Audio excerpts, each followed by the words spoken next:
certain extreme situations, the law is inadequate. In order to shame its inadequacy, it is necessary to act outside the law, to pursue natural justice. This is not vengeance. Revenge is not a valid motive, it's an emotional response. No, not vengeance. Punishment.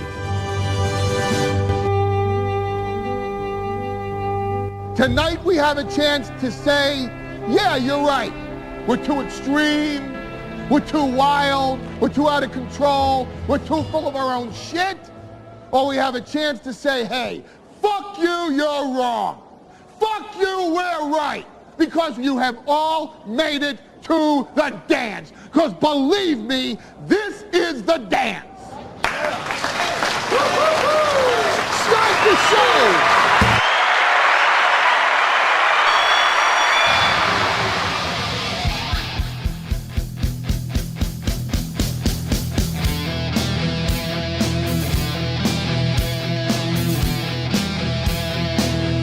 Good morning, boys and girls. Welcome to the Steel Toe Morning Show. I'm Aaron. There's Johnny. Hello. Good morning.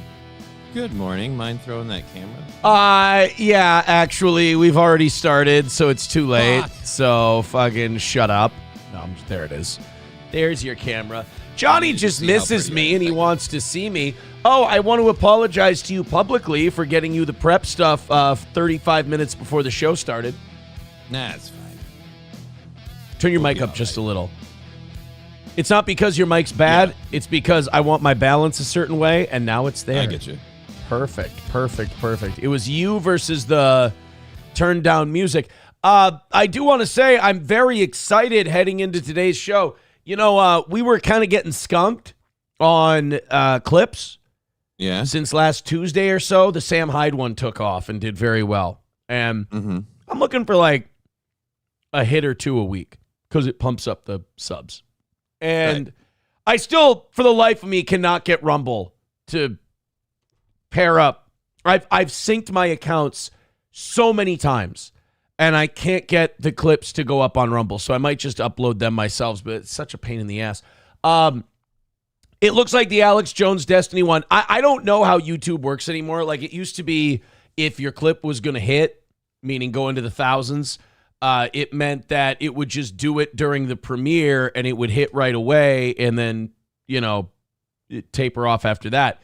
Now it's this thing where, like, it catches somewhere in the first 24 to 36 hours. Like, it just catches and it goes. And like kind of the same thing with the Sam Hyde one. There was also a Charlie Kirk one we had that it took like 30 hours, and then all of a sudden, boom, it just catches a seam. The Alex Jones challenging Destiny to a fist fight clip.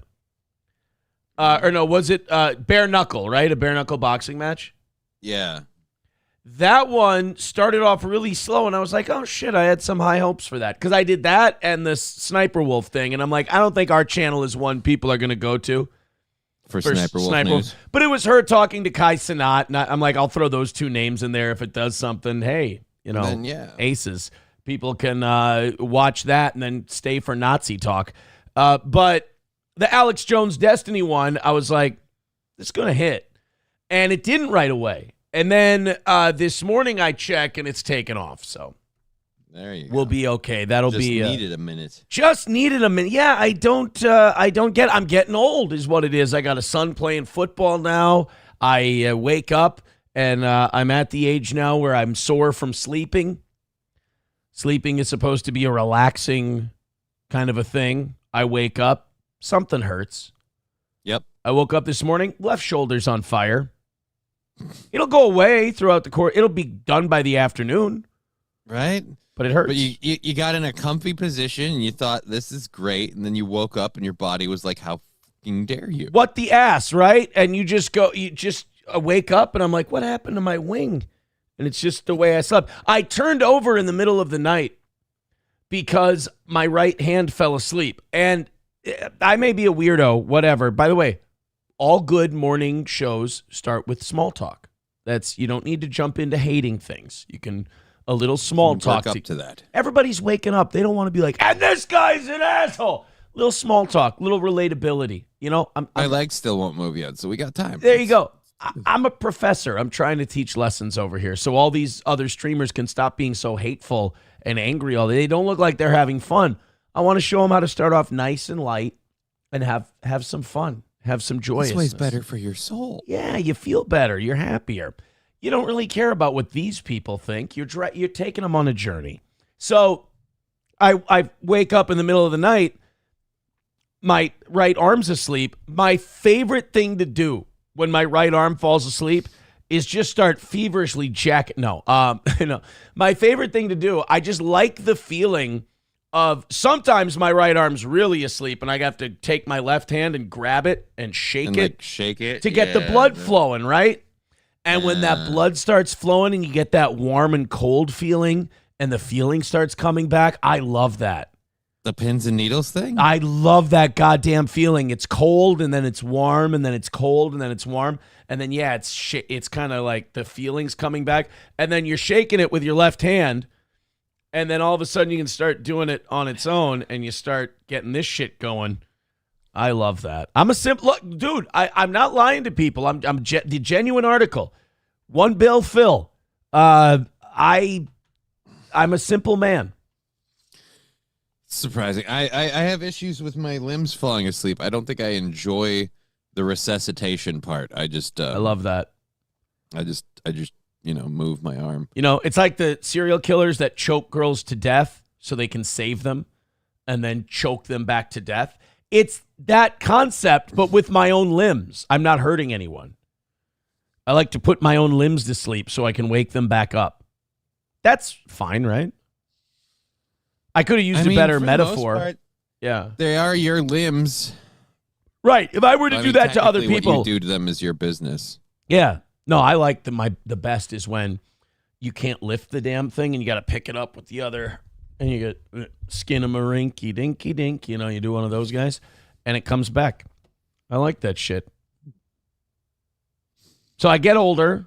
I hurt from falling asleep. Naps are killing you. But my enjoyments are simpler. It's a trade-off. Right.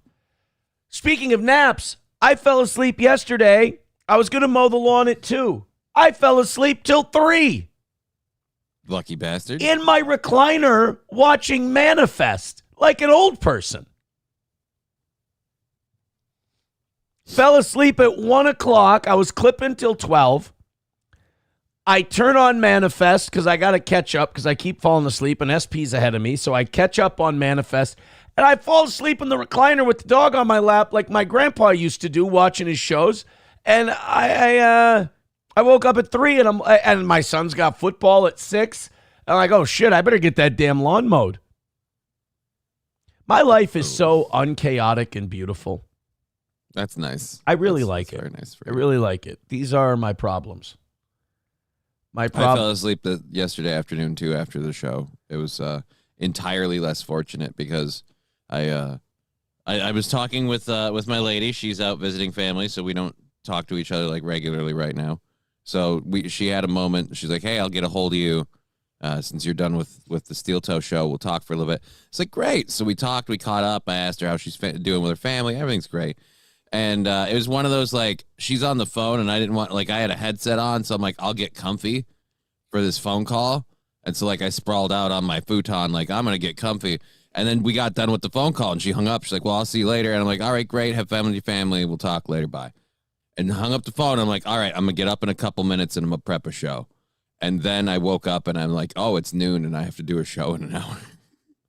Oh, no. This is a good point. Somebody just texted in, talking to a cripple about enjoying your limbs not working is a little insensitive, don't you think? I wasn't going to say it. I didn't want to keep making the same joke. I'm like, well, if you like non-moving limbs, how about we trade legs? No.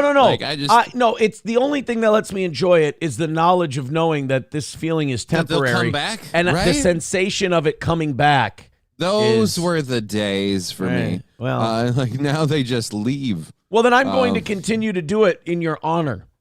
All right. If I could. See, guys, small talk.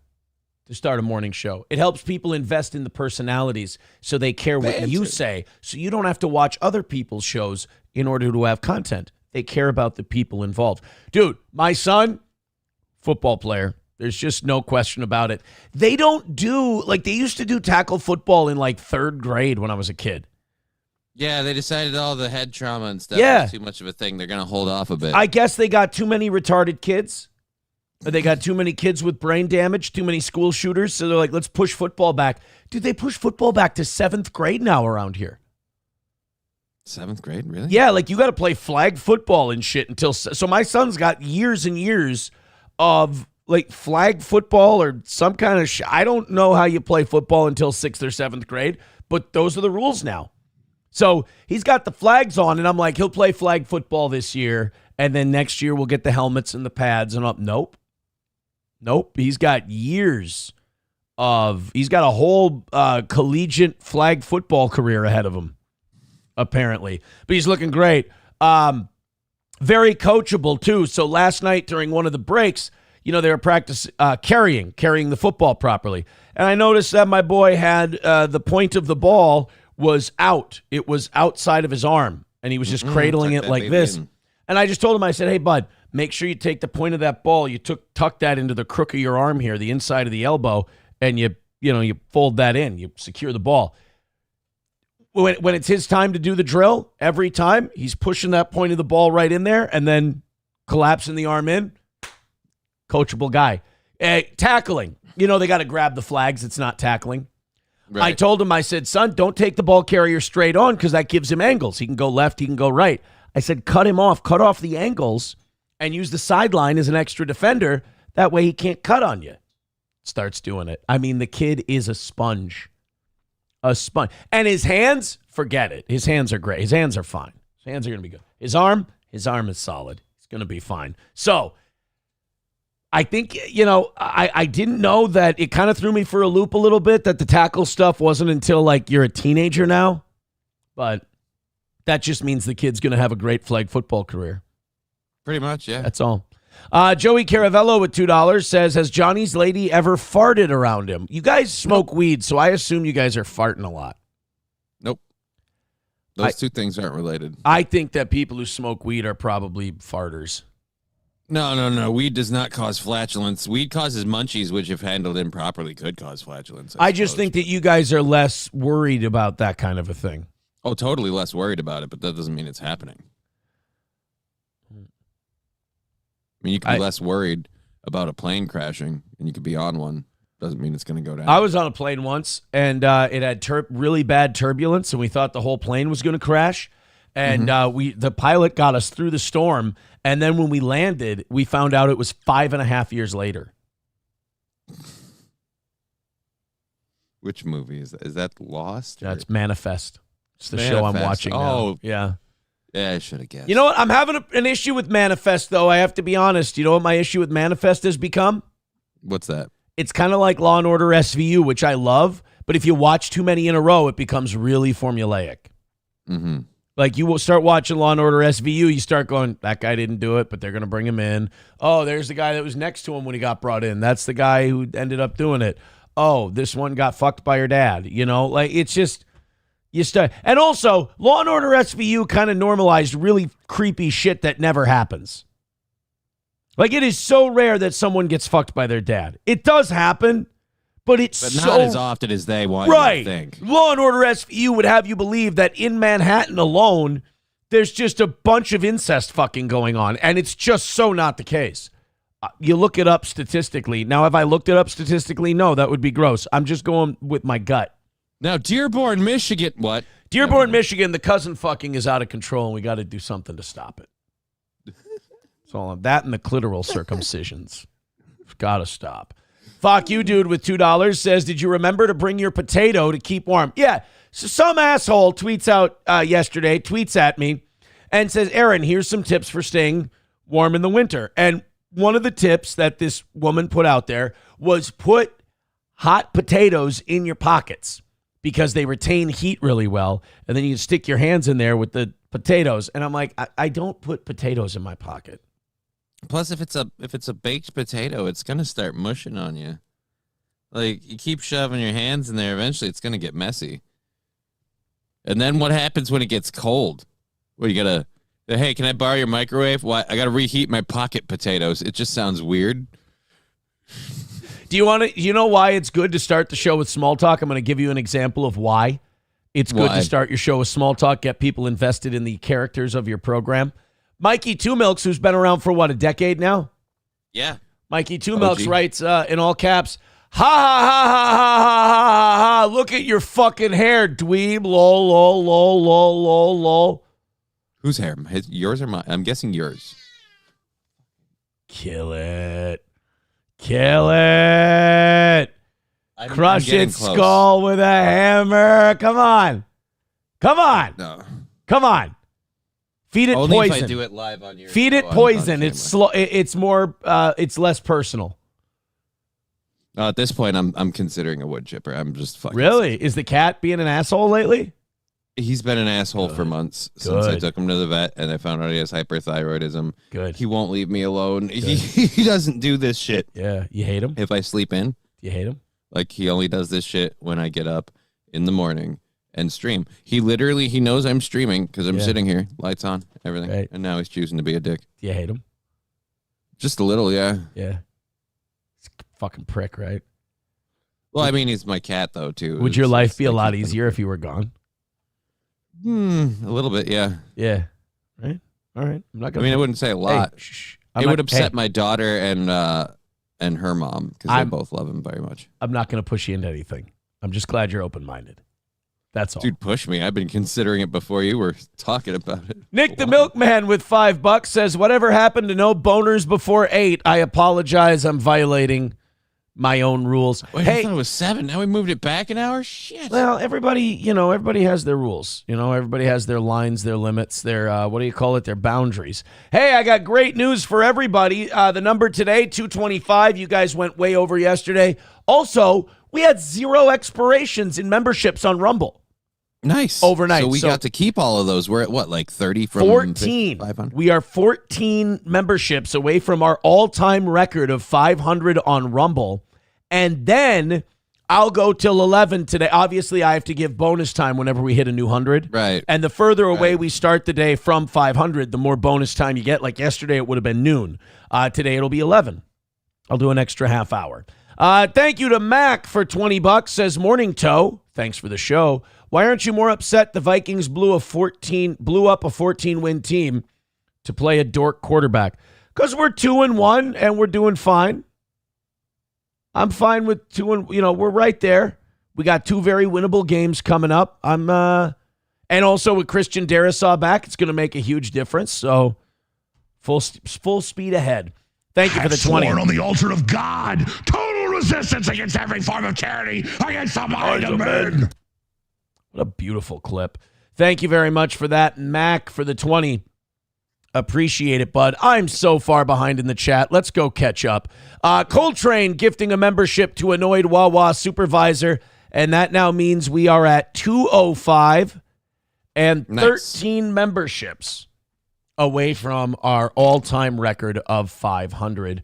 Redbird with $1 says, 4-4, Ron. Your life would be much more dignified without that purse-sized demon rat, but we can't all be perfect. So at my son's football yesterday, SP did put Gordy in the purse, in the big handbag. Guess what? You loved it? Loved it. He fucking loved it? He loved being a purse dog? He was right at home. He was comfortable. He's like, I got my own chariot. Y'all carry me everywhere. This is great.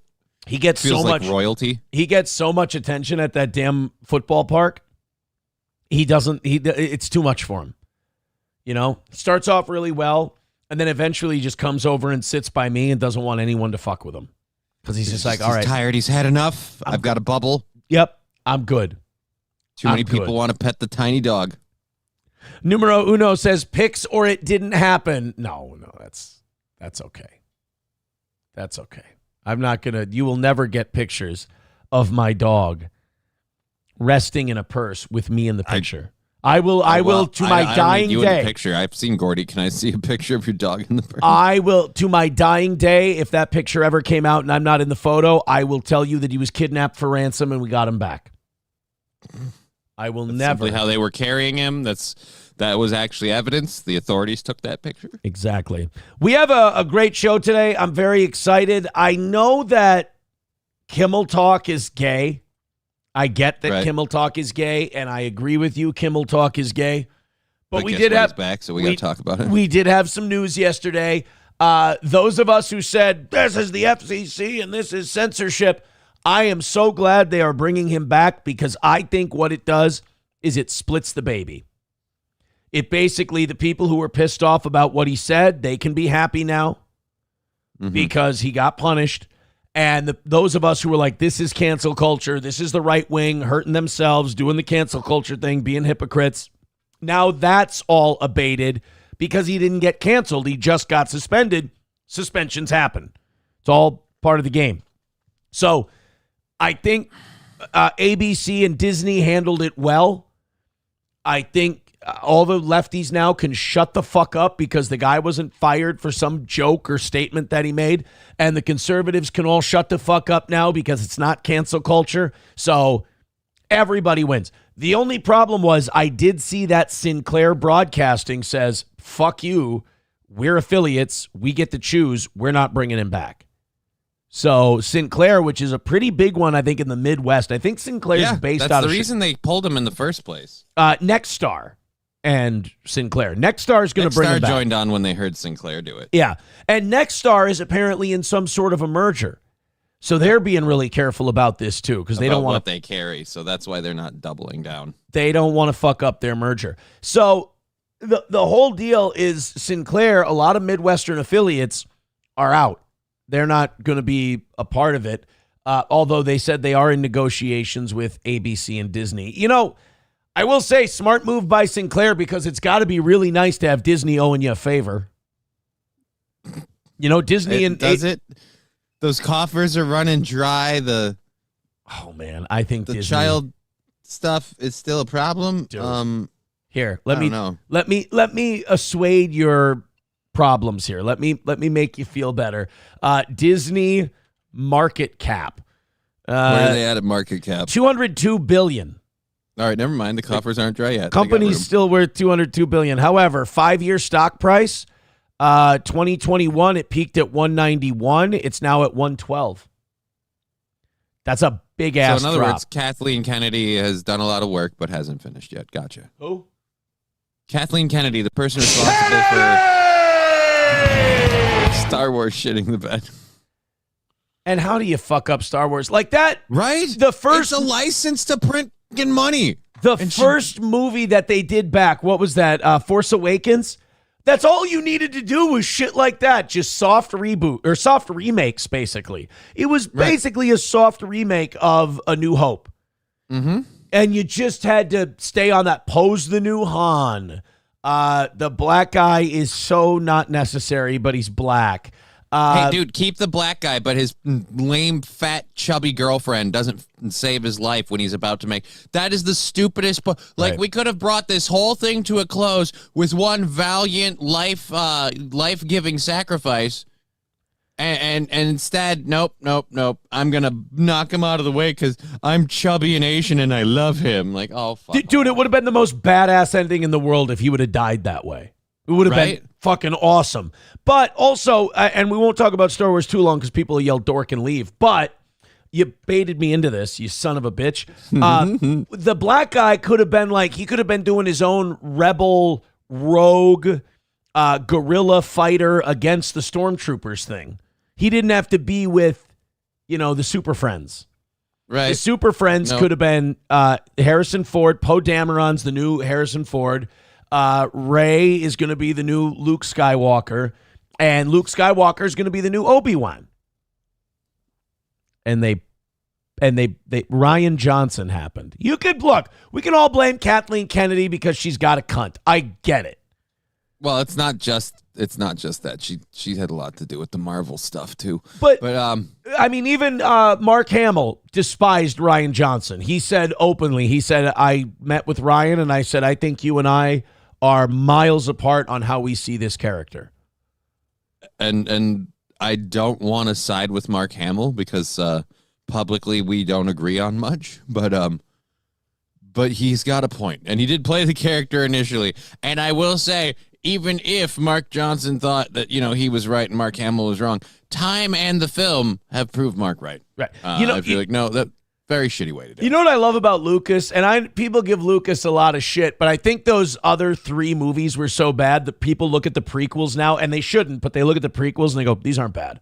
The first 2 are really fucking bad in the prequels. But what I love about Lucas is that at no point during any of this did he feel the need to step in, fix anything, help out. I love that he took his money and just went, fuck you. And I'm gone. Billions. Yeah. They gave him like $2 billion, didn't they, for Lucasfilm? Something. Gave him like $2 billion. It was the whole thing. And he said, fuck your mothers. I'm out. Your movie sucks? Not my fucking problem. No, I don't take my riches and pay for my daughter's robot career, and we're gone. See you later. Is that what he's doing? Pretty much, yeah. His daughter has a robot career? She does stuff with robots, yeah. It's actually kind of badass. Danger Bear Wolf Turtle with $4.99 says, when you said that it was before it went back an hour due to daylight savings time, so Boneway. It means bone away? I'm confused. All right. Phantom X says, Revenge of the Sith literally shits on Empire, you old fuck. I like Revenge of the Sith. That's my favorite of the prequels, easily. You know why? Because Ewan McGregor fucking crushes it in that movie. He's awesome. All the speeches, all the shit. Not the younglings. I saw, God, so many parts. Dude. Here, like, conspiracy theory or not, though, I feel like if Jar Jar Binks would have been a Sith Lord, that turn would have been amazing, and I would have loved it. And I feel like if that was the plan and they abandoned it, like, I'm like, you fucking pussies, because now it's the stupidest, most pointless character. Do you know what I love? I love that. Oh no! Somebody just texted in. I didn't realize what I said. They went, "Yeah, the black guy being a guerrilla fighter. I'm down." No, GUE, GUE, not G. Oh shit! I got the light. Oh god damn it!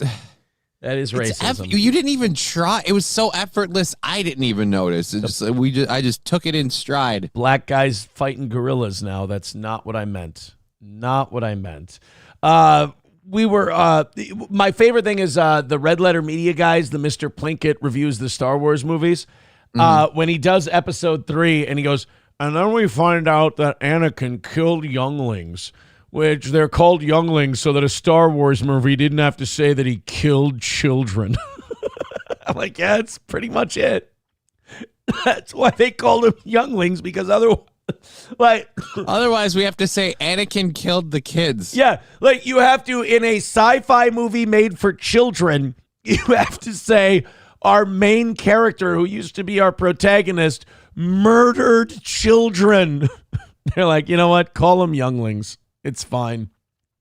I'll say this: if they had called them kids, it would have been a ballsy turn for the character. Like, not only are we going to make you hate him, he's murdering kids, right? Just drives a lightsaber through a baby's head. You're just like, holy fuck. Got like 3 of them on there, like a kebab. It's fucked up. Right, but the thing about this is where it kind of fucked up Darth Vader, is that Darth Vader wasn't evil because he like just was wiping out kids and shit like that. He was a guy who practiced an ancient religious art and was intimidating and all that. He wasn't like this bloodthirsty, ruthless, like he was a cog in the machine. He was goal-oriented. Right. He wasn't like, I'm just going to kill a bunch of fucking kids because why not? Like, that wasn't. Anyway, Aussie Mark is right. Are we still talking Star Wars? Yes, that is my fault, and I apologize. Also, since you guys are being so generous, too, and I'm sitting here talking Star Wars, my bad. 200 away from today and only 12 gifted memberships away from our all-time record of 500. I'm excited to hit that today. You know, I saw something yesterday, that I forgot that I knew this, and I thought that our entire audience should know it. Here in St. Cloud, we have a prison. It is a transfer prison. So basically, you kill somebody, you rape. I mean, you do like prison level shit. I mean, you're going away for years. You're going to be here while you're getting moved. Right. St. Cloud is the prison you go to while you're waiting to find out what prison you're going to go to. So St. Cloud prison, then usually Stillwater. But aren't they shutting down Stillwater now because they don't want to make a bunch of improvements? I mean, that's what I've heard. Yeah. So St. Cloud is this transfer prison. And it's this big, if you've ever seen it, it's this big Gothic structure. It's kind of cool looking. It's awesome. Like when you drive by it, it's got a very Shawshank style look. Yeah, it looks like Shawshank. So it was built, I found this post on Facebook yesterday because I'm a boomer, from the page I Grew Up in Minnesota. It's the St. Cloud Correctional Facility. It was built in phases between the years of 1887 and 1926. Here's something that people might not know, and I remembered this when I read this post. A majority of the work was done by the inmates using granite blocks cut from the quarries on the prison grounds. So St. Cloud is still to this day, even though a lot of it's been mined, rich with granite. It's called the Granite City. It's known for it. The massive castle-like structure is said to be the second largest prisoner-built structure in the world after the Great Wall of China. Let that sink in for a second. Slave labor, essentially. So if we build a wall between us and Wisconsin, we win. Fuck yeah, we could be number one. But let that settle in for a second. I mean, that's slave labor. The largest one in the world? Slave labor built this prison, and the only stone structure made by prisoners that's bigger is the Great Wall of China. And I would argue this is the most effective stone structure built by prisoners because, as we know, the Mongolians fucked that shit up. Right. That's one thing people don't think about when they talk about the Great Wall of China. It failed. Multiple times. Yeah. I not only did it fail against the Mongolians multiple times, but that statement's highly inaccurate. After all, I've been hearing for the last few years that slaves built America. So, I mean, do we count all of America in that? The slaves built it, apparently. Slaves executed the plan that was given to them by the really, really smart guys. How many of them were, honestly, this, and I don't mean this to sound... Don't give them blueprints and plans and instructions. Are slaves building America? I'm just thinking, really? They did carpentry and architecture and construction? They had access to saws, tools, hammers, and all that, and at no point. They came from a place that was basically in the Stone Age. Right. They lived in dirt huts, and they came over here, and we had them build homes? Really? No. I just feel like, nah. And they don't even thank us for the trade skill? Jesus. So anyway, before we need to get through Before we WPH, we need some donos up in here. Before we get out of, before we get ripped from YouTube. So imagine this. You have the St. Cloud prison. The prisoners are building the walls. Think of how mindfucky and crazy this is. As part of your incarceration, you are tasked with walling yourself in. I made that one loose so I can get out later. That's some Saw shit. That is, hit that weed at 6:30 in the morning and then you're choking. Dude, I've got a really, really, I have a fluidic cyst thing on my toe and it's killing me this morning. I'm sorry. Fluidic cyst? Can you just take a needle to that and just jam it in there? No, what it is there's this sack over your joint. Giggity. Hot. And mine has a tear in it, and they never repair. So it's going to keep being a thing where it's going to bubble up until it becomes like a pimple, and it hurts, and it bursts through your skin. And it's just going to keep being a thing until they either fuse my toe joint to remove the whole joint thing or amputate my toe. And I decided to do neither of those right now. Did I mention that I love when my arm falls asleep? Right? And I can shake it back to life. It's my Do you favorite. know why I have this problem on my big toe? It doesn't normally happen to people on their big toe. I have this problem on my big toe because my muscles kick in on their own to the point where my foot is digging and pushing against the ground, that the pressure has fucked up my toe joint. You know, in DDP yoga, we call that engaging. Oh, well, When you dig I'm when you engaged dig to a floor all the time. You dig your toes in the mat, and that engages your feet and your calves and your quads. Okay, so how do you divorce the mat? Because right now I'd like to never see it again, preferably not pay out. You would think if there was one thing I would know how to help you. Right? It's how to... Aren't you the pro at this? It would be divorcing things. Fuck, I thought I trust you one time for something, man. Here's what I can do. I can help you divorce mid-chicks. It's about all I got to be able to pick them up first. Well, that's true. I got that problem, too. Veldrain with $1 says, any news articles about guerrilla warfare at an urban public school? No, but if you do, please. Danger Bear Wolf Turtle with $1.99 says, wasn't the wall built backwards? At St. Cloud or China? I don't know. How do you build a wall backwards? Would you start from the top? There is no wrong way to build a wall. I will say, I do think it's fucking rad that you made your prisoners wall themselves in. Like, that's not going to be some kind of psychological mindfuckery. Did they have like an ice cream sundae to celebrate? Like, hey guys, we did it. Good job. We completed the walls. You're never going to see freedom again. You lay that last block of granite and you go, yeah, yep, job well done. Hey, wait a minute. Son of a... You got me. You bastards. Or how about a guy he's finishing, but he climbed over the other side to do it, and he finishes it from this side, boss. And then he gets it in, and he goes, "Oh shit, hold on!" And then he hops back over into the prison. Like, look, I didn't mean to start some shit. My bad. We do have some modern St. Cloud news to start today's show, if you'd like. Yeah. Is it the Herb Brooks Arena? Yeah. It's the Herb Brooks Arena thing. Just showing that this city is, I tweeted over the weekend that, and I think I said on yesterday's show too, that I was driving through the east side of St. Cloud, and I found that it was like driving through a collapsing civilization. Because there's just like abandoned building on top of abandoned building, torn down building, falling apart building. It's Somali grocery store. That's it at Boudreaux's. That's it. That's all there is. It's completely desolate. It's dog shit. You muted yourself, so nobody can hear what you're saying. My bad.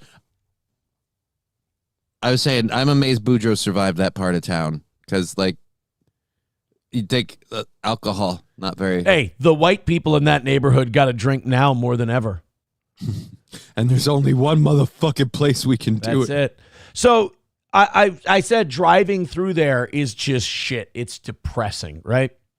Well, we find out on campus, which is also a depressing place to go because back in the early 2000s, business was booming. I mean, it was a party school. St. Cloud State University was up around 15,000 people. It was one of the top 5 party schools consistently in the country. And then we got this guy named Earl Potter, who's dead. And Earl Potter decided that this should become an intellectual hub. Now, you usually have to have a foundation for that sort of thing. Right, like a program that launches the intellectual side of things. Gotcha. The problem English, maybe? The problem was nobody went there. Anybody who went there because they couldn't get into the U of M or UMD. And St. Cloud was their safety school where they could go drink and fuck up. Basically, Apollo kids could get into St. Cloud State. So you had all these kids that went there to drink and fuck around, and then you stopped all the drinking and fucking around. The university worked with the city to take away all the 2-for-1s and take away all the crazy specials and all the kegs and eggs. They canceled homecoming because they thought it was getting too unruly. They tried to bring it back recently. It was too little too late. So now it's just a shell of what it used to be. Dormitory buildings and apartment buildings lie open with nobody living in them. There's just not as many parties. It used to be if you went down if you had to drive through campus, the lawns were just full of people getting fucked up. It's good to see. Or hanging out after having been fucked up all night. Some level of the relationship of being fucked up. Right. So now you don't see any of that.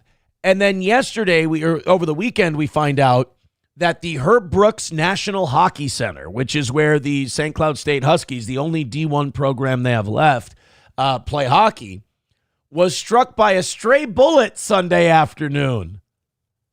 So why. We're not taking shots on campus. We're getting shot on campus. Oh, Police responded around 2 p.m. to the report of shots fired after 6th Avenue and 13th Street, about a block from the St. Cloud campus. Officers say they learned 5 shots had been fired during the incident, but no one had been hurt. However, they later noticed that one of the stray shots had hit a second-floor window at the National Hockey Center. So you missed by a shitload. What the fuck was the incident, though? Like, that's the part. Like, 5 shots were fired during the incident. At what? I don't know, but I hear that the incident started over some scuffed tennis shoes. Uh-oh. It's a terrible thing. Officers say they learned 5 shots had been fired. No one was hurt in the shooting, either at the crime scene or at the hockey center, so 0 for 5. Police do not believe the arena was the intended target of the shooting. Of course not. Why would you hit what you're aiming at? Police do not. What are you, proficient? Police do not believe the arena was the intended target of the shooting. The investigation into the shooting is ongoing, and police are working to identify the suspect. Somebody was telling me something about a fight that had happened at one of the high schools here in town. Okay. And I kept my mouth shut. I had a guess, but I didn't want to make my guess. And they got to it on their own. They went, and he's from Chicago. And I went, all right, say no more. Say no more. We're not importing many from Boise. You know, we're not importing a lot from Billings or Pierre or Bismarck. It's a lot of. Well, we're getting so many quality ones from Chicago. Why would you stop? We're getting a lot of Chicago. We're getting a little spice of Gary, Indiana, and we're getting Somalia. And it's going so well for us. Crushing it. Good thing we didn't keep the university a place where middle-aged white people like to party.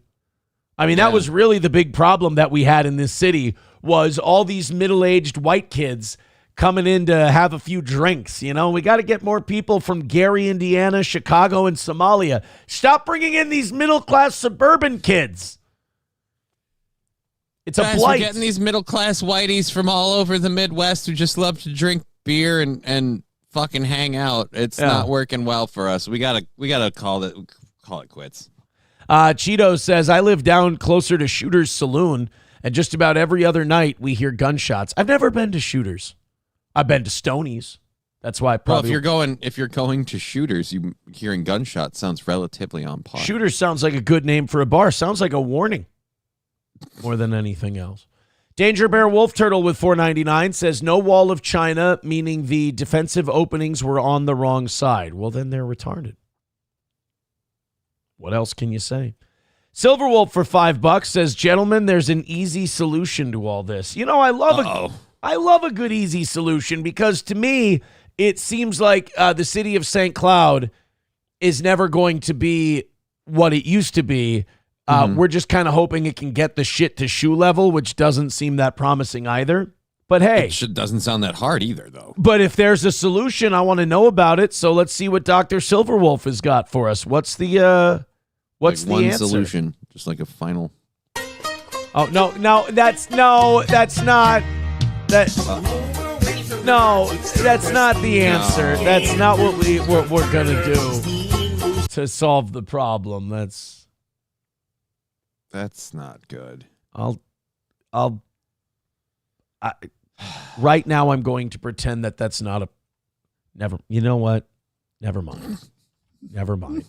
195 away from today. Thank you guys very much for an awesome start to the show. A reminder that you are only 12 Rumble memberships away from our all-time record of 500. Also, hit like, hit subscribe, hit follow. It helps. We love it. We appreciate it. And if you're not subscribed, What the hell's wrong with you?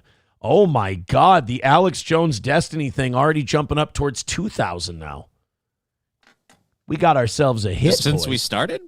Yeah, Like, it's been jumping by hundreds since we started. Like I'm looking at it on my app because the YouTube Studio app gives you real-time updates on how many views it has. And it takes the website a little longer to catch up. And we're over a K heading to 2. So that's a nice one. Subs going up. Appreciate the whole thing. And you know what that means? That just inspires me to do more Alex Jones clips on the show, so I don't think anyone really loses. Yeah, dude, everybody has a great time. You get to bust out the impersonation. It works for all of us. You know how that guy, how Phantom X told me yesterday? He's like, Aaron, Tim Pool's living rent-free in your head today. And he was. Yeah. Guess who Piers Morgan had on as one of his guests? Tim Pool. Tim Pool. And I thought of Phantom X when I saw that, and I started watching the Piers. Because, I watch a lot of my Viking stuff during the week. So I don't get a lot of time to watch Piers and all that. So I turned on Piers this morning while I was getting ready for the show. He had Bill O'Reilly on as a guest, and I like Bill. But he had Tim Pool on. I'm like, God damn it, fuck Tim Pool and his stupid ass. And Tim did not disappoint. He said shit that was factually, provably untrue. He jumped to wild conclusions based on bullshit that he pulled out of his ass, and he confronted a woman on her position and turned out to be wrong. What I love about Tim is he has the confidence of intelligence, but none of the backup. So Tim always overcommits to these positions, and then someone can just pull up one thing and wreck his whole game plan. Wreck his whole game plan. And he always says this. He goes, well, I think we need a secondary source. Tim, stop trying to use smart phrases to hide the fact that you fucked that up. He's like, we need a secondary source. No, you mean you need to find something that says you're right. And so Kat Timp from Fox News, who's on Gutfeld, Kat Timp just fucked him up. I'd love it if he's like, we need to find a secondary source. And the other person goes, oh, okay, here's a secondary source. Once again, proving me absolutely right. You're a stupid shit. Like, that's the part, like, I'm ignorant as fuck, but I know it and admit it. And so people are like, you're wrong. And I'm like, odds of that are good. Like, I don't even doubt it. But like Tim Pool, whenever he's like, you're wrong. No, I need a secondary source lest I be proven wrong. Did you, Piers had Tim on. I love this. McBuster said while you were talking, he goes, Tim has the confidence of Georgy Zhukov, but none of the balls. I like that. So it's apparently the Tim Pool was on the show, and then they had Adam Friedland on, who, guys, correct me if I'm wrong. I might be off my game, but wasn't Adam Friedland, didn't he come up in the Cumtown podcast with Nick Mullen and all those guys, and he's like a producer for them? I think that Adam Friedland pulled a fast one on Piers Morgan, and he got booked on his show, and the producers didn't research, kind of like that Chef Keith Gerke clip we play sometimes.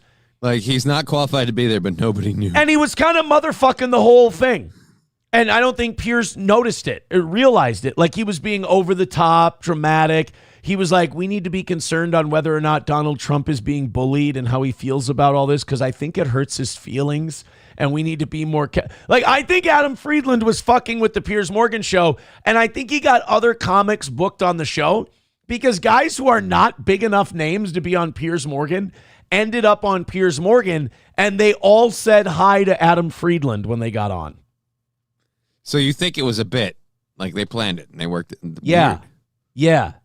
Because there's this guy that hates Kevin Brennan. And if a guy knows who Kevin Brennan is and is talking about Misery Loves Company, he's not big enough to be on Piers Morgan.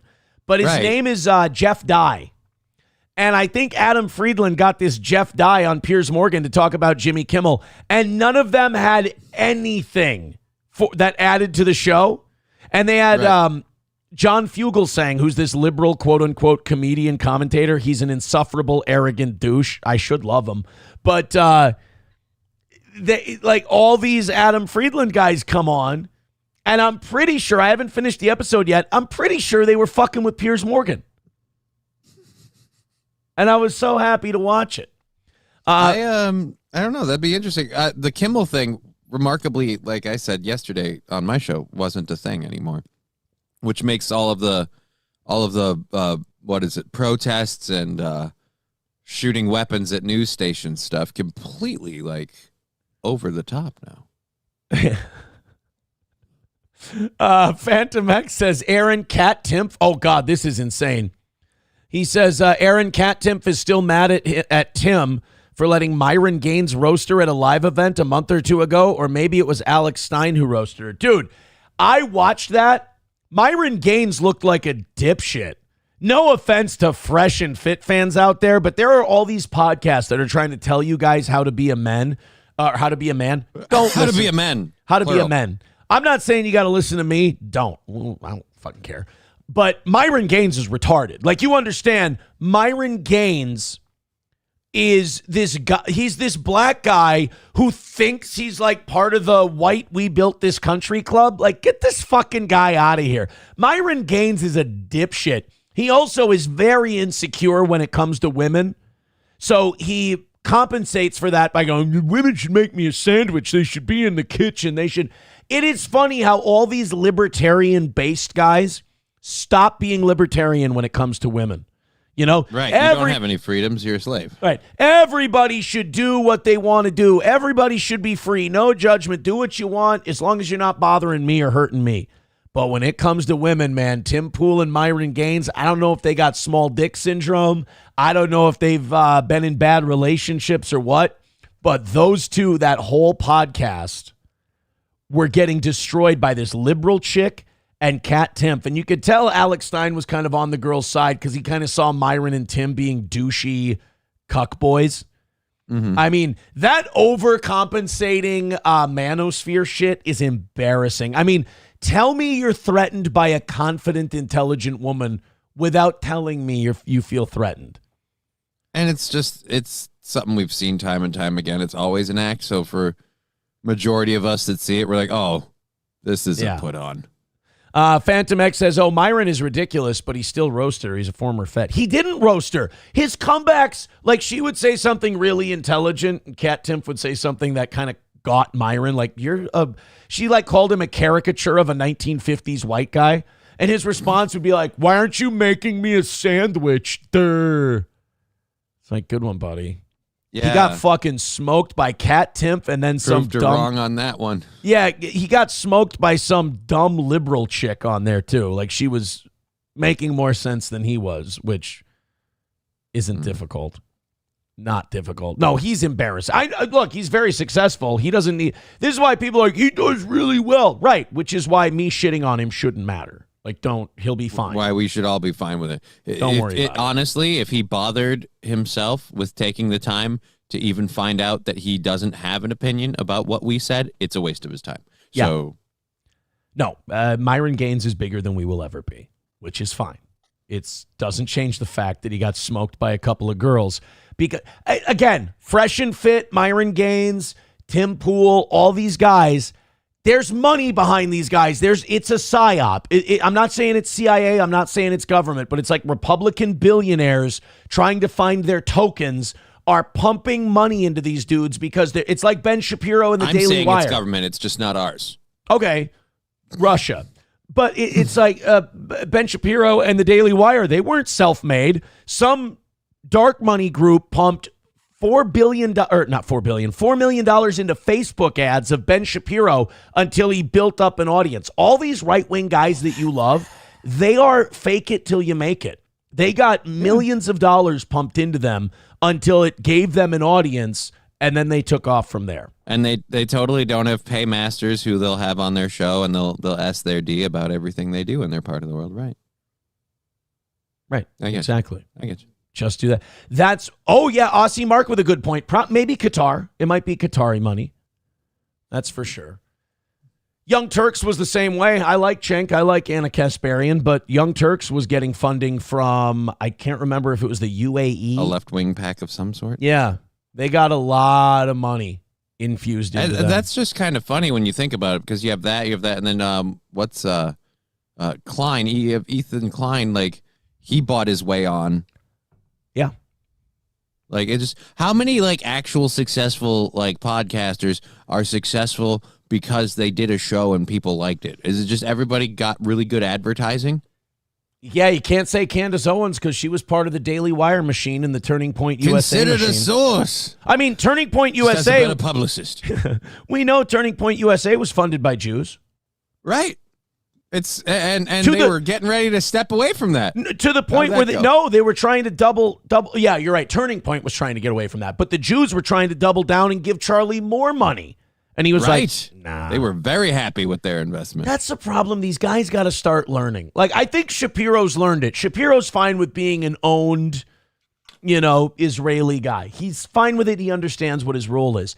But a lot of these guys, and Charlie Kirk was one of them allegedly, where they take all this money from Jews, or they take all this money from Arabs, or they take all this money from Russians, and it builds them up. And then they think once they get big that they can just leave. Make the rules. No, motherfucker, this is blood in, blood out. You think billionaires give you a shitload of money and then just turn you loose? Why do you think Ben's buddy Jeremy Boring is out at the Daily Wire? Not because Ben wanted it to be so. And by the way, do they call Ben Shapiro the owner of the Daily Wire? No. You know why? Because he's not. He doesn't own it. Here's a Danny Rebel with a good one. Sam Hyde. But look, Sam Hyde didn't get bought out. Sam Hyde didn't get bought and paid for. He made it on his own. But look what they can do to you when you're not bought and paid for. Cartoon Network shut down Sam and their show on Adult Swim like that. They banished him to the nether regions of the internet, and he came back because he's talented. Now, you can't even say Nick Fuentes is one of those guys who got there on his own, because he was part of that Cassie Dillon, I think Mark Levin outfit, Dennis Prager outfit. And then after that, people think he was a Fed. So I don't know. No idea. Aussie Mark says, who's funding you, Aaron? Nobody, because we're not successful. You can tell that we're not being funded. That's why we have a show goal. Like, you kidding me? Yeah. We're funded by you guys. Why do you think we're jealous of these people, goddammit? Oh, yeah, no, I would take the money. I think I would take the money, though, and tell my audience. Well, yeah, I'd be like, look, man, look, we're supported by these people, and that's why I think these people are okay. By the way, Nick Fuentes refusing to take the bait on Israel killed Charlie Kirk is not helping him with the Nick's a Fed people, because they're back on it again. They're like, see, told you he's a Fed. It's like, guys, there's just not a lot of evidence that Israel did. I'm not saying it's not possible. I don't put anything past Israel, but I just don't, I haven't seen I would say there's more than enough evidence to see just to see Nick Fuentes calling it out, though. Like, this is one thing I keep saying. Like, there's enough smoke there where I could believe there was a fire. That he's a Fed, or that Israel did it? That Israel did it. Like I said, I could see it, but I don't have the evidence, I'll say this. There's enough out there to question the bullshit story they're giving us. Right. I still don't understand. This is the one that's kind of got me the last couple days on Charlie Kirk. Mm-hmm. His neck did not stop that fucking bullet.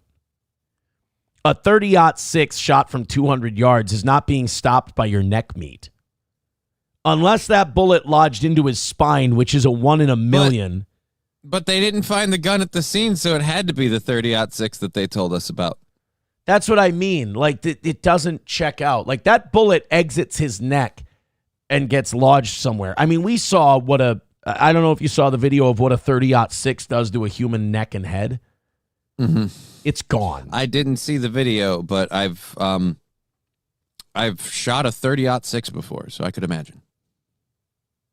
It does as Mickey from Rocky would say, it does a variety of damage. Who is this guy? Andrew Colvett. Someone sent me this link. I want to make sure I know who it is. Bapa Shab sent me this link. This is from Charlie Kirk's This is his producer lying to the world to protect his ass and continue making money. This is a Turning Point USA producer named Andrew Colvett. Says, I want to address some of the discussion about the lack of an exit wound with Charlie. Okay, good, because I would like to know about that. And by the way, if you're a friend, quote unquote, friend of Charlie Kirk or a supporter of Charlie Kirk, asking these questions about his murder should not be considered a bad thing. If anything, it should be considered total support of Charlie. Because you want to know what happened. I want to know who killed this fucking guy because I'm still not totally sure. And I want them held responsible. Right, right. Yeah, I'm not saying it's not the kid they arrested. That's not what I'm saying. I'm saying I'm not sure it's the kid they arrested. Because all I have is Kash Patel telling me. But you know what else Kash Patel has told me? That Jeffrey Epstein didn't traffic children.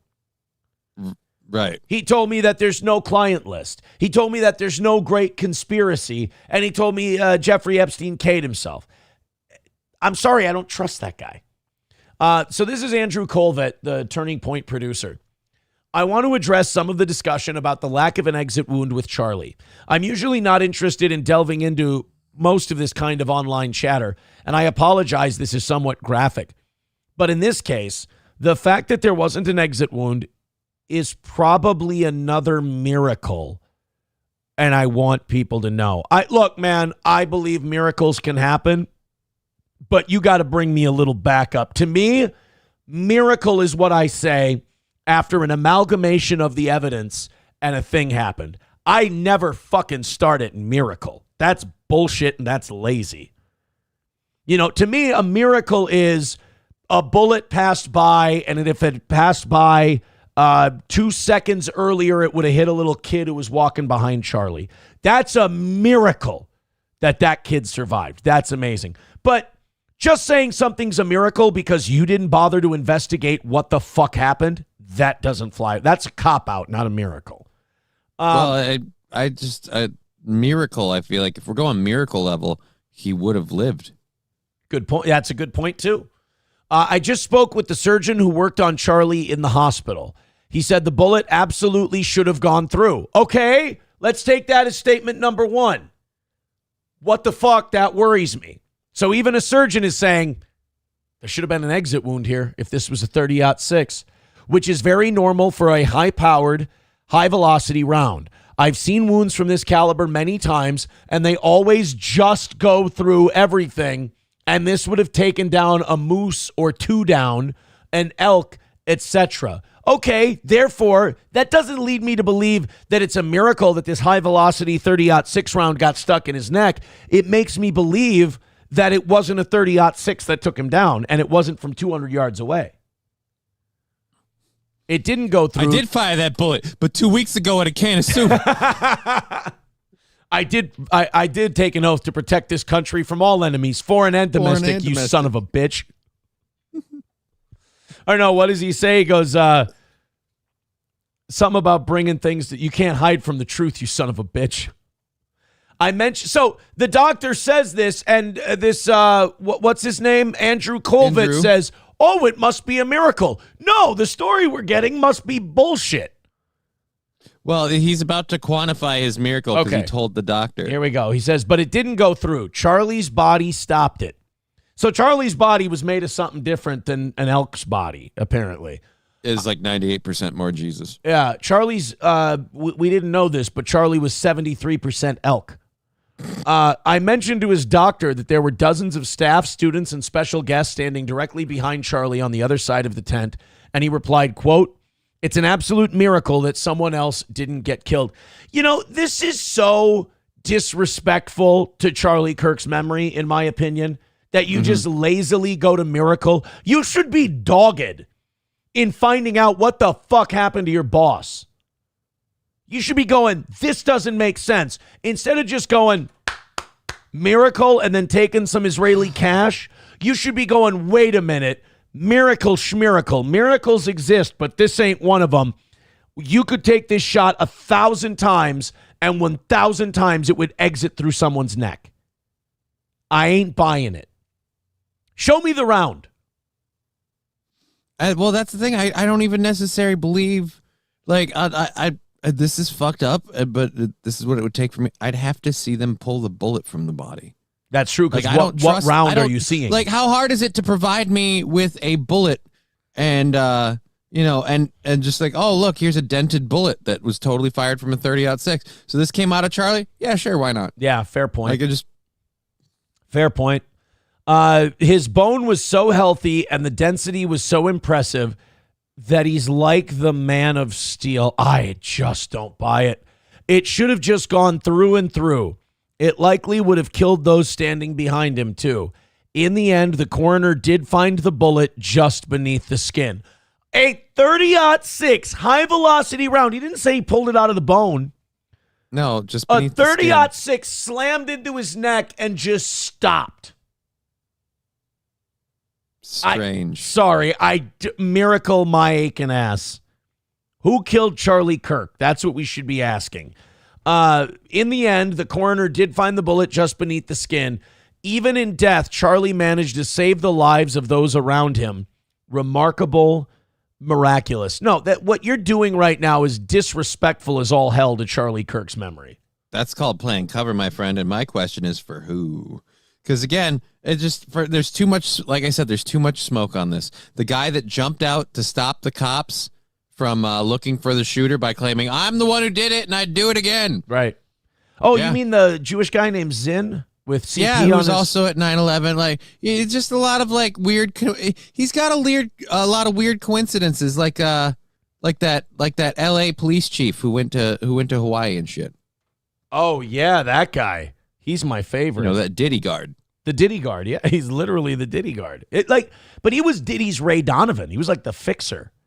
He would pay these women off. Which doesn't make him questionable at all for being at these other events. Not at all. Not at all. If Erica Kirk takes any Bill Ackman money, fuck Turning Point USA. Because Charlie allegedly turned down Bill Ackman and Netanyahu and said, no, can't take it. It's blood money. If Turning Point USA gets funded by Ackman or any of these fucking vampires, then now you're shoving me violently into Candace Owens territory. Well, that's like the thing that I'm thinking, like with what Candace Owens was saying about him being, having kind of a, pardon the phrase, come to Jesus moment with people in his close inner circle. I mean, you say that to me and I'm thinking, well, then that's got to be Erica, right? Like, who's closer in your inner circle than the wife of your children? I just feel like out of all the people who get to have the inside track, the one you sleep with, spend most of your time with, and literally reproduced with, I feel like that person should probably have that inside info. So. Would you calling him Forrest Zinn? He was at the Boston Marathon bombing, too. He was? Damn it. Yeah. Bapa Shab says, get out there and obscure the truth about your dead friend and we'll give you a boatload of cash right away, sir. Hobo says 30-06 has more stopping power than velocity. All right, somebody with a lot of 30-06 experience. I've fired a 308 308 twice. So I'm not an expert on any of this shit. I fired the 30-06, but it was in high school. It was only 6 bullets. It was in sportsman's biology.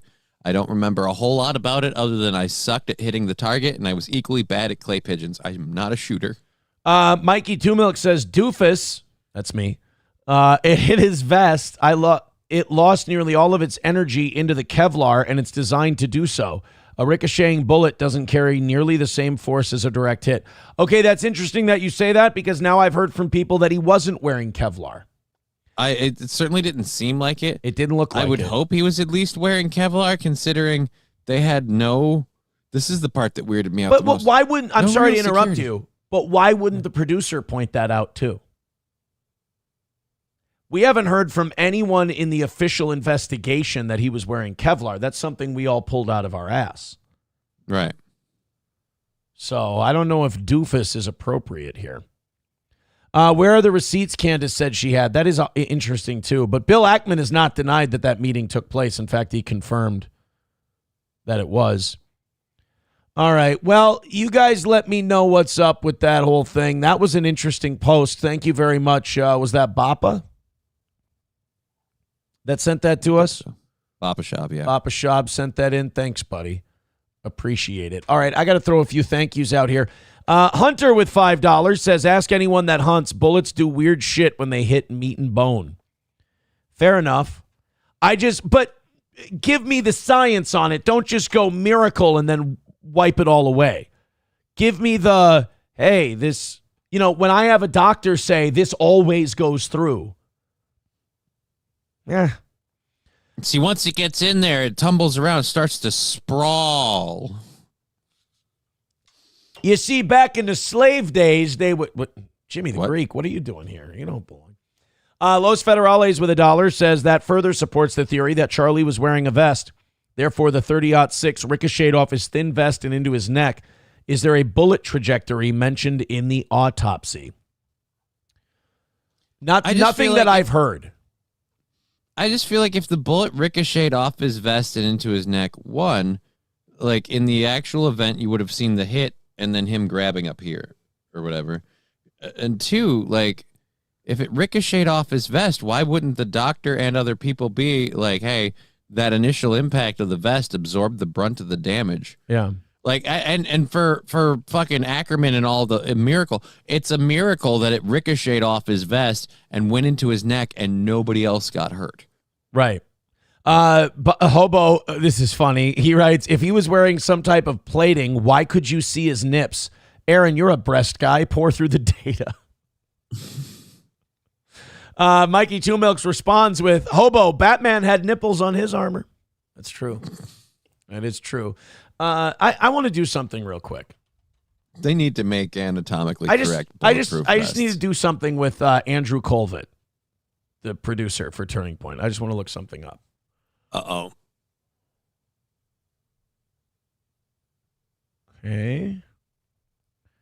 Okay. I'm guessing we're on early life history. I don't see anything. Looks clear. I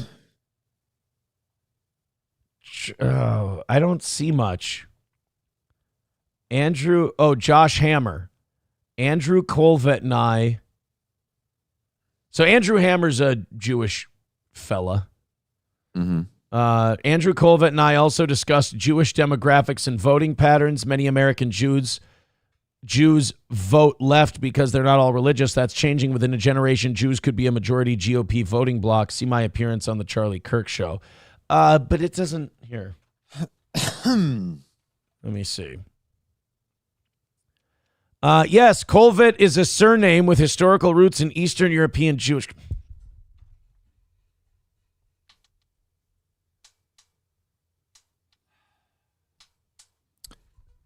They're gonna. Remember, it's all coincidence. They're gonna take Ackman money, aren't they? Fucking probably. You're gonna see Turning Point USA become a very pro-Israel organization. That's my prediction. I certainly hope not, because, like I said, it would seem like it would be going against the wishes of the person who they're calling the founder of it, who passed away. Like, I don't like people with Jewish last names lecturing me on Christian miracles. I don't like. Nobody invited you to that conversation. Get the fuck out. Hey, we know a miracle when we see it. After all, we murdered yours. We still haven't gotten our thank you for making him your sacrificed savior. That's what my uncle told me. So my uncle's a really religious guy, not my not your conspiracy not theory my uncle. Real Raw News. Well, this is a conspiracy uncle too, but not Real Raw News conspiracy. He's more into like Jonathan Hagee and, the really right-wing pastor types. But I asked my uncle, I go, you're a pious guy, you're a religious guy, and I'm just kind of getting back into it. I said, for murdering our Savior and everything, why do we have so much affinity for the Jews? And he goes, well, without the Jews being responsible for Jesus' death, he wouldn't have died and been risen and become our Savior. And I was like, whoa, wait a minute. That's not why they did. Like, why you do shit matters. All right? Like, if I launch myself into a running back at the 1 yard line and he reaches the ball out across the goal line and scores the touchdown, I didn't hit him so he could score a touchdown. I hit him the extra oomph. I hit him to stop him from scoring the touchdown, and he ended up scoring the thing anyway. The Jews knocked off Jesus so he wouldn't be more powerful than they were. But he became more powerful anyway. It's not like they crucified him and then went, the aristocrats. You're welcome, guys. Check with us in 3 days, and you'll be very happy that we did this. The weird part is he warned the Jews, too. He looked them all in the eye, and he says, if you strike me down, I shall become more powerful. Oh, Johnny, that's Obi-Wan Kenobi. Isn't that who we were talking about? No, he's not Jesus. Obi-Wan Kenobi is not Jesus. I'm Oh, sorry. dear Lord. I thought they were the same person this No. whole time. No. It's just like a different name, like a nickname, like in the hood they call him Jesus. No, he's Obi-Wan. Shit. Obi-Wan. You remember when Jesus said in the Gospels, he said, Obi-Wan, that's a name I have not heard for a long time.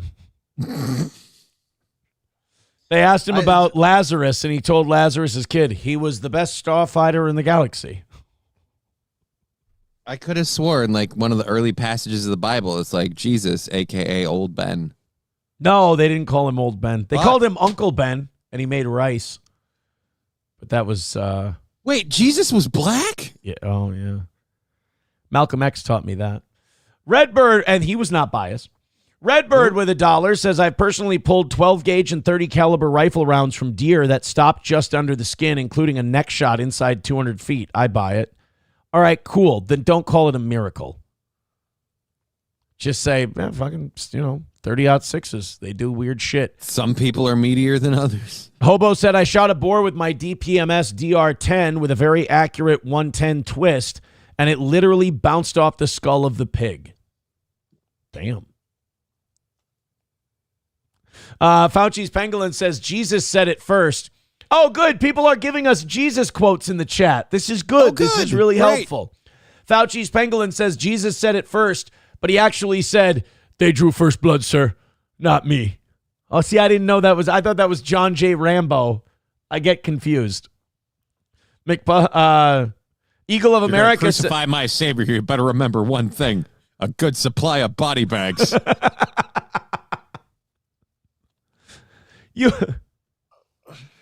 you ready to admit that this is a war you can't win? Are you saying that 200 of us Jews against your boy is a no-win situation? You just remember one thing. What's that? 109 countries. Oh, no. That's Eagle of America. I didn't know this was Jesus. Do you remember when Jesus said on the cross, I'll be back? I don't Actually, remember. yes, I do. I even think, like, to help, like, inspire the crowd, he gave a thumbs up as they put him on the cross. I didn't know that. The Jews said, Jesus, you betrayed Judaism. And Jesus yelled at the Jews. He says, my allegiance is to God, to democracy. They put him up on the cross. They really thought they had given him one. And he goes, you've lost, Jews. I have the high ground. We will kill you, Jesus. You will try.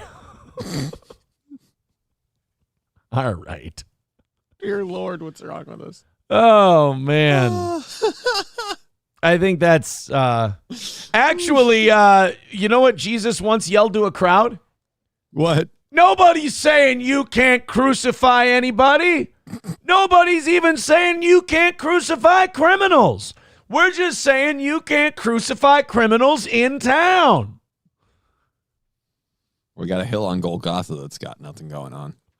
We actually, what happened was with Jesus was Jesus looked at the Romans and he goes, you guys are so drunk you couldn't even nail my hands in. And he went, I got 2 nails, one for each of you. Oh, look at you, wood lover. Oh, man.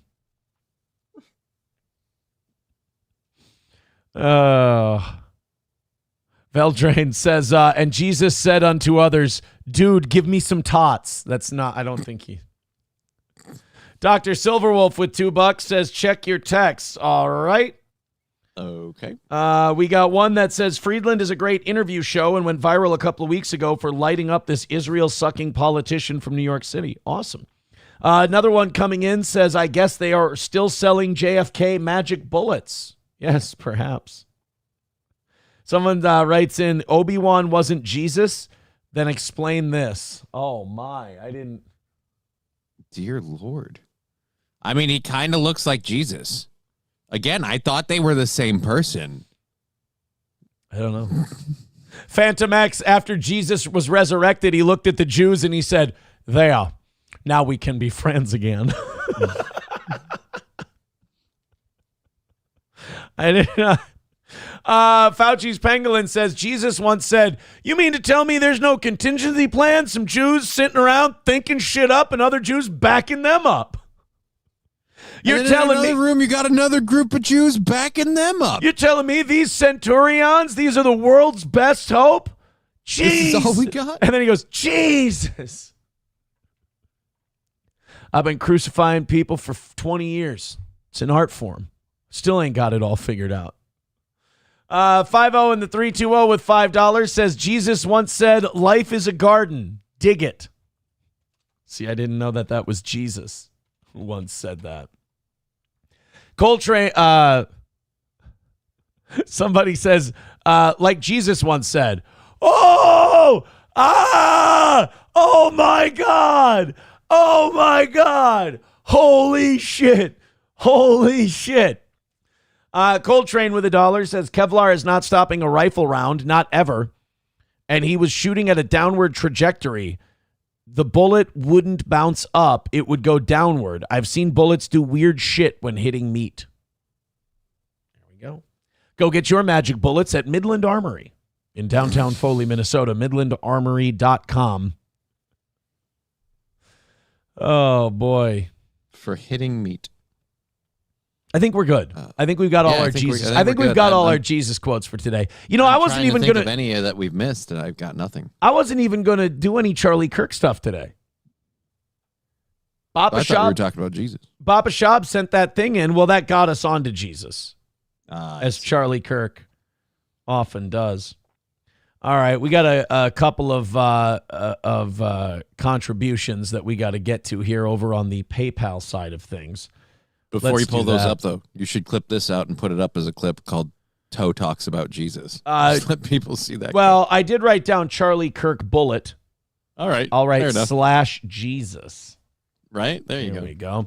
Matthew Q with $2 says, I use a 45-70 for deer hunting. I use a 30-06 for elk hunting. So, yeah, it's pretty assured that it should go through a human unless it bounced off a vest.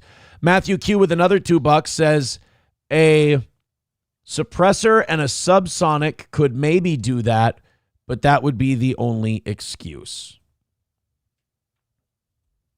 That's where we're at right now. 185 away from today. Thank you, guys. You're also only 12 memberships away on Rumble from our all-time record of 500. 5-0 in the 320, also renewing his membership on YouTube, becoming a member for 40 months. Guys, be sure to become a member on YouTube. We got members-only clips going up. We also do a members-only show at least once a week.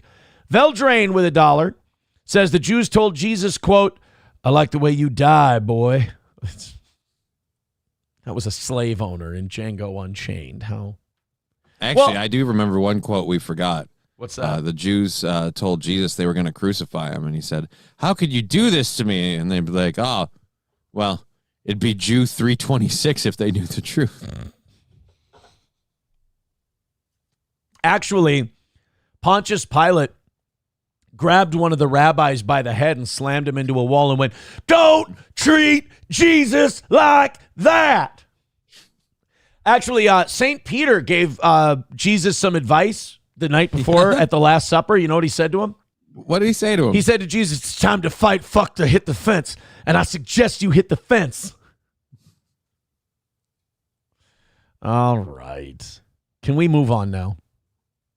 Jesus asked for wine in his last meal, and they looked at him, oh, drugs will kill you, son. Oh, no, I deleted that clip out of my computer, so now it doesn't play. Oh, you dick. Okay, faggot, what's next? This was Jesus when the Jews let Barabbas go instead of him. You're a dishonest cunt. I didn't know he talked that way. Oh. Jesus came out of the tomb and the Jews went, what? And Jesus went, no. Thank you, MSO, for that one. See, I thought he came out of the tomb and they just went, oh my God, you're alive. Like, yes, I have arisen on the third day. Yes. Yes, I like rising from the dead like you like green beans. Yes. I took my death and it has been deleted. Yes. Delete, delete, delete, delete, delete. Have you ever read Matthew 8:26?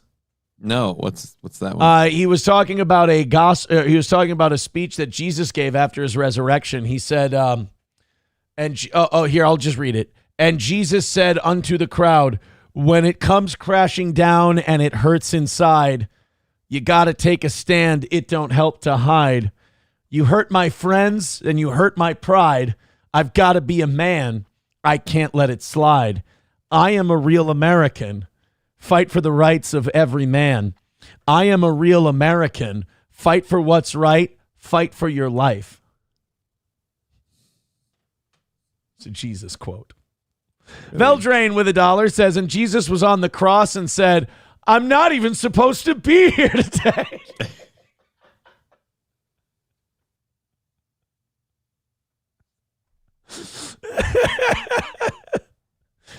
Actually, Jesus was up there and he went, Savior cross.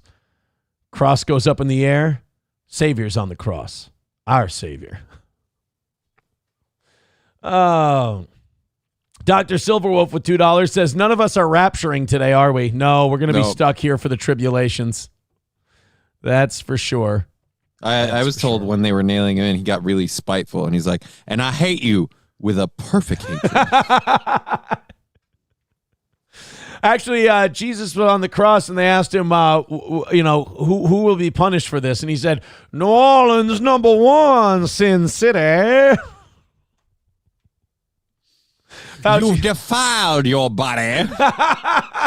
He said, Jesus, are we going to die for this? You're already dead, sinner. As he was looking down at the crowd, they asked him about Rome, and he said, the problem with Italians, if Italy is, it's full of Italians. Oh, man. Fauci's Pangolin says, Jesus asked, what am I being crucified for? Eating a meal? A succulent Chinese meal? There's a deep cut. We haven't brought him back in a while. Oh, Jesus was talking to his apostles. Yeah. And Labglass says, Jesus says, I did not hit her. I did not. Oh, hi, Mark. Mark was there. Oh, well, all right. Can we stop now? Enough with the goddamn blasphemy. I guess I shouldn't say goddamn. Right? Yeah. Yeah. Jesus Christ, what's wrong with you? God damn it.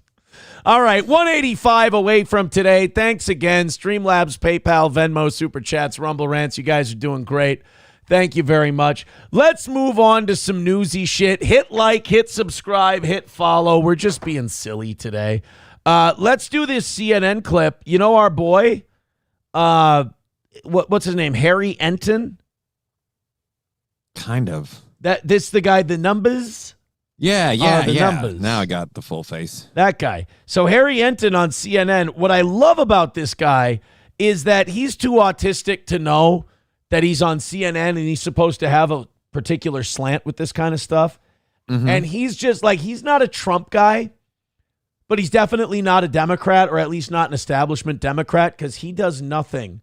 Like, even if he's not complimenting Trump, he's always shitting on Democrats. And the best part about him shitting on Democrats is he only does it by reading the data. So he's not like up there giving his opinion and saying like, these guys are fucking stupid, blah, blah. He just goes, all right, we looked at the numbers and the numbers said this. People think Democrats are fucking gay. And when we asked if Democrats were fucking gay, 77% said totally fucking gay. 21% said kind of fucking gay, and 2% were gay. So those are the numbers. It looks like the Democrats, according to the data, are fucking gay. So I'm loving him more now. But he'll shit on them without like giving his personal opinion. I get you. It'll just be him shitting on them through data. And that's what he did for a long segment. And the woman that he does this show with, when she goes to the board, She always has this thing where, like, today's going to be the day where Harry Enton gives me some numbers that makes I'm happy to hear them. Yeah, that makes my liberal heart very excited. And then Harry just does this amazing job of just making her feel like shit. Today's going to be the day when my period shows up and I breathe a sigh of relief. It's like, nope, morning sickness again, honey. Sorry, you're puking your brains out. Balls Deep with $3. Thank you very much. That puts us at $180 for today, and I appreciate it. So here we go. This is Harry Enton yesterday on CNN, just breaking more hearts. Donald Trump being underwater, Democrats saying, oh, this guarantees us we're going to fly high in the midterms. Let me tell you, this guarantees you nothing, because at this particular point, the Democrats are the New Orleans Saints of political parties. What are we talking? Is it me or is he leaning more and more into the how shall we say, the Italian side of his enunciation? He does. That's the other thing we found out about Harry Enton. Sometimes he's a gay Jewish guy, and then other times he's a fucking Italian, you know? Yeah, it's weird. About trust the Dems or GOP more on the economy. Who leads on the economy? Republicans by 7. Immigration. And that's amazing. Like, let's take these one at a time. It's amazing that the Republicans are ahead of the Democrats because the economy right now, I'm not saying it's in the shitter, but it's not awesome. It's not much different than it was a year or two ago. I mean, the prices are still relatively similar. Right. We've stopped. Here's the success. We've stopped going the wrong direction. Now we've just stagnated. We stopped the bleeding, exactly, but we haven't stitched up shit. You know, we haven't repaired anything. Jobs numbers are pretty blah. They just cut interest rates, which could become a good thing, but we don't know. Immigration, Republicans by 13. Now, that one I can understand because Democrats do literally jack shit. They literally pick losers for their people on their team. You guys can't even find when you want to push your point. It's like, hey, but we have this human trafficker who's just a good wife beating father who's here illegally and wants to stay. Yeah, like they want to do nothing, and then to defend their doing nothing, they pick the biggest piece of shit alive. Right. How about crime, a big issue for Donald Trump and the Republicans? Look at that, lead by 22 points. So like, to me, it seems like if we lived in a smart country, now is the perfect time for a third party because it seems like voters are picking the Republicans by default. Because if you look at Trump's approval numbers, it's like 45%. But you look at the Democrats, they're at like 25%. So that's like a whole third of the country that, hey, do you guys want to back something different? Or are you just going to keep doing the lesser of two evils thing? Thank God these two parties aren't working together in some sort of like backroom collusion to keep a third party option from being available for exactly that reason. Yeah.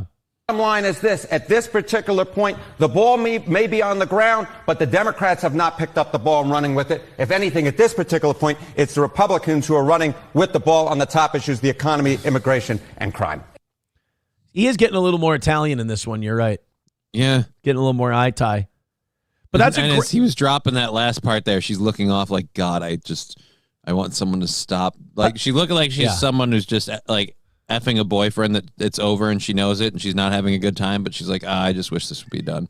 But it's really also, she's got a producer in her ear going, make this sound good for us. Make this sound good. And Harry Enton's just turned his earpiece off. He's like, fuck it, I'm just going to do my thing. By the way, did he do like a sissy leg kick in the middle of that? I want to go back a little bit. It's the Republicans who are running with the ball on the top issues, the economy, immigration, and crime. On the ground, but the Democrats have not picked up the ball and running with it. If anything... Right there. Yeah, he did he did. I know he was doing a Heisman thing, but that was also kind of a but it looked more like a fucking line dance, like fucking kick line, Rockettes, like that, like that, no.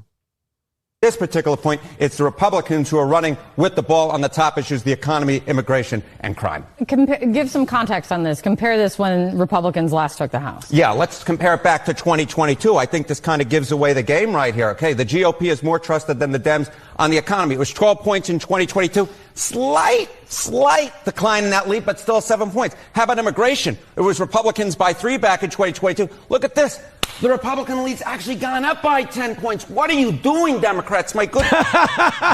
He's yelling at them now. He is yelling at the Democrats. Fucking embarrassing.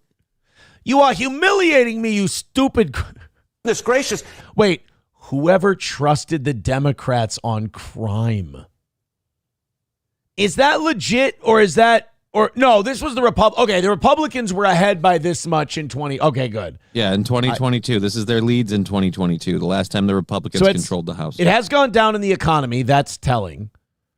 But it's gone up in immigration. It's gone up on crime. I believe those.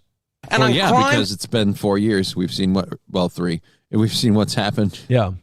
the Republicans were up by 13, and now they're up by 22. The lead again expanding by nearly double digits. So whatever Democrats are doing, it ain't working, Kate. It ain't working. Republicans have... She can't wait to jump in. She's like, I really need to save us here because I really need to turn this around.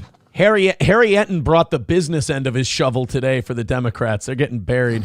On all three issues. What's the reason that you are finding so far that's driving this? Yeah, I mean, look, it's all about the center of the electorate, right? You win with independents, you win overall. And what do we see right here among independents? Republicans still have a point lead on the economy. They got it. Do you know how retarded, do you know how little plan you have to have for our economy to not win in this one? Yeah, because it won't take much. Just bring some prices down. And I don't know. Well, I mean, we've been killing the whole like inherited wealth and people's ability to buy a house for so long. Yeah. That who has upward mobility that isn't like, you know, in the upper class. We're I won't kind even of say upper middle anymore. I upper think we class. might be in end stage capitalism where it's just we're cheering on guys who have hundreds of billions of dollars. And they're fucking over everyone who doesn't. Well, not only that, it's not even that they're actively fucking people over. It's just that system is too top heavy. It can't sustain itself. Right. Like you just can't like people. I'm typically a very low tax guy, but I'm also a fair tax guy. And here's what bothers me. You have something like Social Security, right? In Social Security, there's a thing that's called a trust fund. The Social Security Trust Fund is funding the shortfall we have because right now, Social Security collects about 75 to 80% of the benefits it pays out. Mm-hmm. So we're paying out more than we're bringing in. But we have the Right. Social Security Trust Fund, and that makes up the difference. It was created by Reagan in the 80s. And that trust fund is due to run out in 2033, which means people will then only get 75 to 80% of their benefits. Now, we could solve that problem for 100 years. Do you know what the cap is on the payroll tax, the Social Security tax? What income level do you stop getting taxed for Social Security? There's a number. What's the number? Yeah, just take a guess, whatever you think it might be. Like $1 million bucks a year? I don't know. 160,000.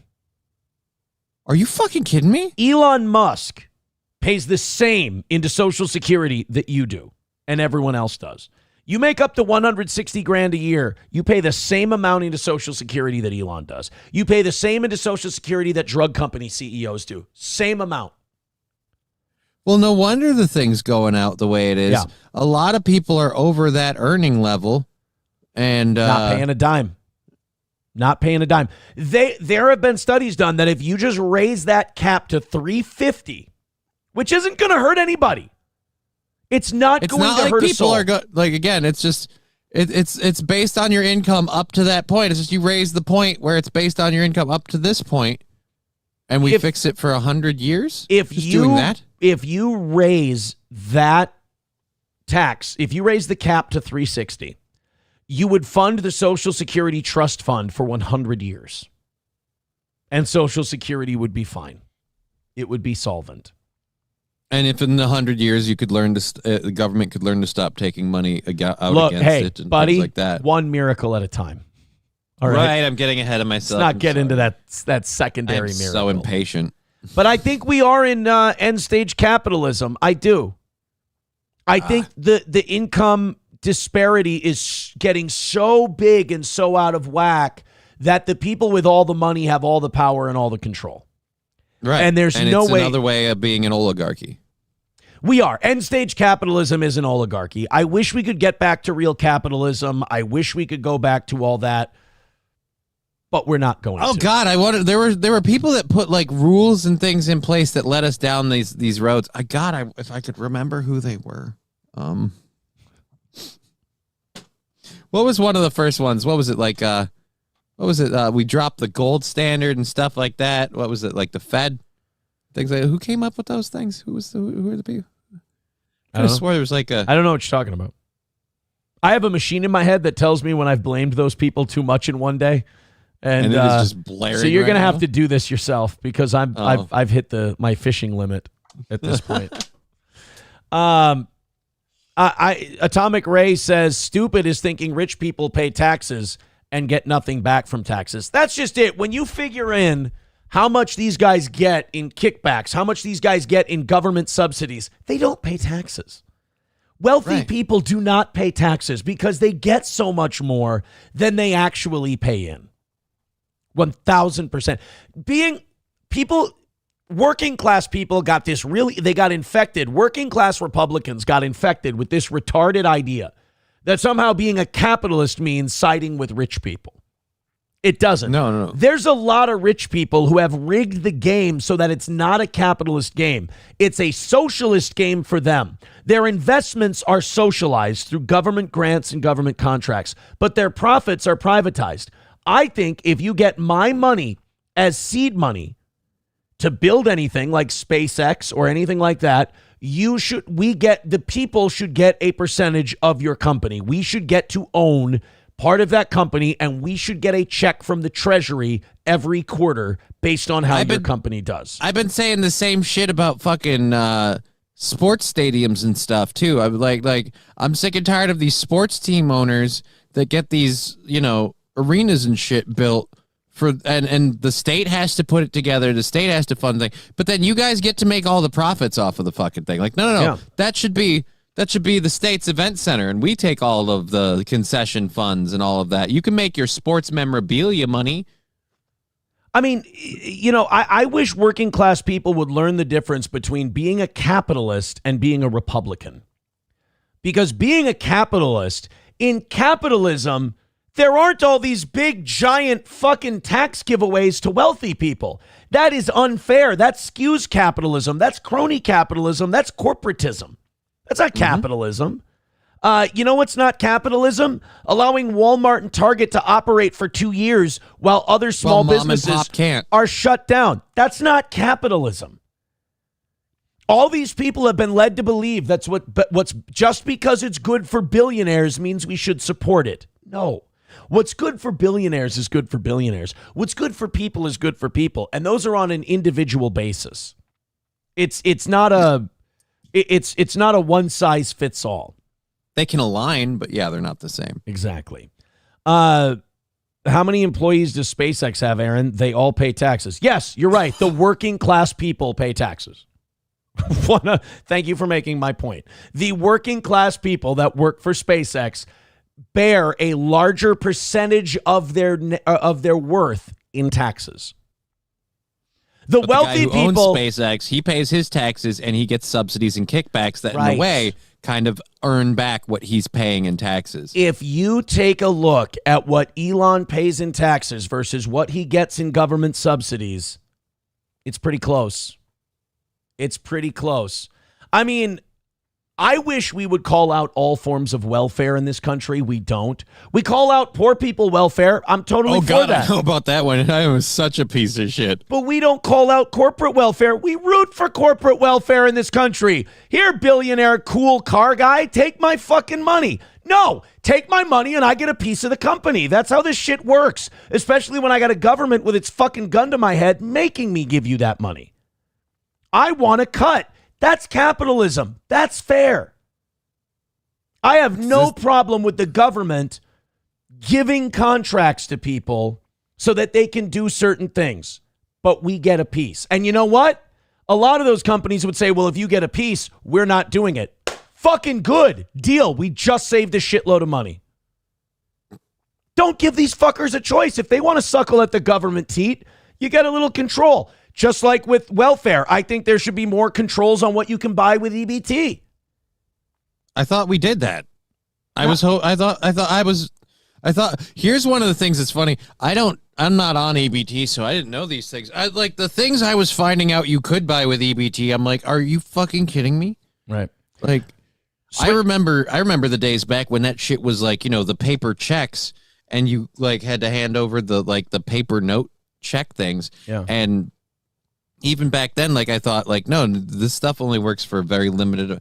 But you can't buy your hair care products or get your nails done on EBT anymore. Like, when could you?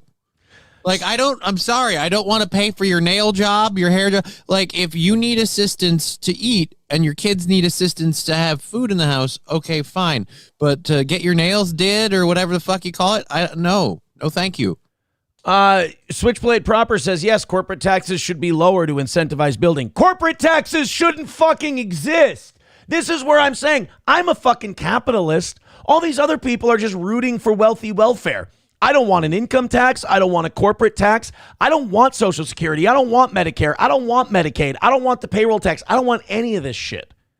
But as long as we have a tax code that benefits billionaires, I'm not talking about millionaires, people who are worth 1 or 2 million, they get a little benefit, not a lot. I'm talking about the uber wealthy who are in the game, who have heavy influence over government. Those are the ones that I want to curtail and make the system a little more fair for. Because right now, if you're a working class person and you fuck up your taxes, you can't afford to fight. You just got to pay. If you're a billionaire and they say you fucked up your taxes, which they never do, unless you run afoul of the government, you can pay lawyers from here to the end of time. Hell, you can get a GoFundMe, and some of the people will be, I'm such a star-spangled patriot, and I believe in him, that they'll help pay your legal fees and stuff. Yeah, I mean, look, the fact that I want an actual, I won't say libertarian, but yeah, small government, libertarian economy. I don't want this big government, because if you have this big government, I understand why billionaires go in and try to rig the system. The fucking thing's huge. It's like the mafia. It's got its tentacles around you. So better to be at the right side of the devil than in its path. Well, but not everybody has that kind of access. A government big enough to give you everything you want is big enough to take everything you have? Of course. That's accurate. You know who said that? No. Al Bundy. Roosevelt? Al Bundy said that, actually. It was an Al Bundy quote. All right, guys, let's get cheery. Jesus Christ, it's a good day. Yeah, dude. It's a wonderful time. Look at me. I'm just getting mad. You know what I'm doing? Switchblade Proper's right. I'm listening to too much of that fucking Sam Cedar fella. Sam Cedar's poisoning my brain. You know what? God damn me for trying to get a different perspective on the issues. I didn't realize it was going to be this beneficial to it, but I'm not doing my show today. I'm taking like a little day off. My daughter doesn't have school, so I'm going to hang out. I'm going to go upstairs, hang out with her. Might go to a park or something. Just have a little daddy-daughter day. And now I'm really glad I'm doing it. I'm going to need it to recover from all this shit. Well, hey, I tell you, we're going to get off this. And when she asks, I'm going to tell her, Daddy, why aren't you working today? Fucking Jews, and I can't take it anymore. So that's Jesus. Don't say fucking Jews to your kids. That's a universal piece That's of why advice. it's a joke. I don't do these things. She's not going to get it. It's gonna there's gonna be hand puppets involved, so we're gonna act it out. She's not gonna get the whole thing. All right, hit like, hit subscribe, hit follow. Now we're going with dead bears, not large homosexual men. We're gonna do a fun story. I didn't think none of this was planned for today. Just going off in all kinds of different tangents.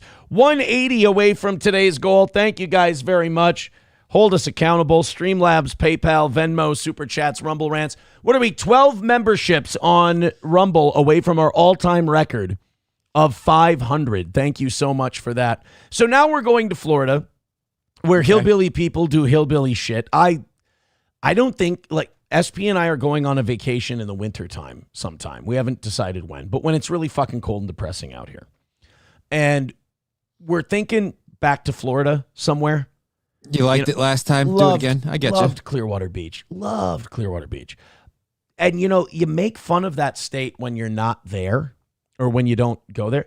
But you go to Florida and you're like, holy shit, I get it. Like, we went to Florida and I'm like, I can understand why people fucking leave the place they grew up in and lived in forever and just come live down here.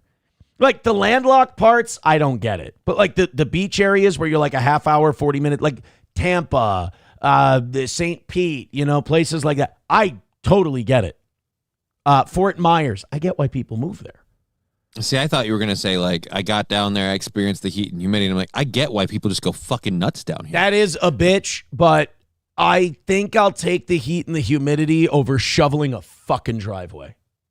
I wish I could, but yeah, I get you.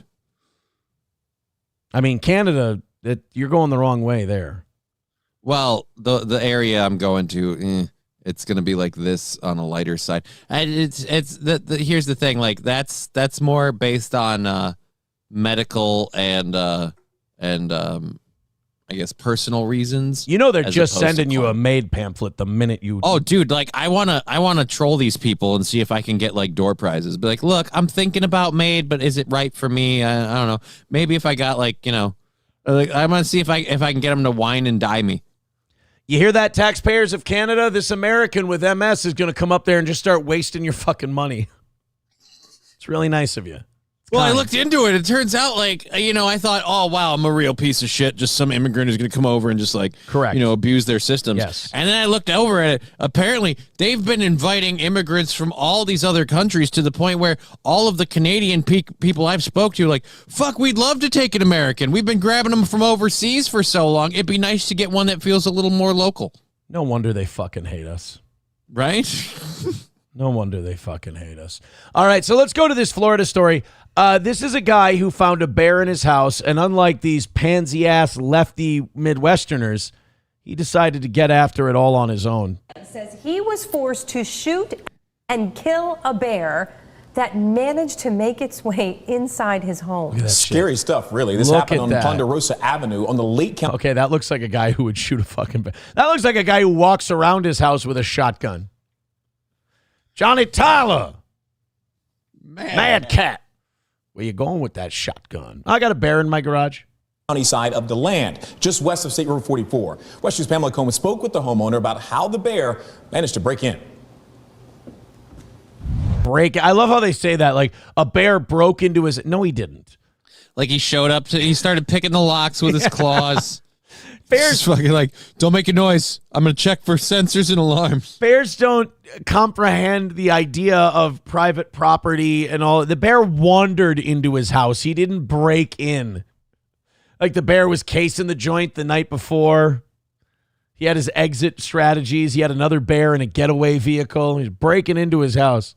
He's got a rap sheet as long as my bear claw. Grand theft picnic basket as far as the eye can see. Jesus. A bear dead inside a Lake County bathroom. Not the scene you'd expect in this quiet neighborhood. Bear piss himself after he shot him? Is that what was on the rug? Aaron, it's not important. Did he shoot him through the door? What a chicken shit. Yep. Off Ponderosa Avenue in the rural part of the county. But for one family Friday, it was a terrifying reality. Pure fear for me. I mean, seeing an animal that big coming at you and being face to face with it, I mean, it's not something you want to deal with. Is it like, I really have to stop playing this fucking game, and I will soon, but I see that bear lying there, and I just imagine Arthur Morgan skinning it and putting it on the back of his horse. Then taking it to the butcher shop, selling it. Right. See what you can do with the bear meat. Right. I get you. He lives right by the woods, so he is no stranger to bears. In fact, he's seen moms and their cubs jump his fence, roam his yard, and even break into his garage. But this is They're not breaking into your garage. They're wandering into your garage. The first time they ventured this far into his home. They huffed and they puffed and they tried to blow his house down. One of them was walking next to a small pig looking for honey pots. Oh, Piglet. Let's wander into this redneck's house, Piglet, and we'll steal his honey. January, one got in, but Zeke Clark spotted it and let it out. 2 months ago, another one, but that one ate its way out of the garage.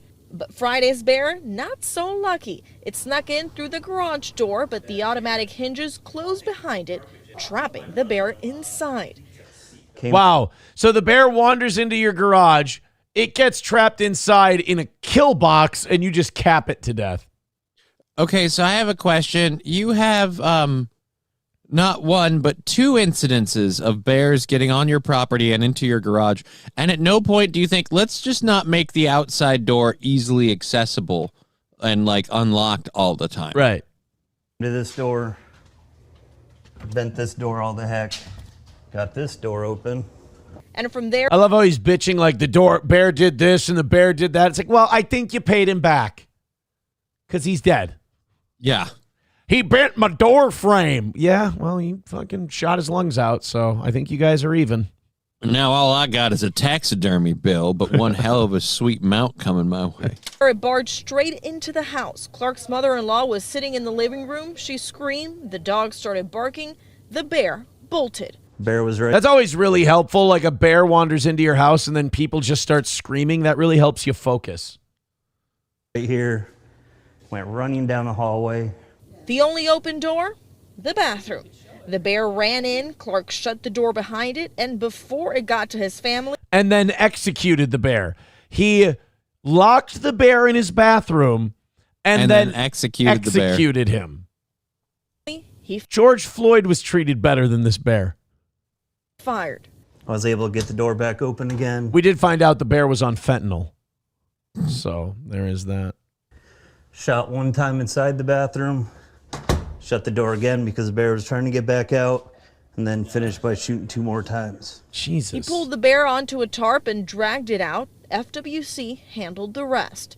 Now Clark's looking to upgrade his doorknobs and counting his blessings. They're literally levers a bear can easily open. Get a circular doorknob. This whole problem is solved. And they don't have opposable thumbs, asshole. You had one thing to plan for.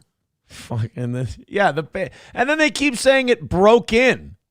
Like literally, all he had to do was lean on the door handle, and he's in. Aaron, look, they don't want to publicize this too much, but you know, black bears are only 13% of the bear population, but yet somehow. Oh, hold on, it's stuck. Chips and Diff, what the fuck? Maybe its battery's low? It's running out of power? No, it does this. There we go. It gets stuck. I got to grease it. I'm going to WD-40 my racism light. A much worse situation. I'm thankful for that. Covering Lake County, Pamela Combe, WASH 2 News. So we're just killing bears. Walk into our house. That was biased anti-bear reporting.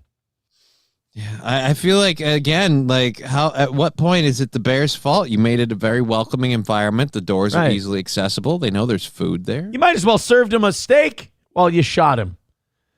Give Me Tips says, so 4-4, Ron, you're saying if a bear was in your house with your kids, you wouldn't shoot it? Yeah. No, I would shoot. No, I have no problem with this guy shooting the bear.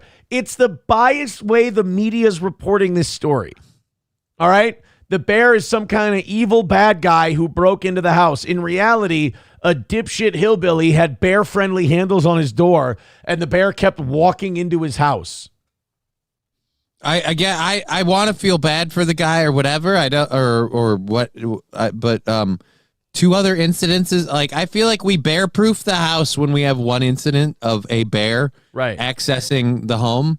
And they said this. He ate his way out of the garage. So on event number 2, a bear learned there's food here, and he left. Yeah, we're making the doors non-bear friendly. And like I said, a circular doorknob solves 95% of that problem because the bear can't open the fucking thing.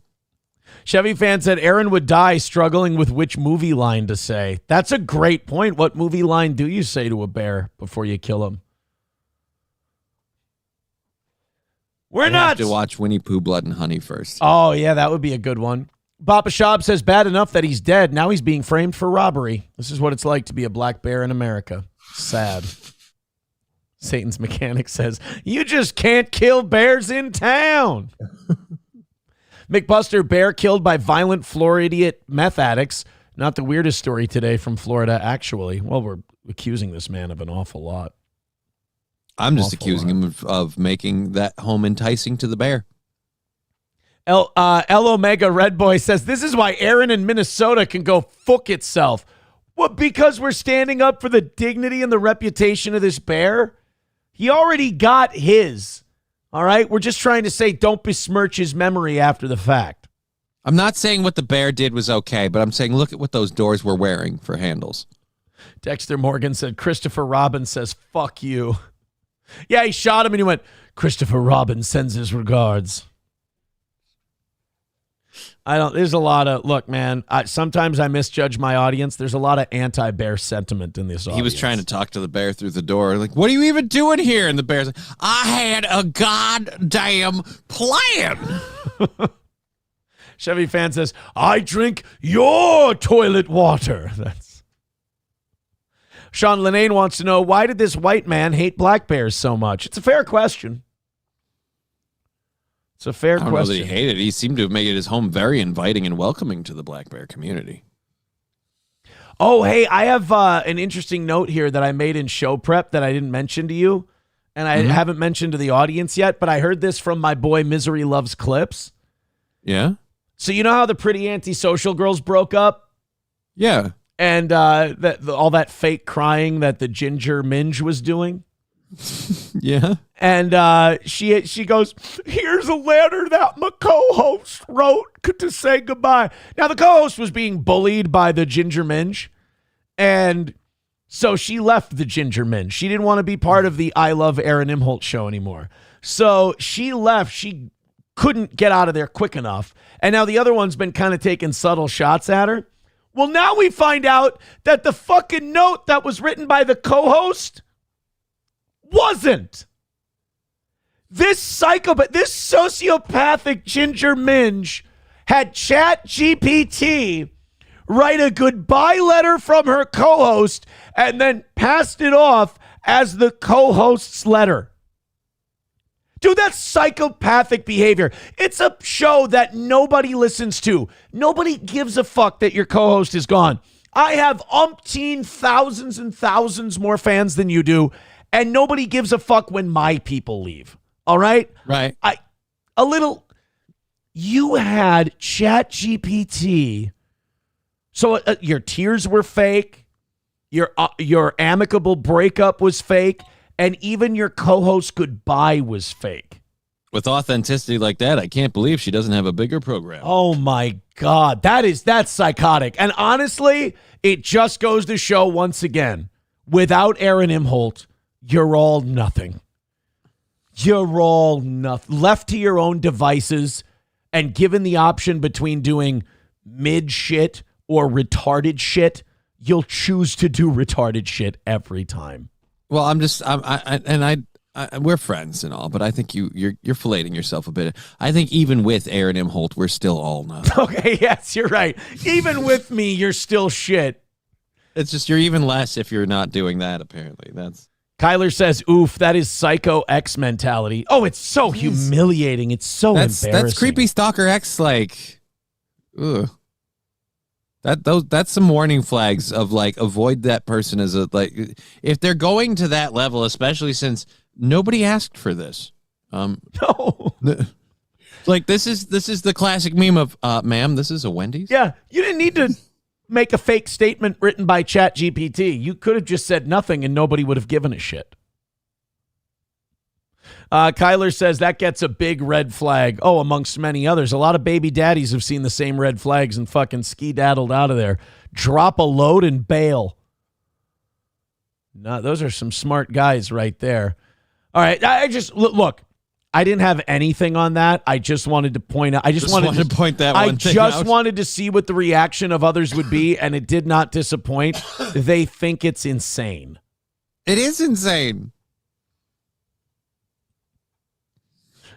I'm gonna debut. Aaron doesn't know this, but I got a letter from Corey Adam when he left the show. I'm gonna debut it on my show today after I have ChatGPT write it up. So apparently, I'm not on the show. Any statement that Haley comes up with from the co-host that she hates is basically the text messages that the Charlie Kirk shooter sent to his girlfriend. Okay, totally believable. Right, sure. All right, perfectly written at all. Let me open these up, and while I do, let's talk about our friends at All Care Towing, 320-253-5203 for All Care Towing of St. Cloud. If you go in the ditch, if you get in an accident, don't jump through hoops waiting for tow trucks from all over the area. Go with the one. Measure twice, cut once, and go with the best. The one that's there quickest, the best. All Care Towing, 320-253-5203. for all care towing of St. Cloud. Nobody quicker, nobody better. It's all care. 320-253-5203. From motorcycles to heavy-duty equipment and every vehicle in between. Use our friends at All Care. And also Stoney's in downtown Rockville, Minnesota. Stoney's beautiful weather for the foreseeable future. So that patio, still the best place to be. Stoney's Garage on the outside, great place to be. Live music on the weekends. And this weekend, the Vikings play at 8:30. So be sure to get that Ultimate Bloody Mary nice and early and sit down at Stoney's with some friends and watch the Vikings kick the living shit out of the Pittsburgh Steelers at 8:30 this Sunday morning. That's Stoney's Bar in downtown Rockville, Minnesota. Right there on Broadway. It's Stoney's. And Midland Armory. We already told you about the magic bullets at Midland Armory. MidlandArmory.com. Of course, our pals at Midland with a great selection of what you need for carry, hunting, personal protection, whatever. It's Midland Armory in downtown Foley, Minnesota. Visit Midland Armory today or go online to midlandarmory.com. Los Federales with $1 says, that wasn't a bear. That was a Chinese guy in a bear suit. His name was also Charlie. What are the odds? 2 Charlies in 1 week. Jesus, Los Federales. It's a little heavy-handed, I'll admit. 180 away from today's goal and just 12 memberships away from our all-time record of 500. And if we get that all-time record, I will go until 11 today. We had the big announcement from RFK Jr. and Donald Trump yesterday. RFK's getting shit done there in the health department. And what's the big announcement? If you're a pregnant woman, you're not supposed to be taking Tylenol anymore. RFK Jr. says that there's a link between Tylenol in pregnancy and autism. One of RFK's biggest things is he wants to cut down that autism number because, in fairness, there's a lot of it. It has shot up, but it's not just like, oh, this is causing it and that's causing it. There is also the fact that, like, autism has become a spectrum. And so now there's just so many shades of autism. Yeah, it used to be like you'd call a guy, oh, he's a little off. Or he's not good around people. Now they call that autism. So there is a little bit of that. But also, you look at all the shit that's in the food supply and the pharmaceuticals and like just even the plastics, the water bottles and the shit like that. That's in our balls now. Do you know about that? Yeah. Microplastics in the testicles. It's one of the reasons why I people got me on using the water bottle filter flavor thingies.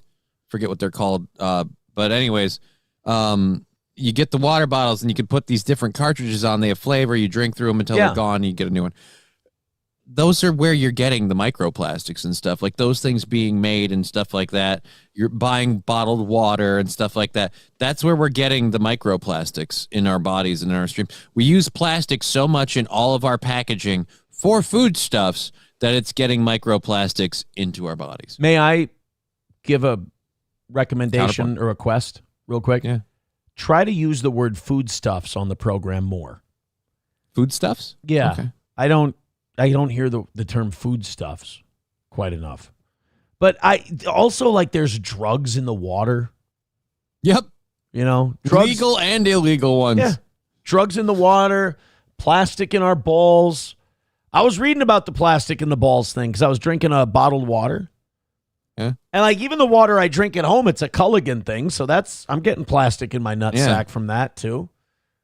Is that like it's causing cancer? It's making your sperms retarded. And people infertile.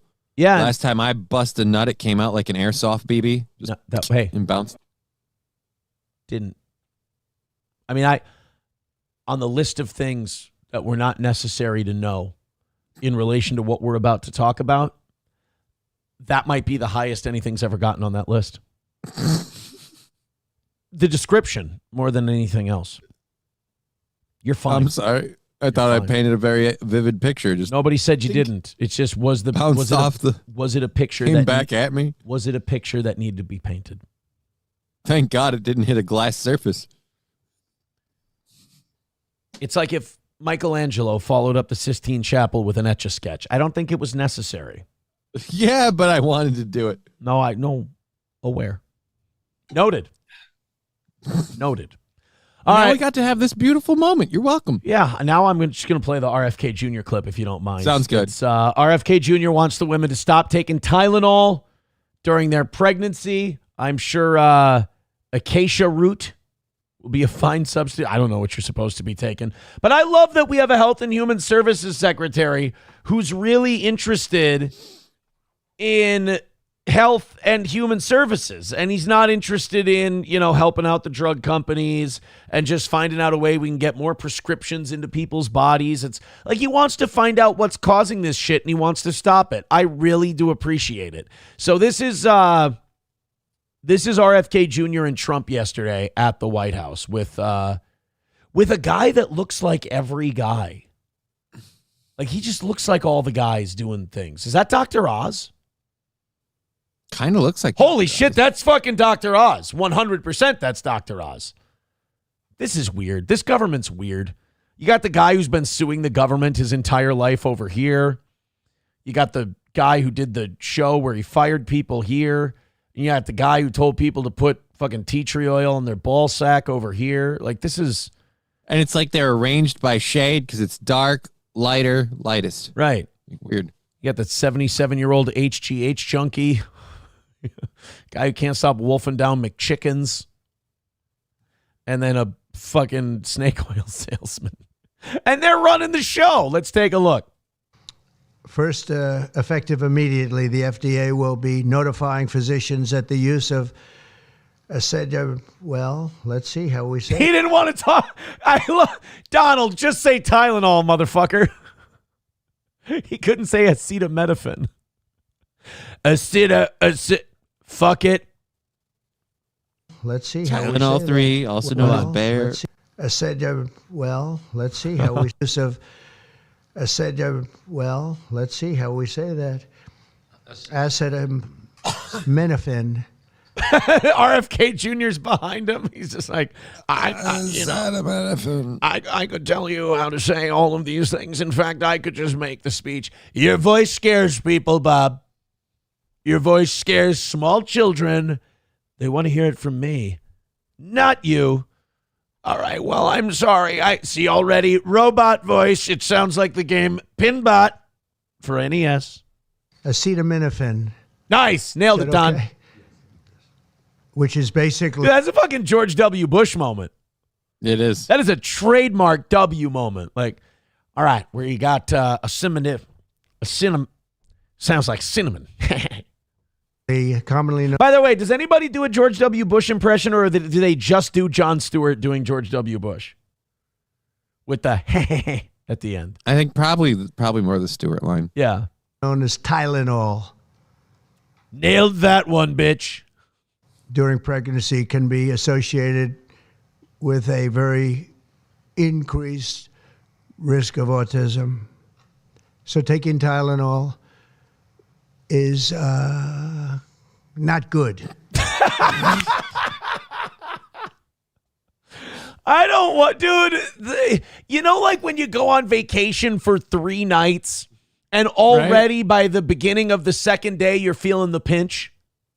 Mm-hmm. You're like, oh, I don't have enough time here. Fuck, what am I going to do? That's kind of how I feel with Trump's last presidency here. It's like, we're running out of time. It's not enough. He's like, Tylenol is not good. Like, that's the impression people do of him. He's doing the impression of Donald Trump. Taking it while you're pregnant, it's bad. I see the kids today, and they're so bad. They're all retarded. They're getting more retarded, actually. Most people are retarded now. And as Grey Duckling says, for $10, don't worry, scrote. There's plenty of tards out there living really kick-ass lives. My first wife was retarded. She's a pilot now. I love that. Tylenol, not good. Not good. You've got a doctor and you've got the Health and Human Services Secretary. They could have made this speech. Instead, you get the president going, Tylenol when you're knocked up. Not good.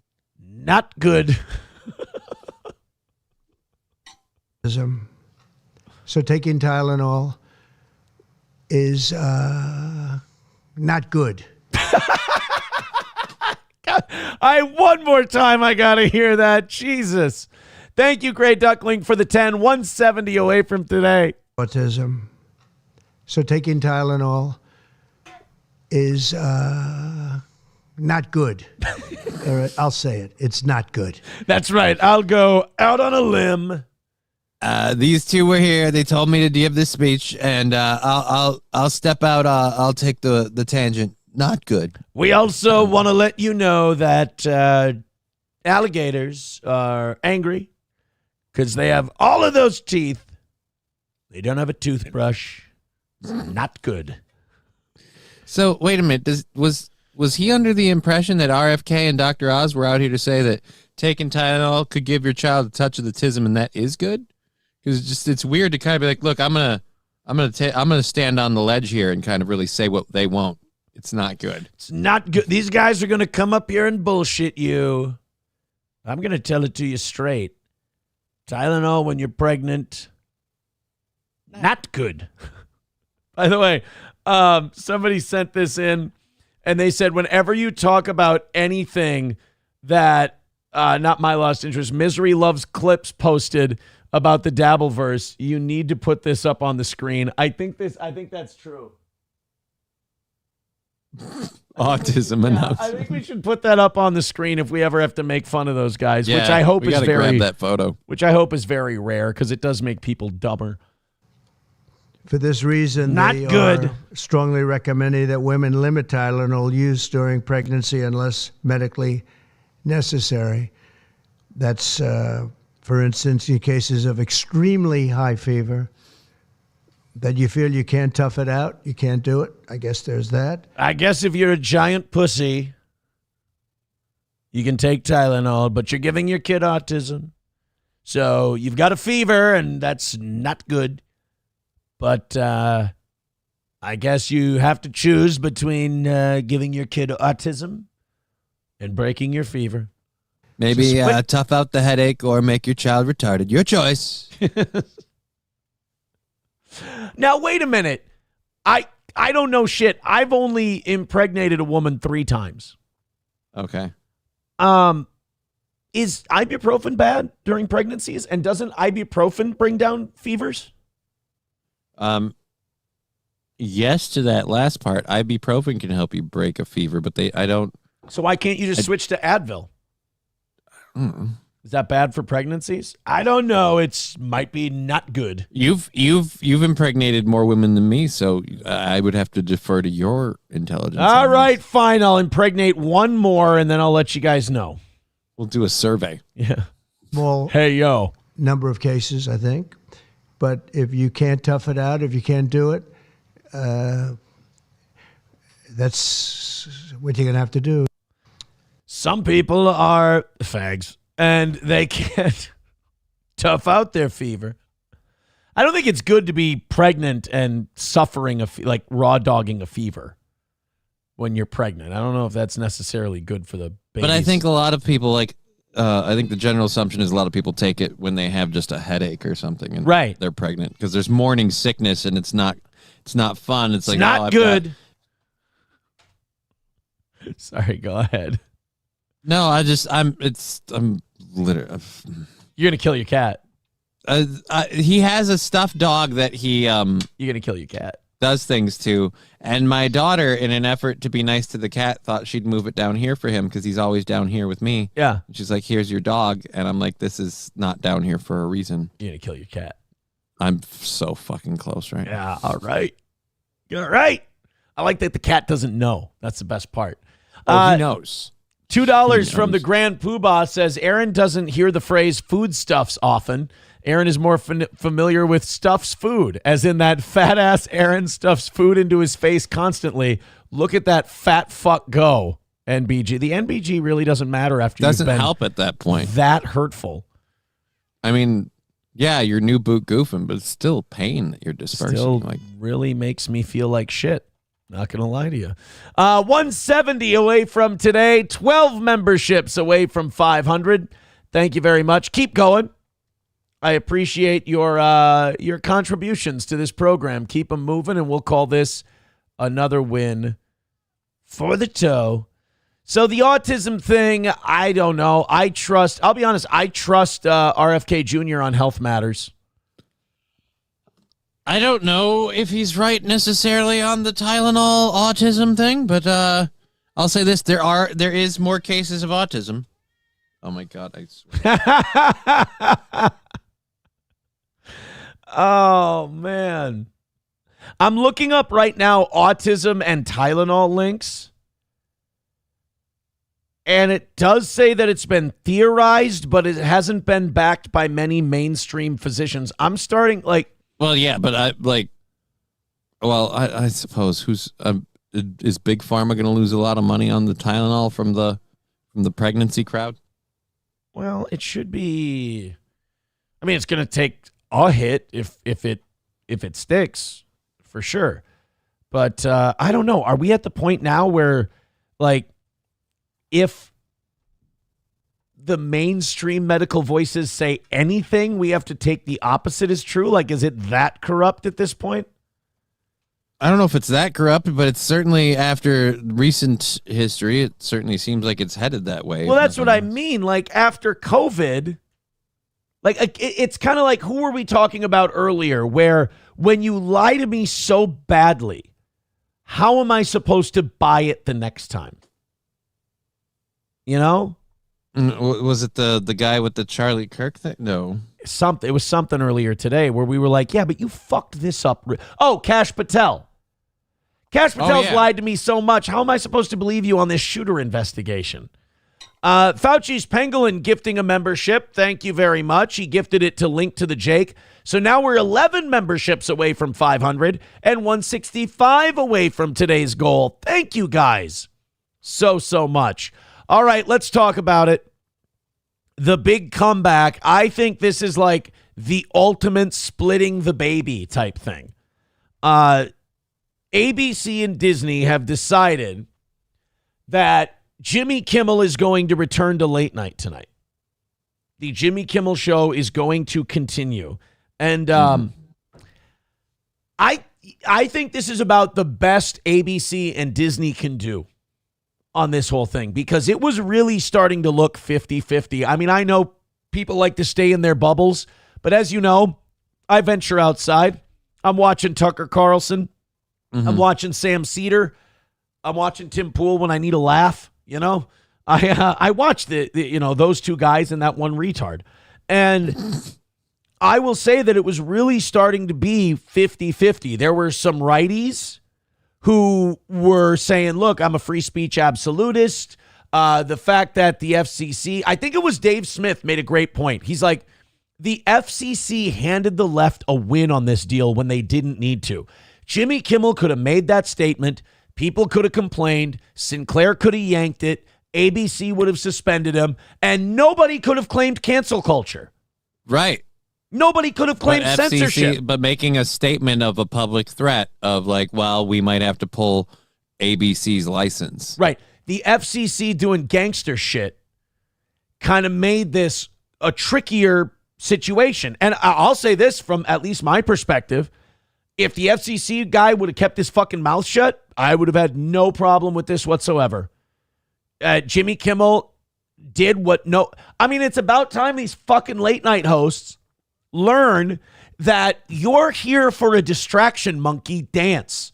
You're here to be Floyd R. Turbo. You're here to do headlines, the top 10 list, shit like this. It wasn't broke, so don't try to fix it. All these guys want to do social commentary. Get a fucking job on Fox News. Ironically, the guy getting paid to do social commentary on Fox News is kicking all of your asses in the ratings, because the people who are tuning into ABC, CBS, and NBC would rather just watch people fuck around. And enjoy jokes and humor. Right. They don't mind that there's a right-wing slant to it. They can ignore and or enjoy that part because it's a distractionary thing again. But when you're whining and bitching on your comedy show, the people who would watch you, they listen to people whine and bitch all day in their house, at work, everywhere else. They want to watch someone have a good time. That's what the morning news is for. Right. Meanwhile, they do more fluff shit than the late night people. Hey, here's a 14-year-old girl who's making her own honey by hand, and she's selling it at a roadside stand. And then Jimmy Kimmel, I hope all these Republicans fucking die of COVID. It's like, I'm sorry, did I walk into the whinging bitch hour? I didn't know. So he's going to come back. I think it's time. Suspend him for a week or so. Now all the people who hated his fucking guts can be out.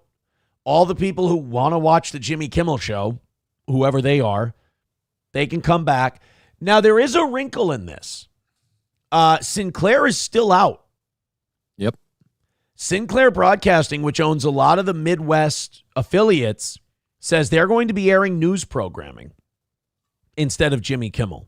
And Disney and ABC says that this afternoon they're going to have more talks with Sinclair. I mean, if Sinclair wants something out of the network, this is a good way to go. They can push for it. Yeah. Get your concessions, dog.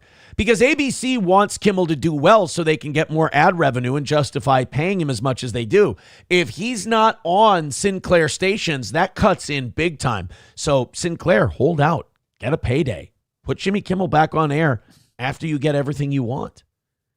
It's a smart move by Sinclair Broadcasting. And Sinclair is kind of a right-leaning network, so they don't want Jimmy Kimmel on their fucking stations anyway. They also have said, Sinclair has said, look, we own affiliates in a lot of right-leaning markets. They don't and they won't like this. Right. They don't like Jimmy Kimmel. They didn't like him before. He's losing us money on our stations. We want to get rid of him. So it'll be interesting to see what Sinclair does. I know that there's also mergers. Nexstar has a merger. I think Disney's working on some merger shit, and they don't need this Jimmy Kimmel thing fucking all that up. So they're hoping they can put him back on the air Tuesday. I'm going to make a prediction that he gets really good numbers tonight, both on TV and online. Because everyone wants to see what he will say when he comes. Right. This is a curiosity thing.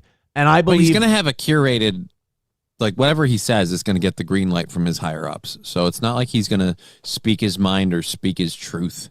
I agree with you, but I'm sure you heard the story that he refused to apologize. Not only refused to, I was going to say that, but not only refused to apologize, he went further than that. He was going to double down on the anti-MAGA shit. He was going to go harder in the paint on the show. So basically, ABC and Disney did not want to suspend him.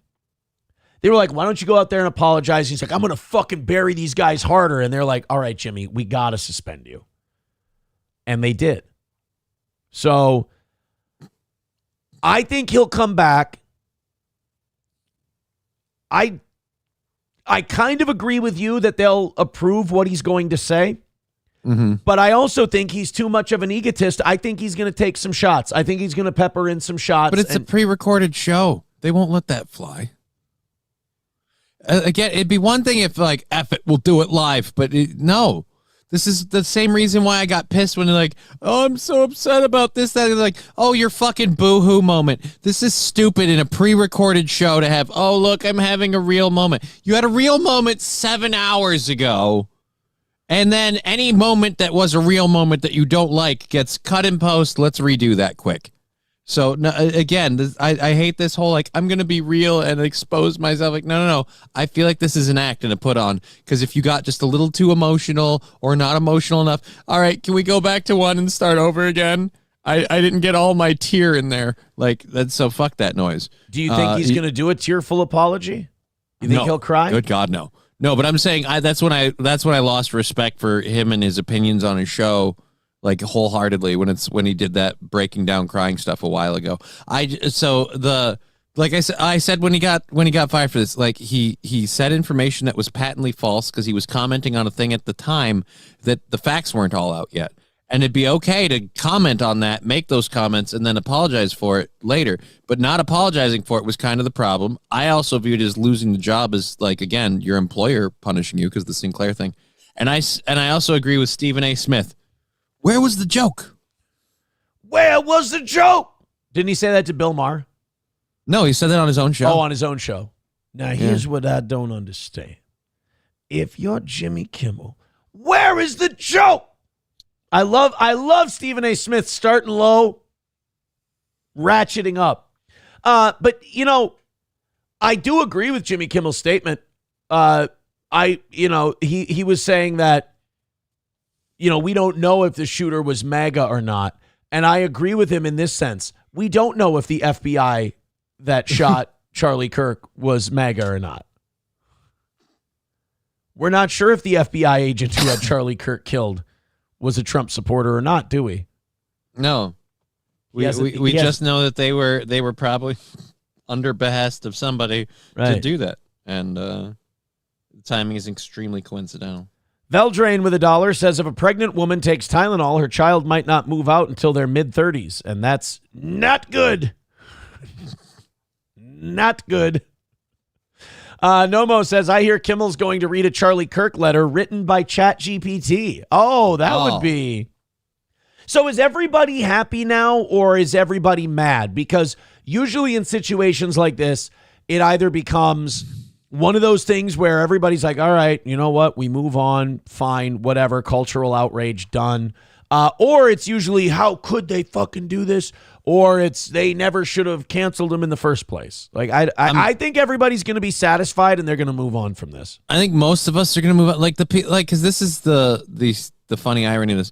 The people who are really pissed off with what Jimmy Kimmel said and how he's behaved weren't going to watch him in the first place. Maybe so it's not like it's like, again, here's where like, I don't think he should have his job back. I think what he did was a piece of shit thing. But I don't give a fuck. I'm not going to watch him anyway. Like, I'm not even going to watch him because, he's coming back. What's he going to say? Like, someone said that, like, oh, yeah, I'm excited to see what he says when he gets back. Like, oh, I'm not. Here's what I'll do. I'll react to other people clipping it because literally watching it I consider a waste of my time. And if it's not worth my time and nobody clips it, then there's nothing to talk about. Here's my thing. I'm not going to watch it for one very specific reason. What? I will be tired and will probably be sleeping. That's why. MSO says, nobody's saying you can't air Jimmy Kimmel. Nobody's saying you can't watch Jimmy Kimmel. We're just saying you can't watch Jimmy Kimmel on Sinclair. It's a fair point. We're never getting away from that. No. MSO himself will keep it alive. Dusty Rhodes with $1 says, crying is for pussies, right, Johnny? No, fake crying on a pre-recorded show, yeah, that's totally for pussies. If you're on a live show and you break down and have an emotional moment, that's called being a man. Oh, see, I didn't know that. I'm glad that you wrote the rules for us. Well, again, he's trying to draw a parallel that doesn't fit. Like, it'd be one thing if, again, it's live and I'm talking about this crap and I'm worried about my kids and like, no, that looks stupid. But like, and again, I ate a lot of shit for breaking down the multiple times it's happened. And, yeah, it's just, again, it's a live show. Yeah. I don't take that moment off the air because we're a live show, so I'm not taking that moment away to make myself look bad in hindsight or to prevent people from commenting or criticizing. But if we've pre-recorded this shit, if we pre-recorded it, if we pre-recorded it, we should be way better with these jokes. But if we pre-recorded this shit, like, then yeah, you're a dirtbag piece of shit for being like, I'm going to break down and do this whole emotional thing. And it's just like, yeah, I don't know, maybe don't. Your show's supposed to be lighthearted and fun. Maybe don't do that, especially when you have the option to not air it. I'm going to be really honest with you. If we pre-recorded this and you cried, yeah, I would leave it in. 1,000%. I would leave it the fuck in. Well, you know what? I'm leaving to go to the bathroom. I'll be right back. Dusty Rhodes. Wait. Dusty Rhodes with $1 says, if Kimmel spilled water during the pre-recording, got you, baby. Right? If he fell on the floor and spilled water and came back and was all upset about all that shit and said, fuck it, I got to turn this off because I can't even. Yeah, then he'd be a total pussy. You can go to the bathroom now. I'm glad he understands that. You can go to the bathroom now. I appreciate you giving us the rules.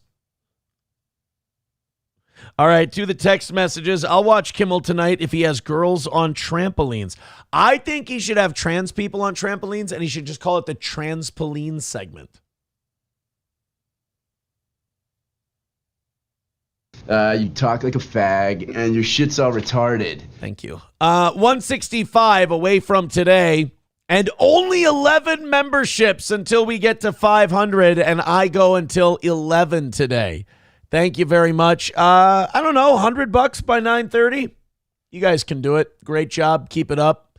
Couple 2s and 5s at a time. We got this thing hammered out. Streamlabs, PayPal, Venmo, Super Chats, Rumble Rants. All right. Now we've got Howard Stern standing up for his boy Jimmy. And we all know how people feel about Jimmy Kimmel. We all know, unfortunately, how people feel about Howard Stern. One of the biggest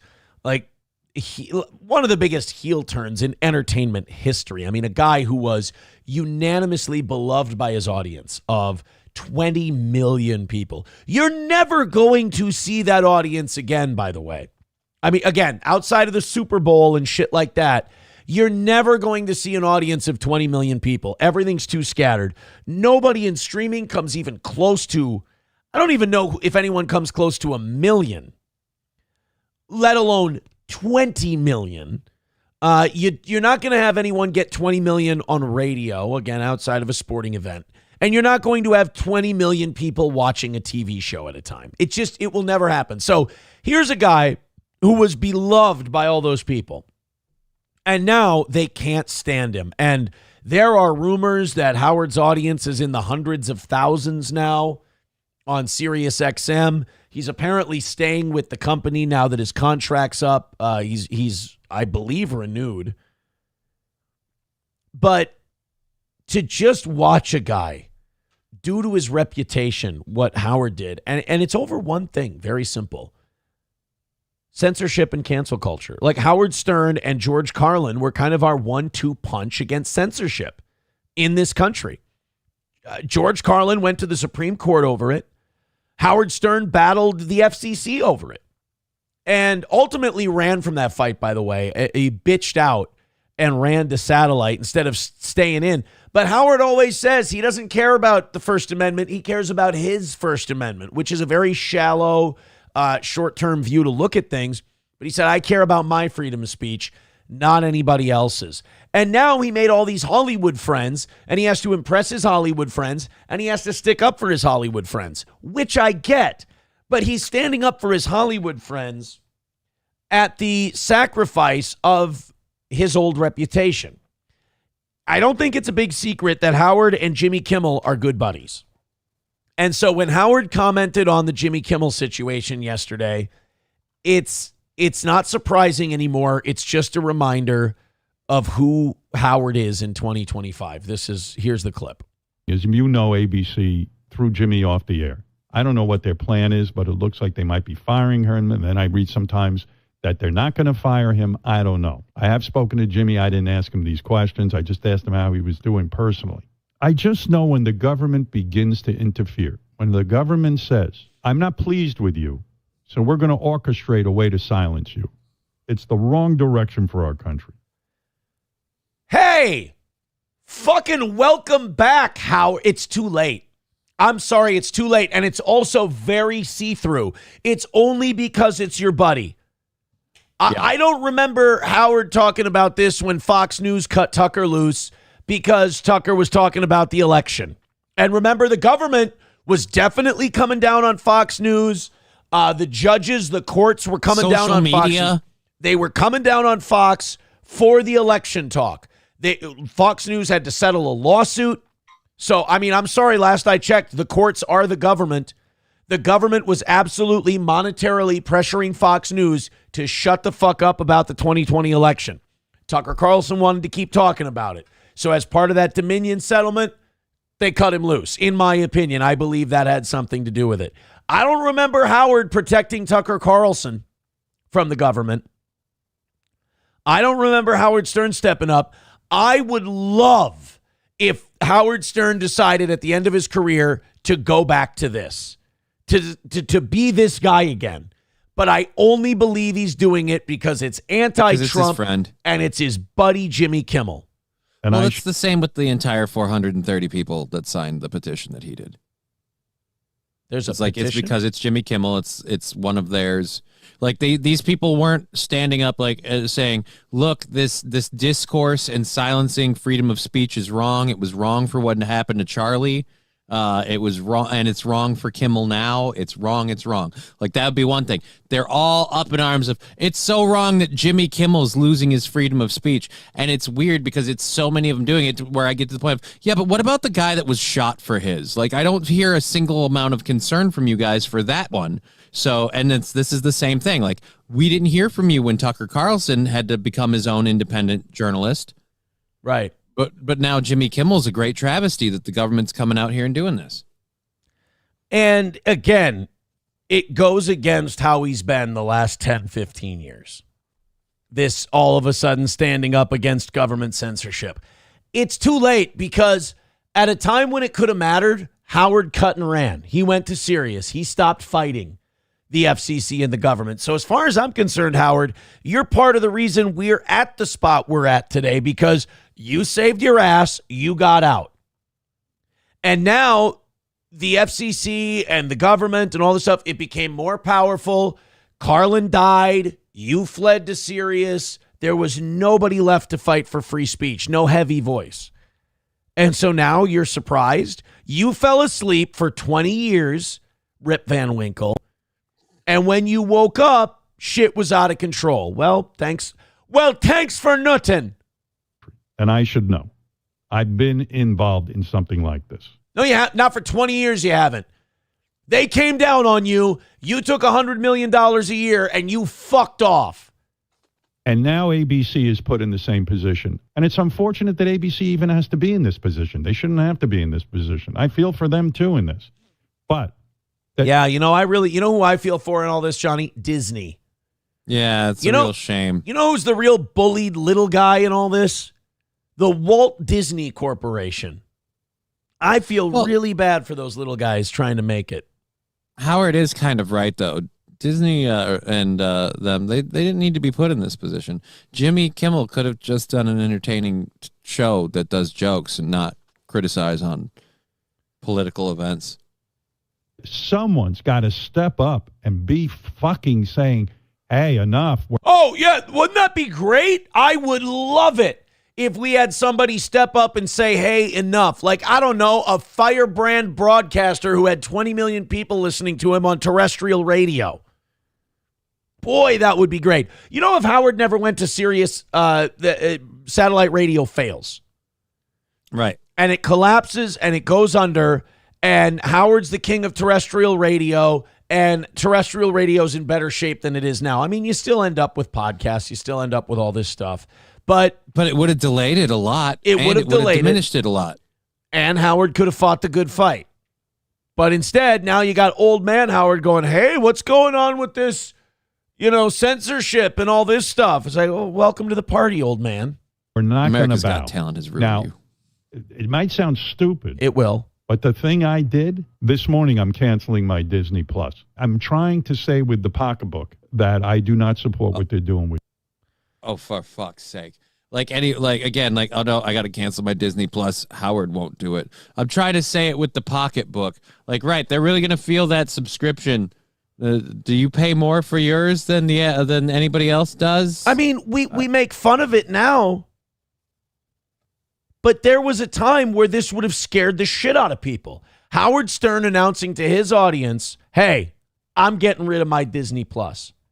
I'm showing them with my pocketbook that I'm not down with this. Yeah, if he had his 20 million terrestrial radio thing, that's a clarion call to throw Disney Plus under the bus. And it's not going to be a thing. That's what I mean, though. He had that influence. He could have fought this thing, and he tucked tail, and he tucked dick, and he ran away. And now he wants to fight. Howard, you don't have the juice anymore. It's over, brother.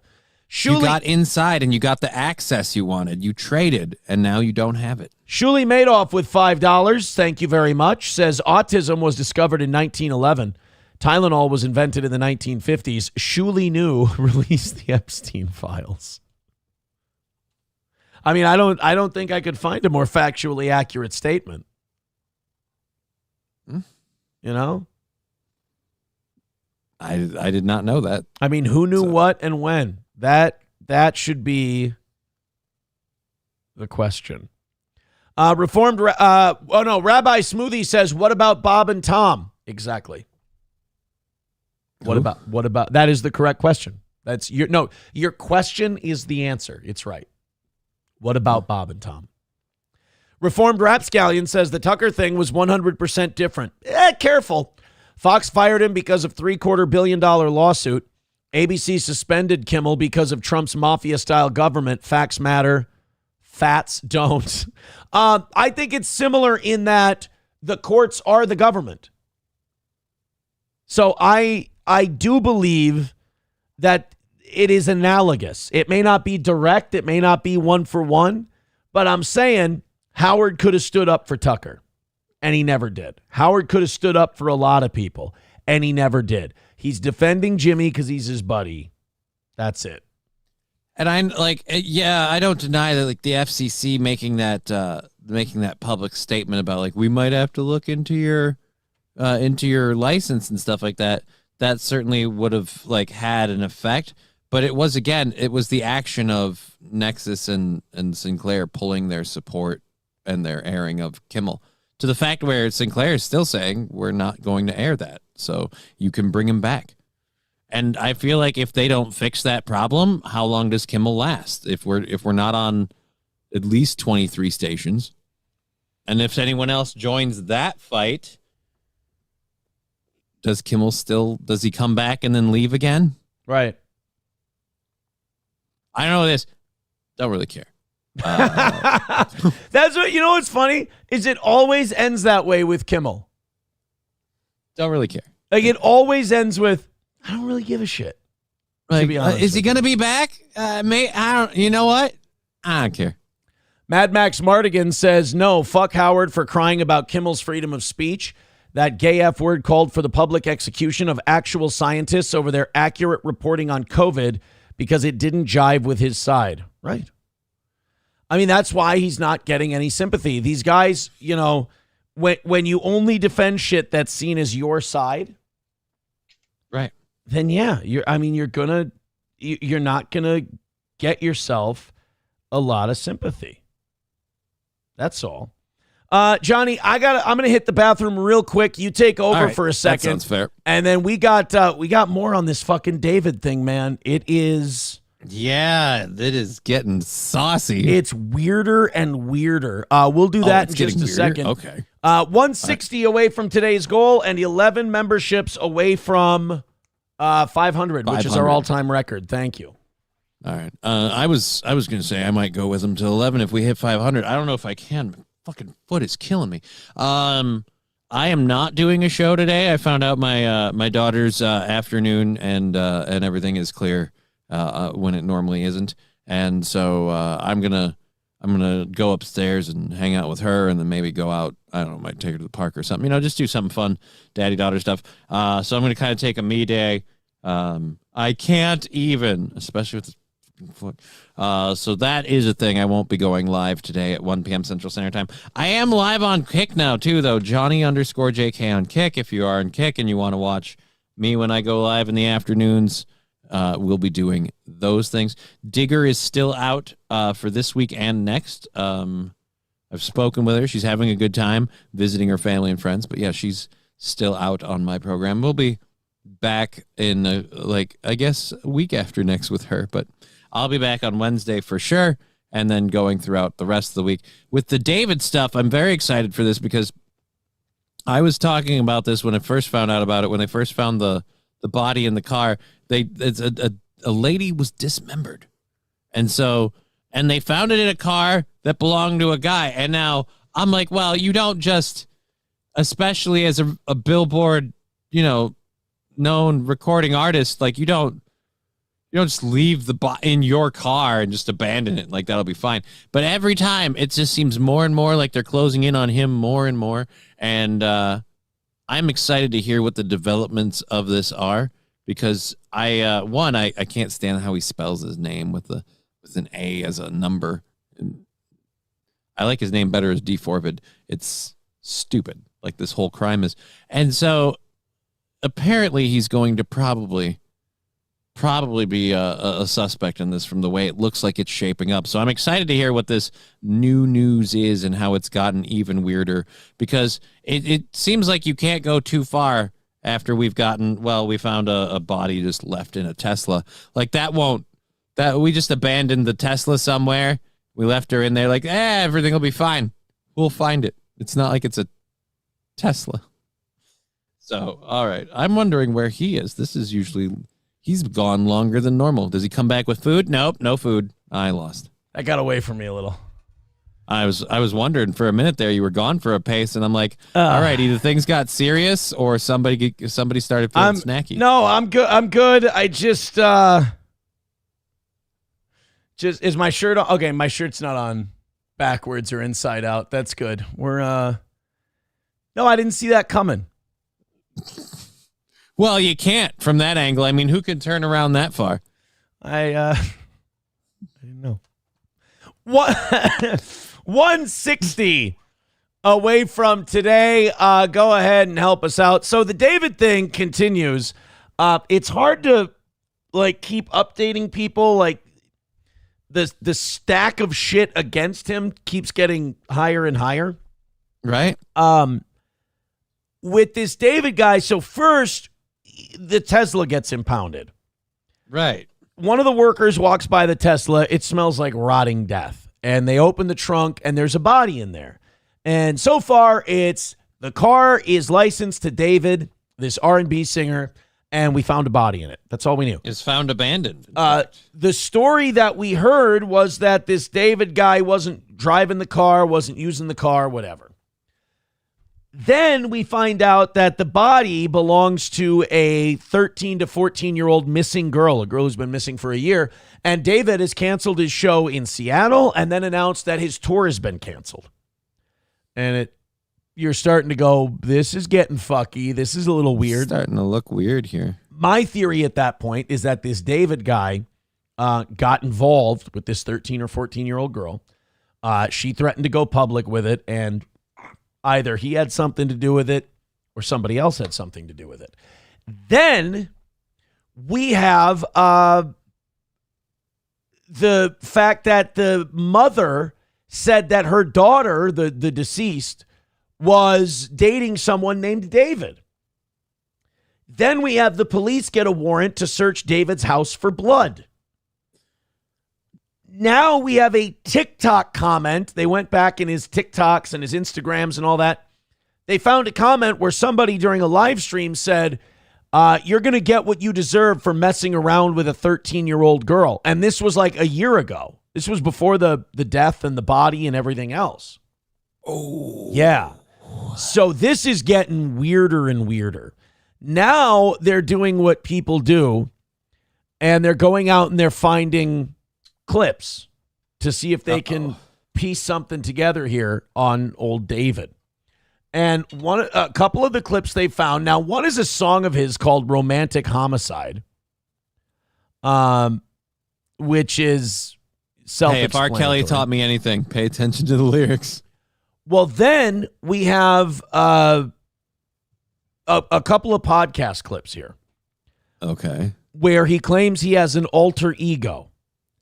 And his alter ego is like Tyler Durden from Fight Club.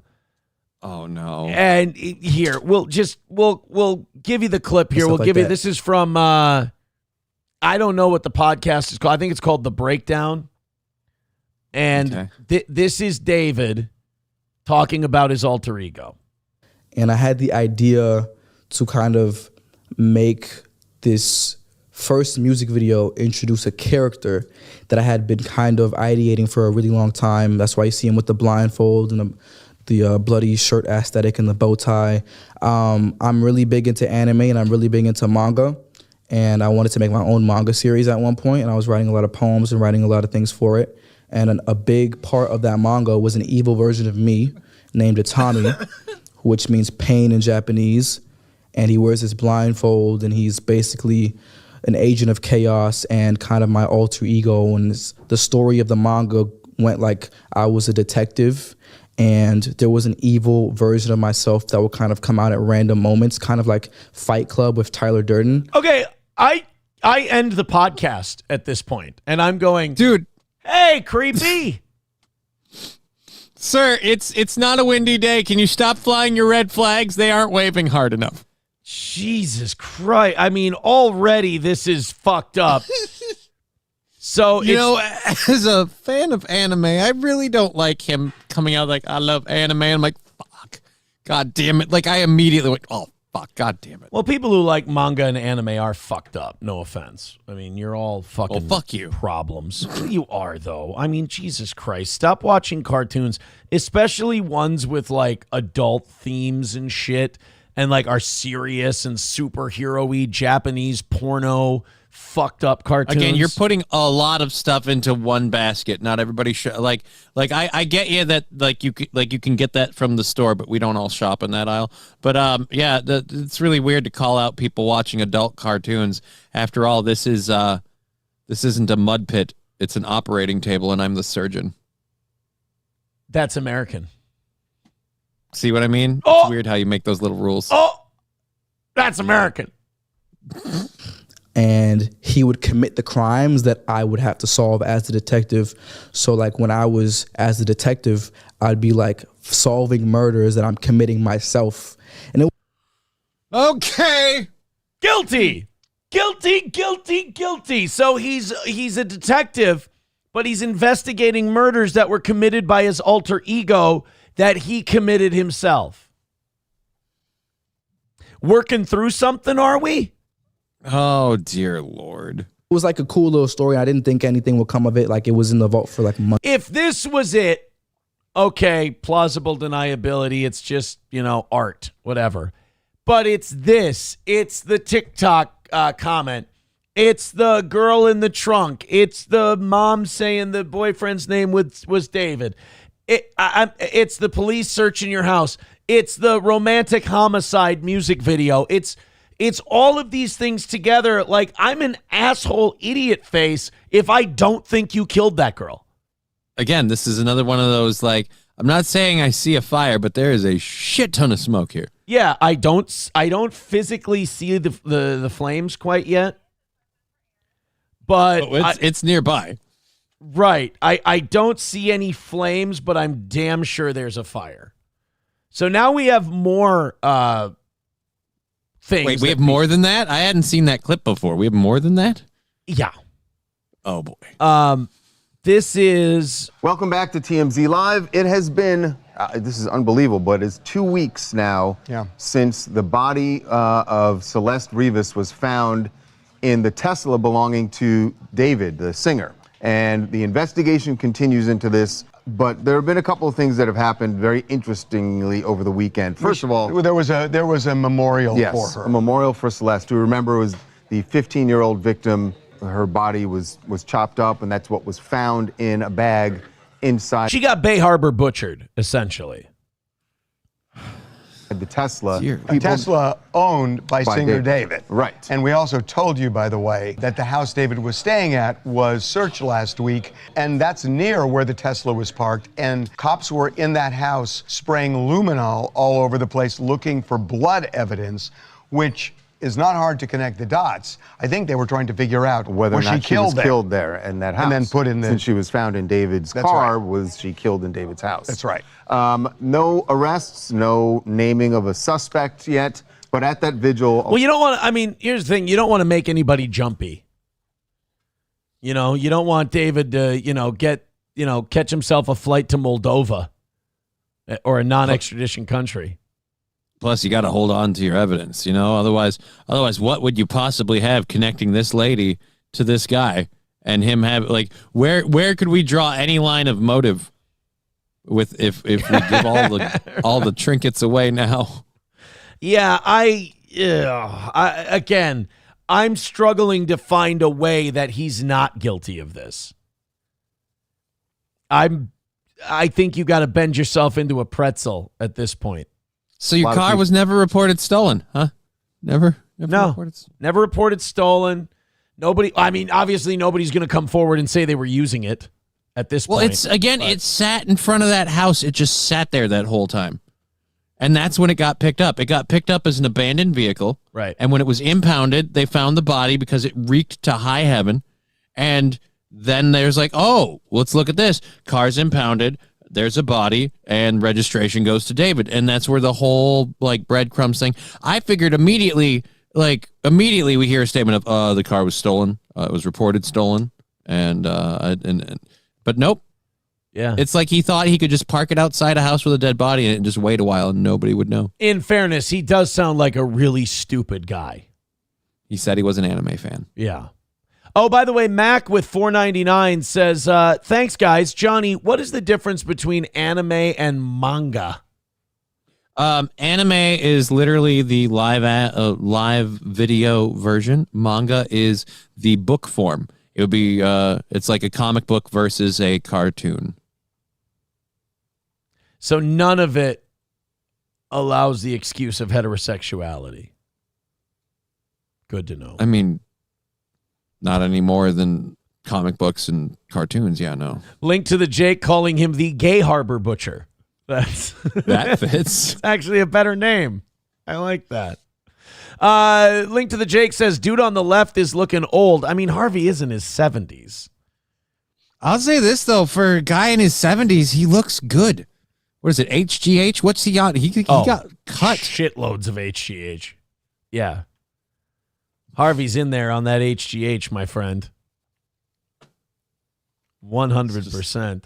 By the way, I need to be wealthy and get in on that HGH. Well, don't we all need to be wealthy? Let's put Mac now in fourth place at $25. Thank you very much. That's going to put Uncle Lucky / Scary Larry in the cuck chair, and now, unfortunately, Mersh falls out of the cuck chair. That is shame.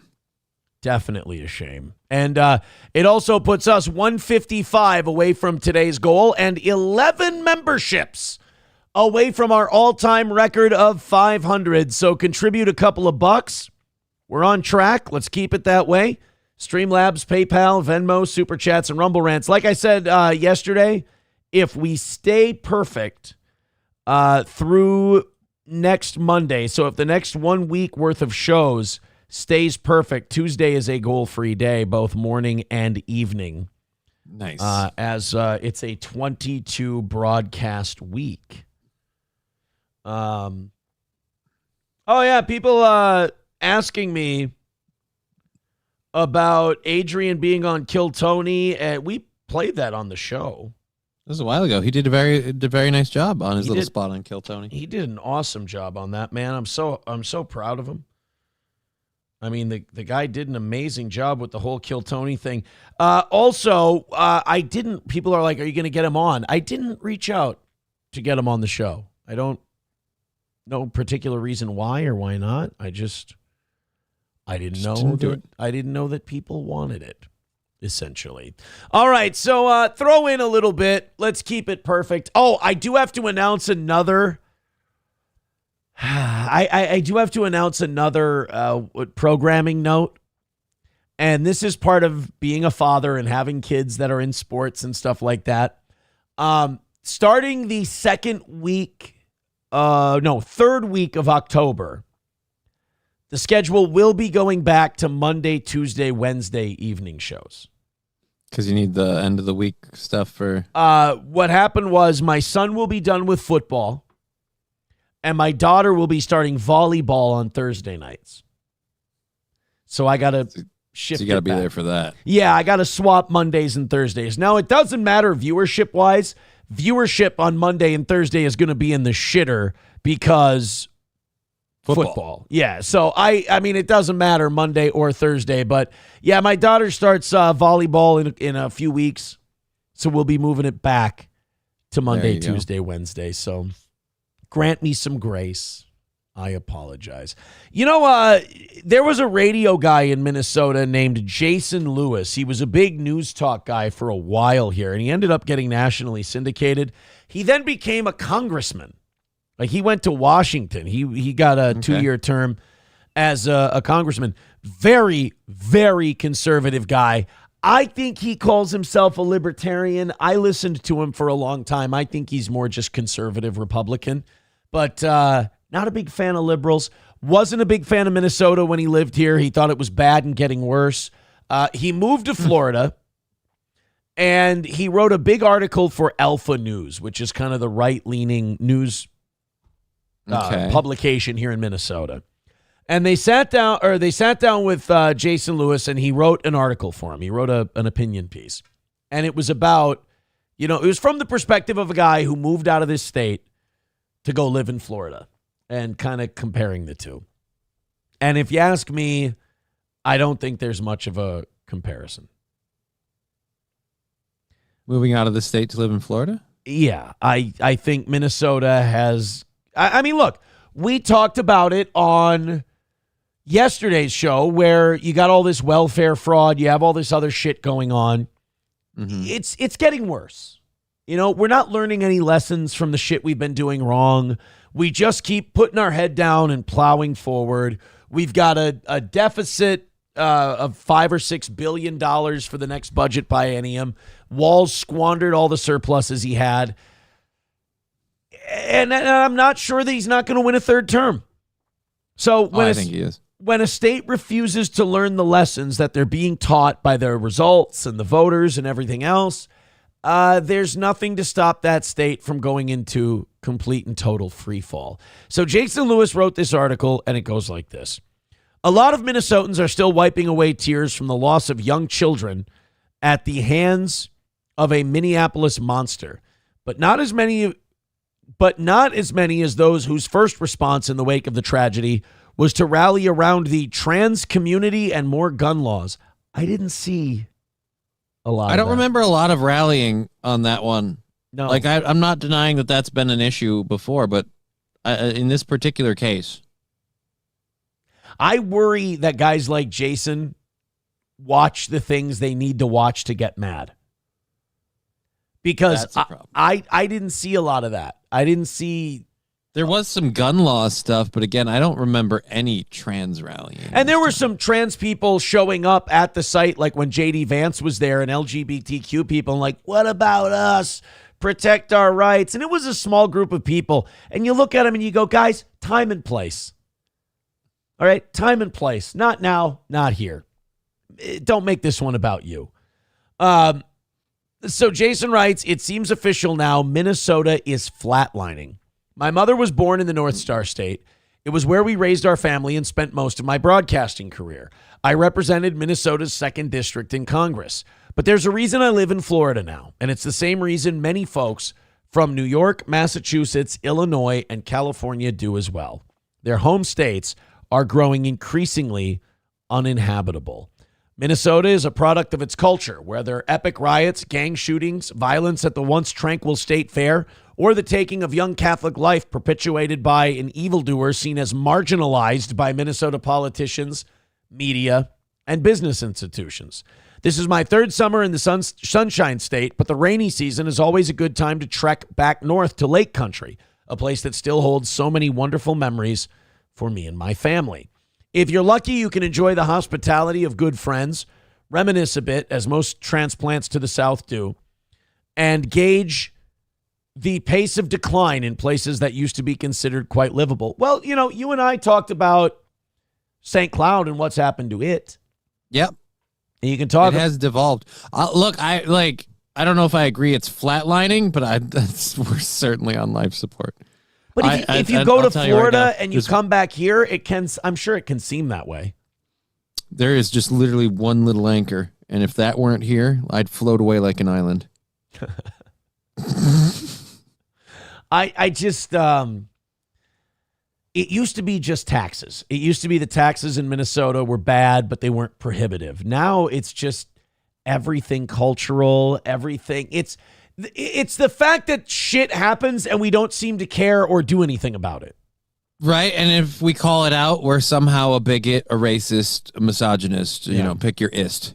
And we're also becoming one of those states that, like Chicago and other places, the state of Illinois, California, we keep doing the same shit. We keep picking the same people, and we keep thinking something's going to change. We keep importing more problems, and then it's like, you know what I need to do? I need to vote liberal harder. That will fix the problem. So, yeah, I think the first step is if you can get Tim Walz out of there, if he can fail to get a 3rd term, I think we're moving in the right direction.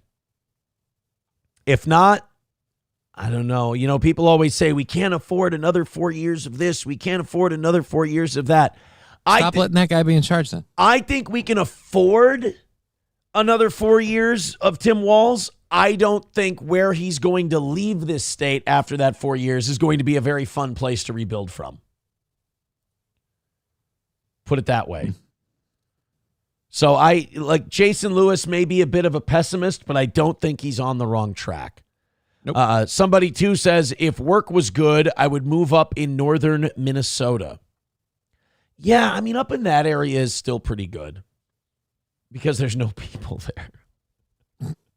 There's no people in those areas. You can still, you go up to like Emily, Minnesota and Outing and that chain of lakes up there. I mean, it's still kind of old school, you know, the milkshake place and Andy and Mayberry. Like there's still a little bit of that up there, but you know, Hackensack. And I'll say this isn't a specifically Minnesota thing, but one thing that killed that nationwide in a lot of ways, motherfucking COVID and their stupid rules about no, your mom and pop shop, your local stuff. No, you can't have any of that. You have to go to Walmart.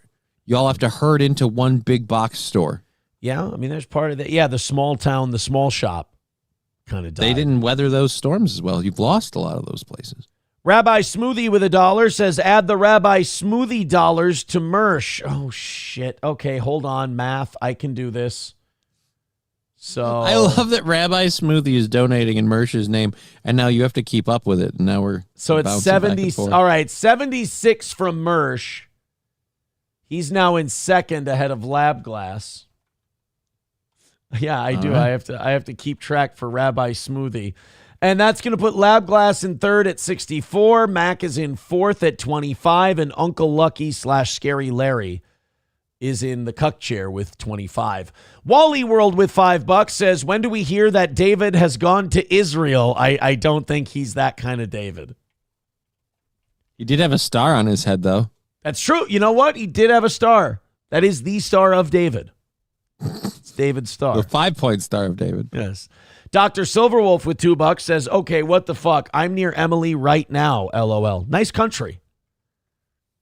It's nice country up there, my man. Never met her myself. Can't speak. She's adorable. That's going to put us 150 away from today. Guys, in the next 20 minutes, let's get her down to a hundo. You know, now that I think about it, I know we're still on track and all that. I know we're still looking okay. But we are under $100 for today.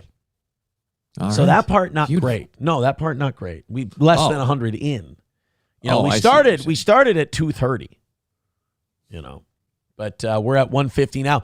The big thing is the 11 away from 500. I mean, we're 11 memberships from 500, and that's our all-time record. Right? And that's the part that I would like to knock out.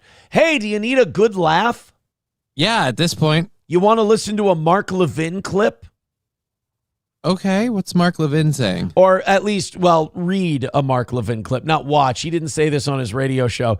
Mark Levin, as we all know, he believes that the Republican Party should be there for one thing and one thing only. Do you know what that thing is? Israel. Supporting Israel. I mean, you listen to any Mark Levin rant, and it is like anybody who's critical of Israel, he is textbook. Anyone who criticizes the war effort, anyone who criticizes Netanyahu, they're anti-Semitic. They love Iran. They want Israel to be pushed back in the seas, and they've forgotten about the Holocaust. You know, Mark Levin is the biggest propagandizing fuck there is out there.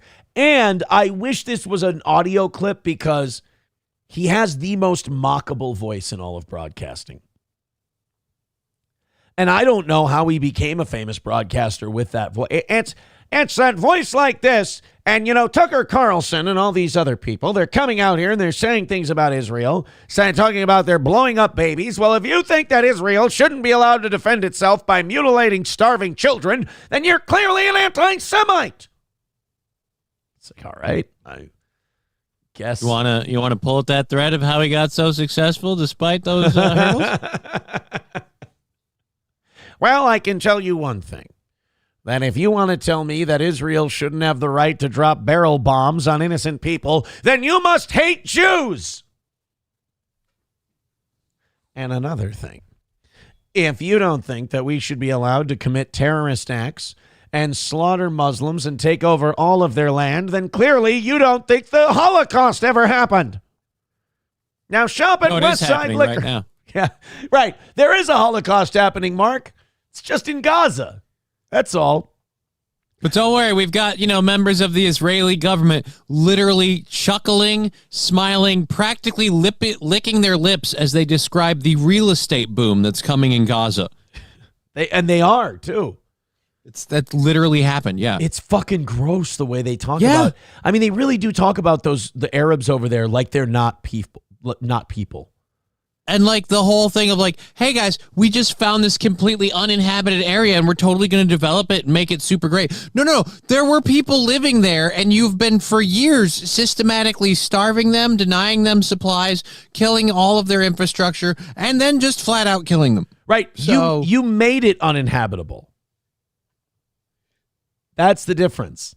Bigot on socialist media says, did you see the 4 U.S. citizens Israel killed in Lebanon? Oh, don't worry. I'm sure we'll end up apologizing to Israel for them being there. Yep, it's our fault. Sorry we got in the way of your bullets, guys. Our bad. The thing is, if you kill enough of these Arabs, we can build luxury condos where all the hospitals used to be, where we killed all the kids. It's amazing. Every time Israel does something horrible, Hamas just made them do it. Right, Hamas made them do it. Let's not ask who formed Hamas or why Hamas might have decided that these actions might be necessary. The thing is that if you look in the history, every time we kill some of these children, Hamas clearly forced us to do it. I know we shot 72 people waiting in line for food. I can't believe Hamas would make us do such a thing. Hamas was ladling the soup. Oh, well, then they're better than you are. Can you believe that Hamas was serving food to starving people? Those terrorists had it coming. And by the way, Israel has done things like bomb an area, kill innocent people, and then kill the aid workers. Yep. That's a thing they do too. But again, they were apparently fighting Hamas terrorists when they surgically struck a what was it, like a fucking just an aid convoy that was just like, yep, it was an aid. Yeah. Well, they bombed a hospital, and then people came to help the hospital bombing, and they killed them too. And when you confront them on it, they just go, "It was all Hamas militants." To me, every spokesman for Israel just sounds like Mark Levin. So Mark Levin, of course, had a problem with none other than Jimmy Kimmel. No, this is more of shooting inside the tent. This is a guy he thinks is an anti-Semite now, and he's a terrible guy. Republican, commentator. Ooh, Kirk? No, you can't say anything bad about Charlie Kirk right now. Okay. One of the biggest guys out there. Aim high. Who's his public enemy number one? I have no idea. Tucker Carlson. He hates Tucker Carlson. Tucker hates Jews, according to Mark Levin. So Mark took umbrage with something that Tucker said at the Charlie Kirk memorial service. This is what we're going to read what Tucker said, and then you're going to see if you could possibly find anything wrong with it, and then we're going to read Mark Levin bitching. This is what Tucker said at the memorial.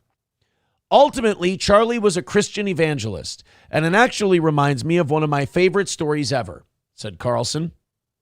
So it's about 2,000 years ago in Jerusalem, and Jesus shows up and he starts talking about the people in power.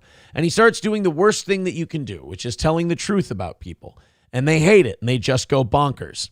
All right, so that's a shot at people today. Okay. They hate it, and they become obsessed with making him stop. This guy's got to stop talking. We've got to shut this guy up. And I can just sort of picture the scene in a lamp-lit room with a bunch of guys sitting around and eating hummus, thinking about what we do with this guy telling the truth about us. Fuck. We must make him stop talking.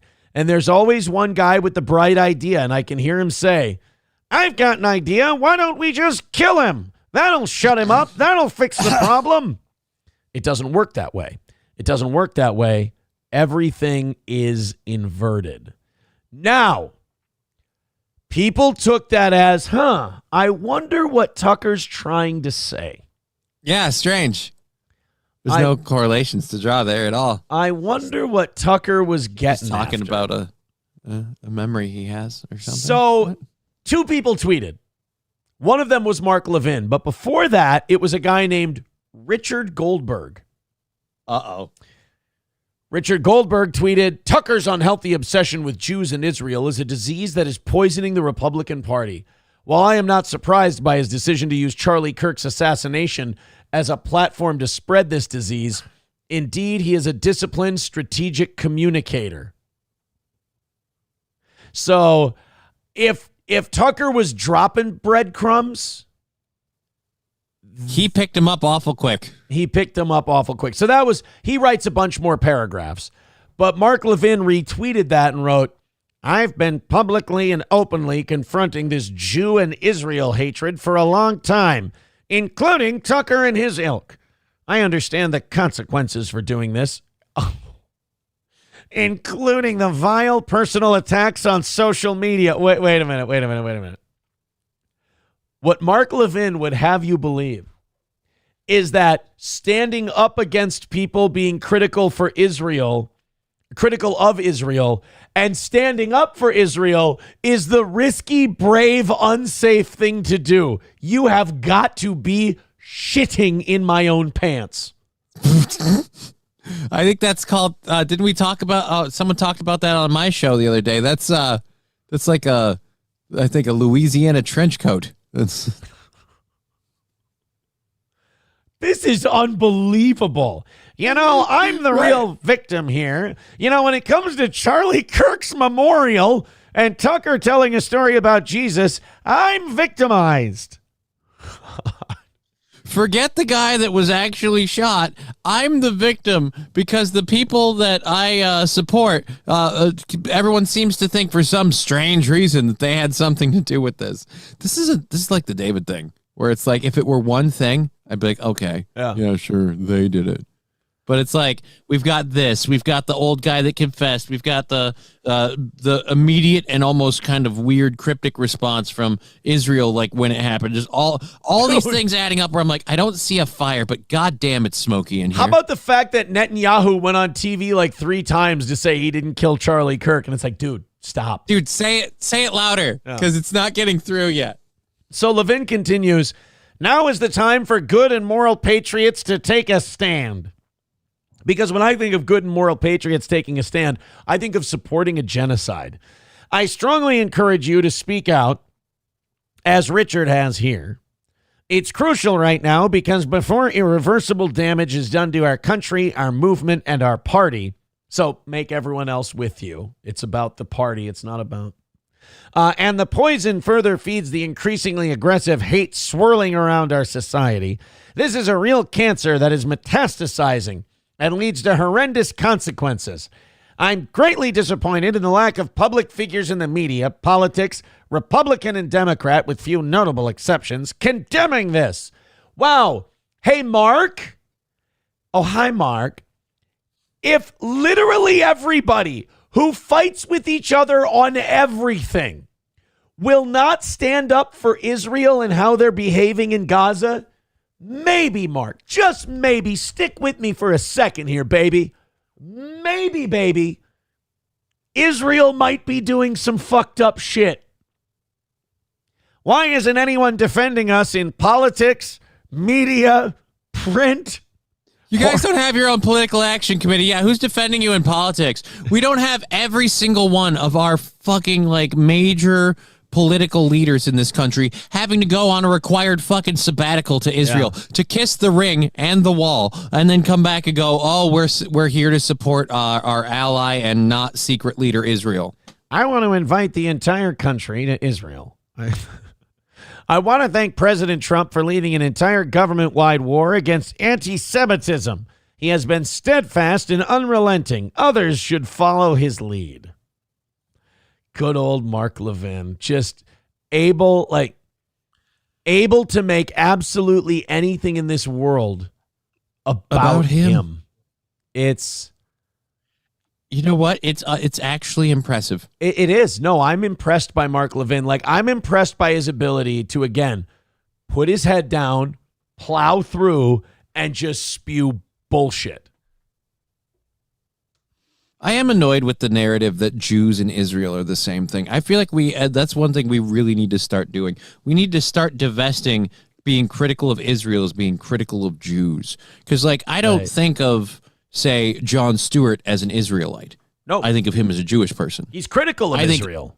And right. And there are plenty of Jewish people who are critical of Israel. And I think we're kind of allowing the Israel supporters to kind of throw the baby out with the bathwater, going, well, if you're critical of Israel, you hate Jewish people. No. I've got no problem with Jewish people, but there's a collection of them in one part of the world that seem to be a real bunch of fuckers. Well, it's called Zionism. That's why I always say Zionism is the thing I have a problem with. I always say Israel, but yeah, I get you. Same difference. Yeah. Well, believe it or not, there's people who live in Israel who are against this war and are against Netanyahu. A lot of the reason Netanyahu's been conducting this war so aggressively is because he's under serious corruption allegations in Tel Aviv. And this is the second time now that he's been in power and under corruption allegations. Weird. He's a rotten guy. It's like if lightning struck the same place twice. Like a very specific kind of lightning struck the same place twice. Weird. I wish people like Levin would just be honest and say, we want Israel to be an empire. We want to keep taking Arab land. This is what we want Israel to look like. We want the greater Israel thing. But if they do that, they lose that ability to play victim and talk about how mean everyone is to them. Right. And they've been holding on to that card since 1948. They're not ready to give it up. 1948, when they were bombing hotels and committing terrorist attacks and gun running and shit. Yeah. Unbelievable. Well, it's good to see that some things never change. Mark Levin still hates Tucker Carlson, and I'm sure Tucker Carlson is no big fan of Mark Levin. Let's go to the texts. Aaron, where would you move to if kids weren't an issue? I hear Idaho has great potatoes for mashing. I mean, you would be closer to the source. I don't know why potatoes would matter for me. I don't have any association with potatoes. Thank you very much. I heard you use them as hand warmers. I don't. I have like electric ones.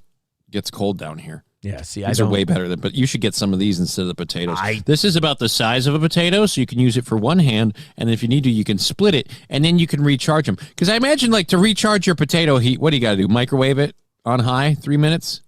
Flip it, do it again? I don't know. I never warm up potatoes to put in my pockets. Okay. Thank you very much. You were gone for the bathroom for a while. Was it to reload your potatoes? I was just going to tell you, I kind of feel like I have to go to the bathroom again. I might be unloading potatoes today. He's unloading potatoes. I might be unloading a lot of potatoes. That should be the code now. You're like, I'll be right back. I got to unload some potatoes. I got to dump some mashed potatoes out of my pants, unfortunately. Oh, my God. That'll be great. All right, guys, we are 150 away from today. There's a couple things I'd like. Knocking out the goal is great. I appreciate that. But also 11, I can taste it, 11 gifted memberships on Rumble away from 500 and our all-time record. We've never been there. I was shocked to wake up this morning and see that we had zero drop-off. Zero drop-off. You lose at least a couple. At least 5 or 10, yeah. Yeah, it's weird. Mommy says, what the fuck? I walked back into dumping mashed potatoes. Well, here's the problem. You can't just go news story to news story to news story to news story. You got to have, like we said earlier this morning, a little small talk. Yeah. And we got to give, like, there's a slight delay. We got to give the chat time to catch up and then you time to curate it for the parts worth covering. You can't just pop boom to boom to boom to boom to boom. What are we doing? Well, now we're only 10 memberships away from the all-time record of 500. As Atomic Ray, and Lab Glass gifting a membership to Gurmy and Boomer Bob Show. So now we're 140 away from the goal. We're 9 memberships away from 500, and I go till 11 if we get to 500, because every 100, you guys get a little bonus. $2 from Gray Duckling says, obviously he uses an air fryer to heat his spuds. That's dude, I decided to use an air fryer the other day. I was trying to make like a whatever. Point is, those things, I didn't realize that they can blow a fuse if you're not careful. Like, you can't use the microwaver and the air fryer at the same time. I don't put potatoes in my pockets. I would never know. Sure. You know what's frustrating about this accusation? You did nothing to earn it, and now you're fighting. Nothing to earn it, and there's zero I can do to disprove it. I know. It's beautiful. There's no way I can prove to you I don't put potatoes in my pockets. You can show us your pocket every morning. People are like, he hasn't put the potatoes in there yet. I got a whole other pocket over here. I don't know what else I can do. Right? It's a frustrating way to live. I'm going to be very honest. Meet me in public like, potato check, Imhold. Yeah, people are going to see me at Costco and they're going to be like, hey, what you doing, buying potatoes? God forbid you ever are. Oh, it's so, like, if you ever have to buy a sack of potatoes for anything, like if someone's like, you're like, hey, I really need to do you some sort of favor. I feel like I need you to buy me a sack of potatoes. Well, look, the math is the math. When you have tens of thousands of unique viewers every month, and the majority of them are in Minnesota, you're going to get noticed. Most of the time you go out, someone's going to say hi. Someone's, a fan's going to be out and about with you. The next time it happens, just don't say potato check. Certainly don't yell it from across the store. All right? Thank you to Wally World for gifting 5 memberships. Thank you, pal. I've sworn on the altar of God, total resistance against every form of tyranny, against the mind of men. That's going to put Wally World at $35 for this week. So now that puts him in 4th place. And now Mac is in the cuck chair at 25. And Uncle Lucky / Scary Larry is falling out of the cuck chair at 20. Let me put Uncle back up here. Uncle is at 20. All right. And now we are 115 away from today. Beautiful. So we're getting very close, and now we're also, what is that, 4 gifted memberships away from our all-time record of 500. So thank you guys so much again for all of this insane generosity. Streamlabs, PayPal, Venmo, Super Chats, and Rumble Rants.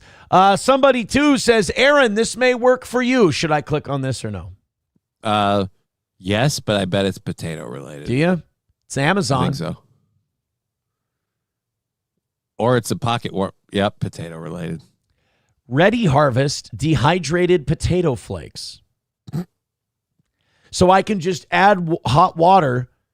And there you go. Potatoes. Stir them up, and I have mashed potatoes. Oh, look at this, Johnny. They got garlic potatoes, potato flakes, dehydrated sweet potatoes.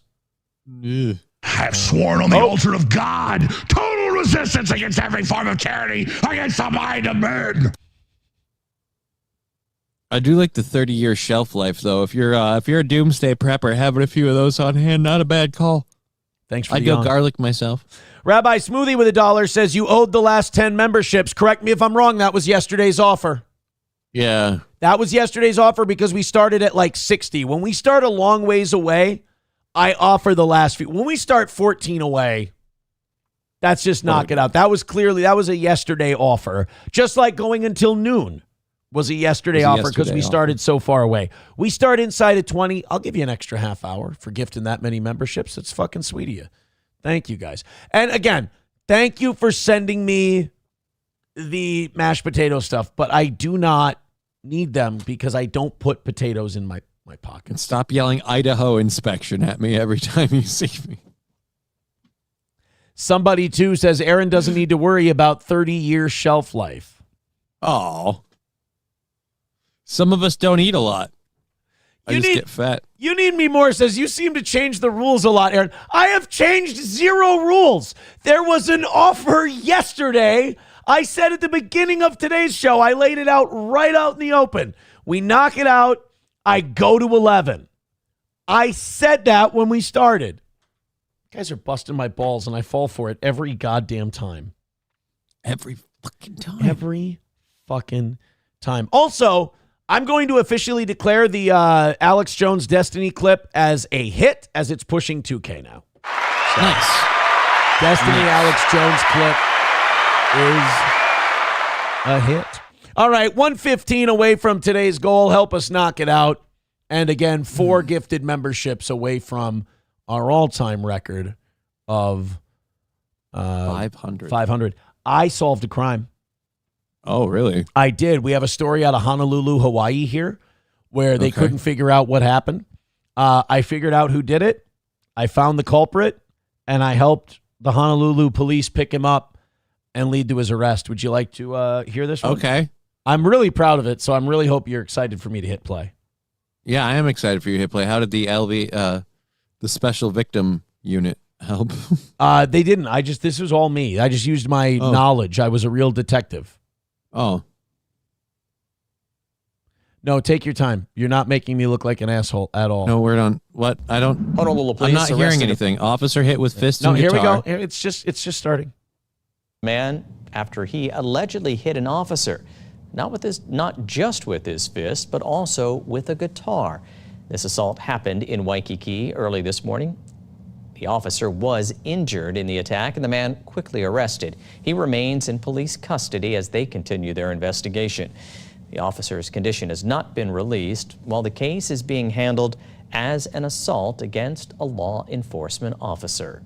So, a guy hit a cop with a guitar, hurt him pretty bad, and he's in jail. They couldn't identify the guy. They needed help. They offered a reward. What was the reward? To identify the guy. Well, I don't want to talk about what the reward is. Hey, breaking news. Guess who PBD Podcast has on their show today? Who does PBD Podcast have on their show? The generational run continues. Patrick Bet-David is going to get so schooled in this fucking episode. He's going to be humiliated and embarrassed.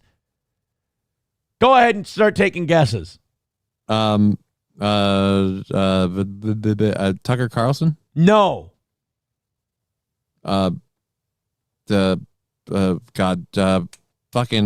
Fuentes, Nick Fuentes. Nicholas J. Fuentes is on the PBD podcast today. And, okay, you know what? Before we go to that, I got distracted. Yeah, so there was a you story. got distracted about your bloodhounding. I'm this ruining murder. this story is retarded and stupid to even bring up unless I finish the bit. So the guy hits the cop with a guitar, right? I got to reset up the premise now. Mm-hmm. Guy hits the cop with a guitar. Gets arrested. They don't know who the guy is. They said, Aaron, do you know who this person is? And I said, yes. And I was able to inform them that this indeed was the man who hit him with a guitar. Who was it? It was Double J, Jeff Jarrett.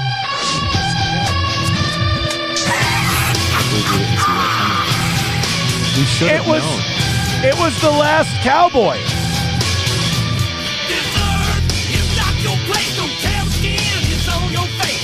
And he had a guitar that said slap nuts on it, and he just, bam, cracked him right in the dome. I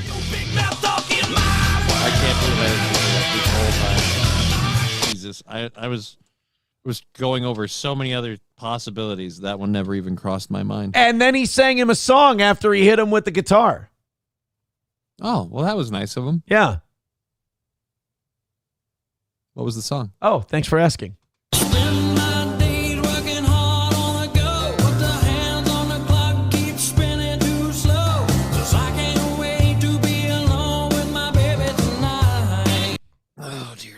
Oh, you remember Lexi, the trans woman that we met on Twitch?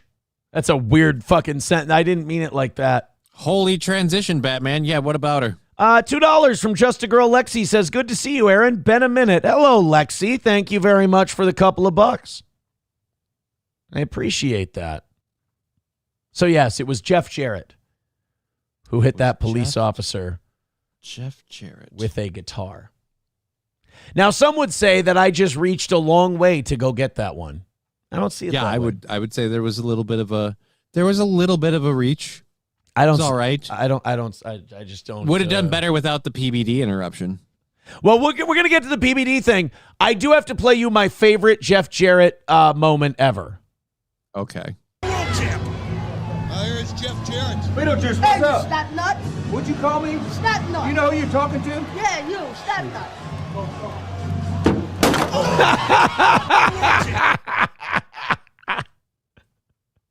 Jeff Jarrett hitting Beetlejuice in the head with a fucking guitar. Don't get me wrong. It was late stage WCW. The promotion was dying, but goddamn did they go out colorfully. Fucking cracking up. It said slap nuts on his shirt. Bro, I got a great idea. What we're going to do is we're going to give Jeff Jarrett a guitar, bro, and we're going to have him hit a black midget with it. It'll be great television, bro. Vince won't know what to do with us. And you know what the best thing is about cracking Beetlejuice in the head with a guitar? What's that? It's the one part of his body guaranteed to not damage anything. Well, that's where the bones are thickest, aren't they? Yeah. Well, and as Reformed Rapscallion says, Beetle is as bad as can. He knows he's the best. He's big and he's strong. I can't remember the rest of the song. Anyway, 115 away from today, 4 memberships away from our all-time record of 500. Let's do it. Should we see where they're at? The premiere is on right now. I know this is going to lose me audience because they're going to go over and start watching it. You want to watch some of the Nick Fuentes PBD podcast? Yeah, let's check this out. Assimilated, and when I grew up, I saw myself as American. I didn't see myself as so this has been on for I just saw myself as American. And I think that over an hour. You know, when you see Jewish people working, oh boy, we're in the we came. Holy in, shit! Did we dive in at the right time? We came in right at time. Together, I don't think there's any. I hope Adam is in there because, dude, Adam is going to simp for Israel so hard, and well, so will Patrick Bet-David, and Nick Fuentes does not give a shit. Does not. I love that Nick Fuentes is an Italian American. Really? What? That's he just said. I don't think of myself as an Italian American. I think of myself as American. Yeah, none of us consider you an Italian American. Right. Like, I'm like, none of us consider you straight, but we just get to say what we were before. Like, I like some of Nick's takes, but like, let's be honest, he's a Mexican LGBTQ American. Right. Anything wrong with that inherently. And I agree with you. It's like a superpower. It's actually admirable in some ways. They look out for each other. But if society becomes, American society in particular, a place where every group is ganging up, well, we're the whites, we're the blacks, we're the Jews, we're the then I think what America is starts to come apart, and it turns into kind of like a bit of a politicized race war. And I think that you either have to have a society where everybody gets to play by those rules and everybody could be pro what they are, or everybody is assimilated and we're all Americans. And that's why I say it's detrimental, is that if Jewish people are Jewish first, not of, by, and for America, but of, by, and for the Jewish nation, this is problematic when they're in positions of power, because are they looking out for all of us, or are they looking out for themselves first? And when you look at the Israel policy, that's where people start to say, I think you're looking out for yourselves first. I think you're biased. I don't think that's anti-Semitic. You're using the public purse and American soldiers to fight your own battles. And that's the problem. It's not, I don't have hatred for them. I don't have a problem with them in themselves or even what they... How many times does this fucking guy have to say it like this before people get it and they just stop jumping to these conclusions? Like, that is not... Well, the worst part is these arguments were made against people like our Congress lady. What's her fucking name? Ilhan Omar. Ilhan Omar. They're like, oh, you're espousing a lot of stuff. There are people calling for her to be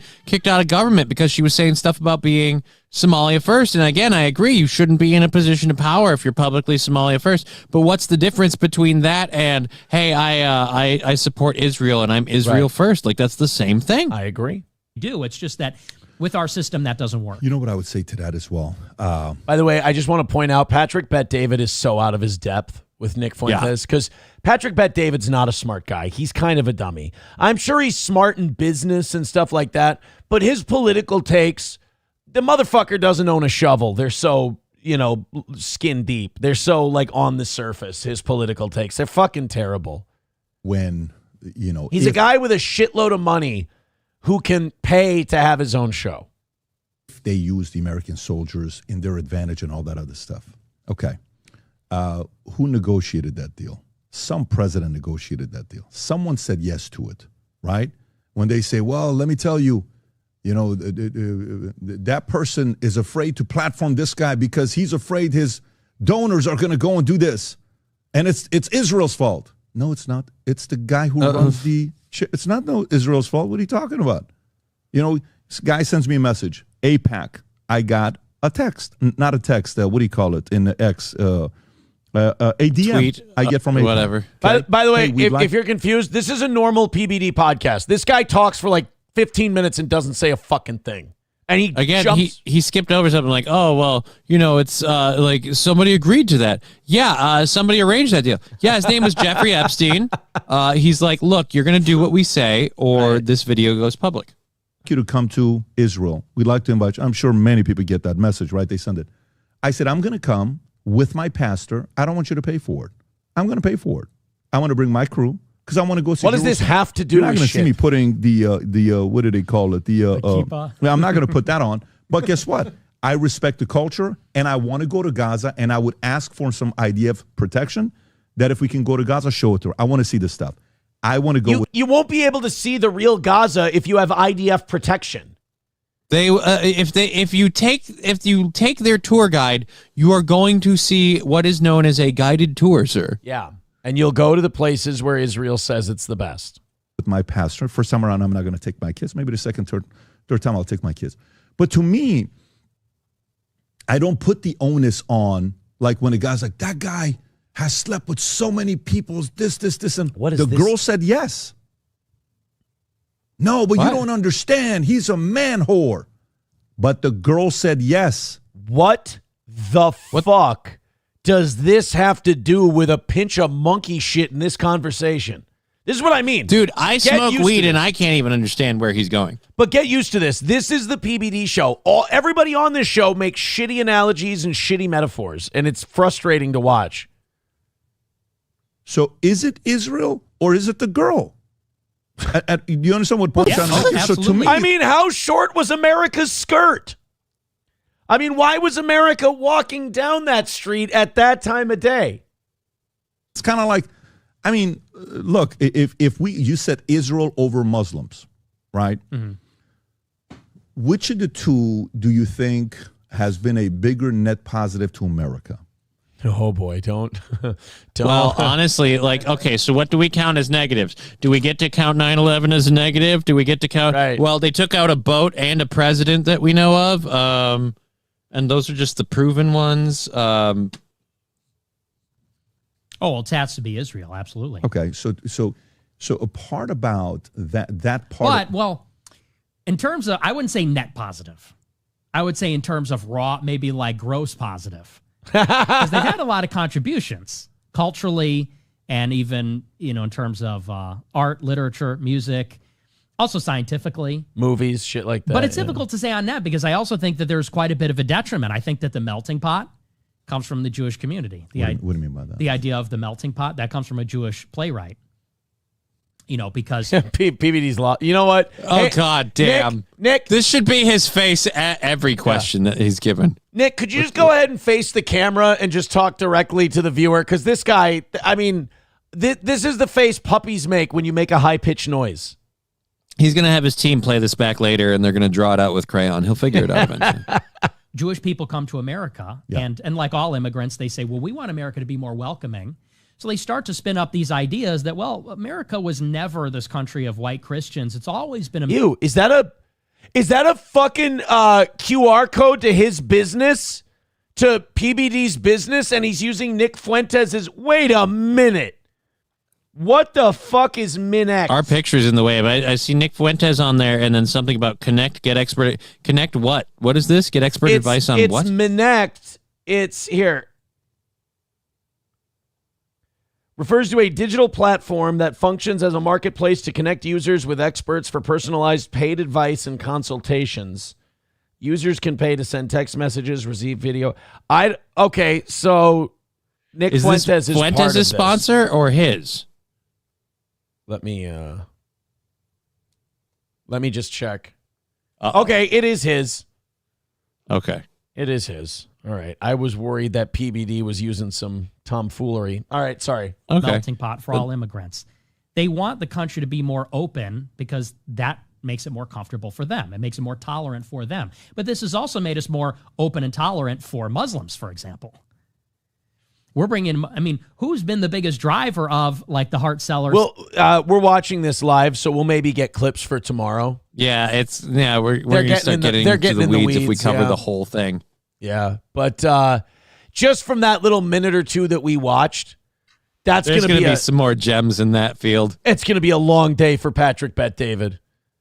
He's going to be very confused when his show is over. Oh, man. It's going to be one of those things where it's just going to be Nick talking about shit and then PBD going, well, no, but you understand the thing that you need to know is like if a gopher goes into a hole, will the gopher go into the hole or will somebody make the gopher go into the hole? Like, who do you blame, the gopher or the hole? It's like, motherfucker, this isn't analogous to anything they were talking about. Bill Murray has a hose. Like, what the fuck are we on now? Are you talking about Caddyshack or the Middle East? Have you ever watched the movie Caddyshack? Do you think that, like, if Bill Murray was there, do you think that the Israel situation would be... Shut the fuck up.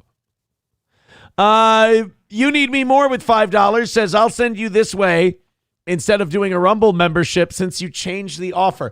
I didn't change the offer. The offer yesterday is the same as the offer today.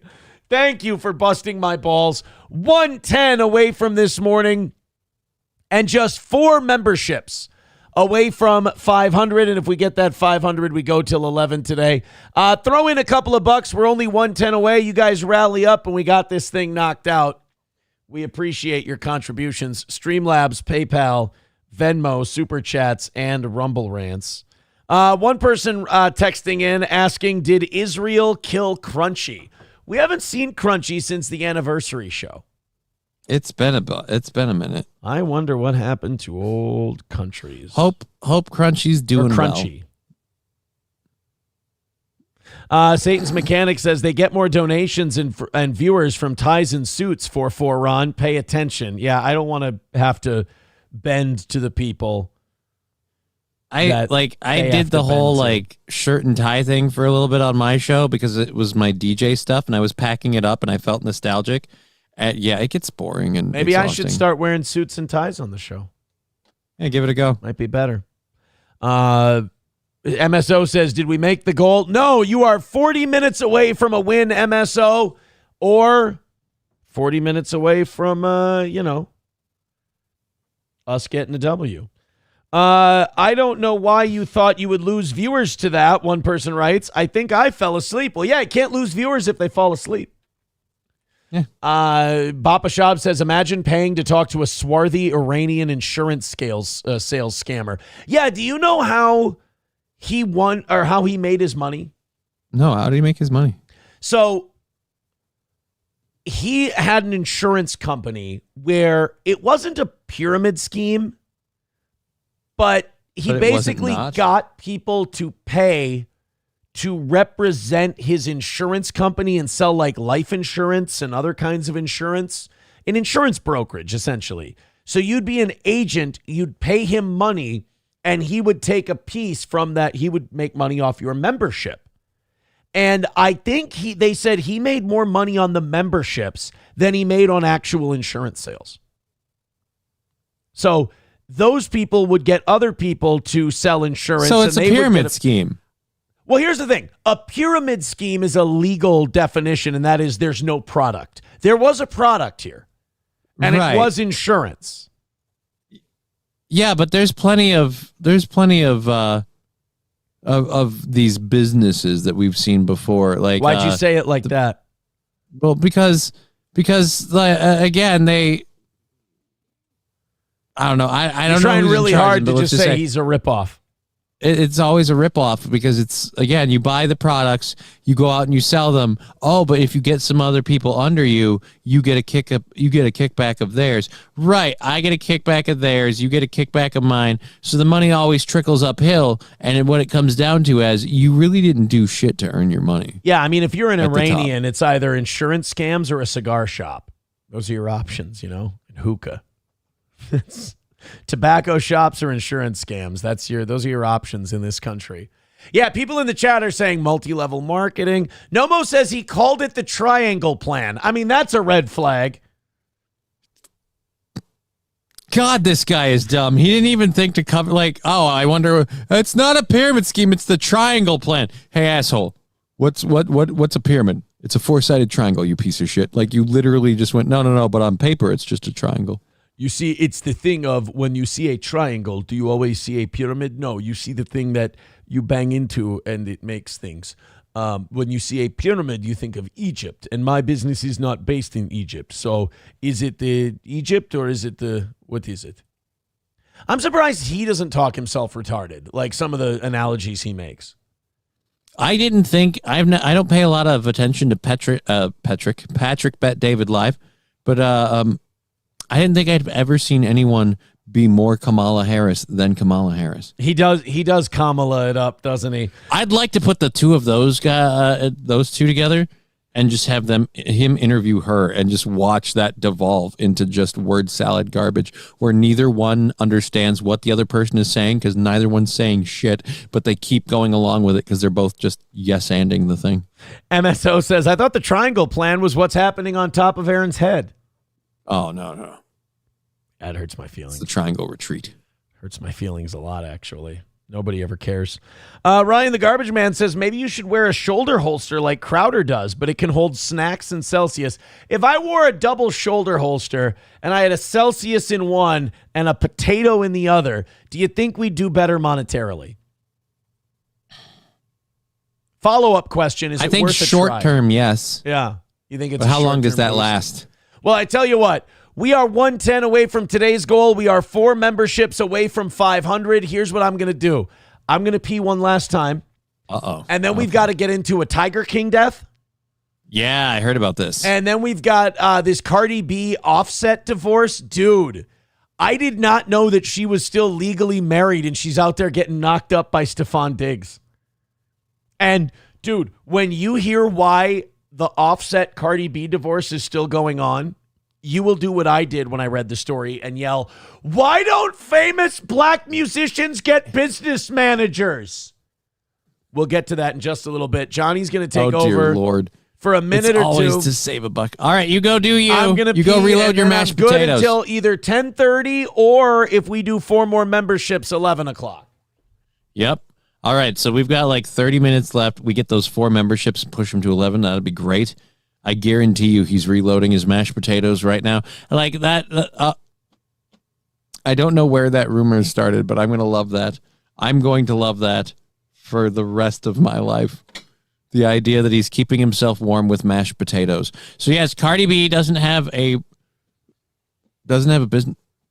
How famous do you have to get? Like, I suppose it doesn't make any sense. She's done clothing and you've had multiple recording albums, world tour. At no point do you just somebody to help you keep the shit together? Like you've got a lot to manage in and of itself. I feel like they're either you have that and or no matter who you are, you're woefully neglecting stuff, and it should probably come back to bite you. Well, it sounds like it did. Actually, that was quick. Holy Jesus. Yeah, that smelled just like bologna for some reason. It didn't. So didn't smell just like bologna. It's probably all the microplastic in my balls. Right? Yeah. It's forming a sieve. Probably got so many microplastics in my nutsack that it's knocking out my piss and making it smell weird. Too much. I don't know how we get bologna from that, though. It's a line from, what do you call it? Tropic Thunder. Oh, shit. Yeah. I didn't think of that. You missed it. Copperhead gifting a membership, and we're closer and closer. Wait, Copperhead, he got a membership from Wally World and he gifted one. I thought he gifted himself a membership. I'm like, that's the first time I've ever seen that. That also puts us just 3 memberships away from 500 and 105 away from today's goal. Can it be done? We will see. We'll find out. We will see. Streamlabs, PayPal, Venmo, Super Chats, and Rumble Rants. This has to be a fucked up thing to have to watch. Ryan Easley, one of the Tiger Kings guys. Yeah. He got eaten by a tiger this weekend. Yeah. He got mauled to death while performing an animal show in Oklahoma. It says, I love the first sentence of this. An associate of Tiger King star Joe Exotic was mauled by, you guessed it, a tiger while performing an animal show in Oklahoma, and he died a brutal death. Because most tiger maulings are so sensual and gentle. Most tiger maulings where they just squeeze you a little too tight and you slowly fall asleep and then your heart stops. No, this was one of the brutal tiger maulings, not one of the nice ones. It's not like it's not on Animal Planet where they just jump behind the antelope. Sleep. See, the tiger came up behind him with a ether-soaked rag and just put him out. Ryan Easley was handling the tiger. It doesn't sound like it. Sounds like the tiger handled him. Sometimes you handle tiger, sometimes tiger handle you. Ryan Easley was handling the tiger during the Saturday show at the Growler Pines Tiger Preserve in Hugo, Choctaw County Sheriff Terry Park says. Park says Easley was suddenly set upon by the tiger, which grabbed him around his neck and shoulder area and sank its teeth into him before violently shaking him. Yeah, no, I'm sure if he lived to the violently shaking, he didn't live long after. No. That's like the Chris Rock bit where he's talking about the tiger that ate Roy. And he said, it was always weird to me that people kept saying the tiger went crazy. He said, no, the tiger went tiger. It's just a tiger. He's like, when the tiger was wearing a German army helmet and riding a unicycle, that's when he was crazy. The tiger was being crazy. What was the Rock bit where he goes, he's riding around going, oh my God, I'm a crazy tiger. Eating a guy is what tigers are supposed to do. You're supposed to eat the guy making you ride a unicycle. Right? That's nature. Oklahoma Department of Wildlife Conservation is investigating and will make the final decision as to the fate of the tiger and the preserve. Now, to me, I don't think the tiger should be put down. I don't think so. Did he do something that tigers normally don't do? Did he pick a lock and go get the guy? I mean, no. Right. He murdered a dude. But again, it's a predatory animal. If the tiger picked up an AK-47 and riddled the guy with bullets, then yeah, we got to put him down. But he did some tiger shit. For the time being, Parkas says the tiger has been put in a single cage and not allowed out pending the outcome of the probe. What's more, if you probe him, he's going to get mad. You thought the tiger was pissed before. Wait till you get done probing him. What's more, Sheriff Park confirmed some of the animals under Ryan's care belonged to Joe Exotic, and Ryan somehow acquired them when Joe went to prison. Got to release this guy. If you don't release Joe Exotic, how many more of those tigers are going to... Right, and you can't put that tiger down. What, are you going to just shoot him like Joe did whenever they got too old? Is that what Joe did? Yeah, Joe really loved the whole, Joe was using the whole, cubs as a attention getter, pictures with tiger cubs. But as I'm sure you're aware, smaller cats are adorable no matter how murderously intent they are. Sure. But as they get bigger, as this guy found out himself, more problematic. And they're hard to feed. Large animal requires a lot of food. So they found mass tiger graves. So he's like Tiger Hitler? Yeah. Tiger fear. He bred them. He used them as money. And then when they started getting older and he couldn't do anything with them, other than just have tigers, Controversial take. I watched one episode of the Tiger King thing. I couldn't get into it. I do a lot of stuff at my computer, so I can stream like a thing on a screen while I do stuff. I've watched a lot of that. Yeah, no, there's some seriously up shit in that. I will say this. I am excited to find out that the third season of Tulsa King is now up on Paramount Plus. Oh, are you happy? I'm hoping to have Tulsa King done by the time Landman Season 2 comes out.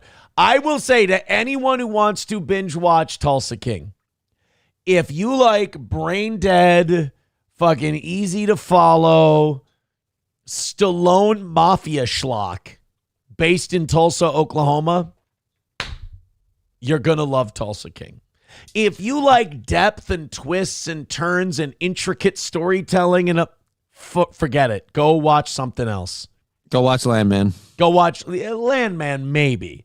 But even Landman, it's kind of easy to follow. It's a little more in-depth storytelling. But Tulsa King is slop. It's good slop. The only reason I don't do it is I don't have a Paramount Plus subscription. I'll say Tulsa King is a good goulash, to make it something you Poles can understand. It's a decent goulash in that it's not particularly healthy, but it'll fill you up. It's not elaborate. It's slop and together. It tastes good going down. Tastes good. Tastes fine. Put a little Parmesan cheese on your goulash. Bingo, I'll say this: bingo, I've been seeing the previews for it because I've been watching a lot more Amazon, and even though I have a Prime subscription, I have ads. I've seen a lot more ads for Landman and Tulsa King, and the preview for this season of Tulsa King. I've seen enough of Stallone to go like, all right, I think I could watch this, and then they add just a peppering of Samuel L. Jackson right at the end, and I'm like, fuck, now I kind of want to see Samuel L's in this one, and it's basically Stallone making a mockery of Italians.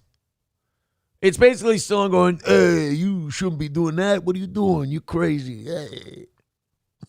Or like someone does a magic trick in front of him. And like Tulsa King is to the intelligence of Italians that a David Blaine card trick is to ghetto black people. Like, How funny would it be if he brought that into the show? Like he's doing that, and at some point, someone does like close-up magic in front of Samuel L. Jackson, and he and he goes, fuck out. Oh my God, motherfucker, what the fuck are you doing in here?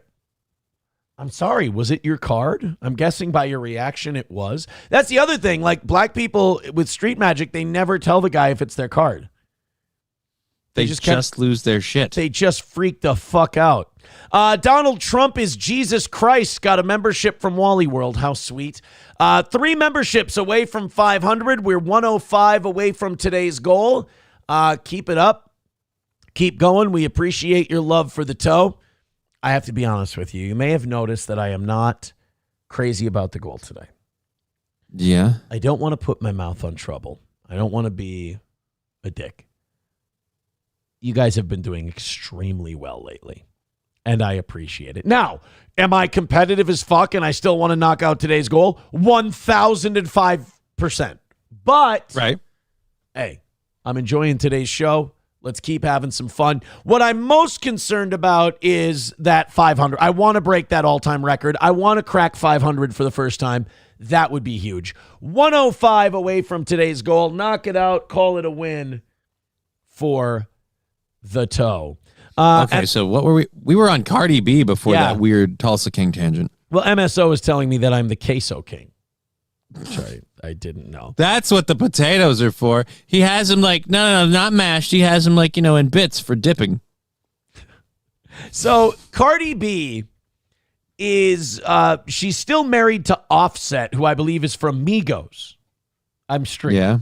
But she's dating Stephon Diggs. You remember Stephon Diggs, former Minnesota Vikings wide receiver, Minneapolis Miracle, last seen on a boat handing out pink cocaine to whores while Cardi B was throwing a party on the yacht.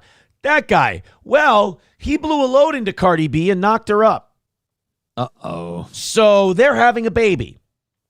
This is some real hood shit. I mean, this is, you can give them money, but, some things are just going to stick.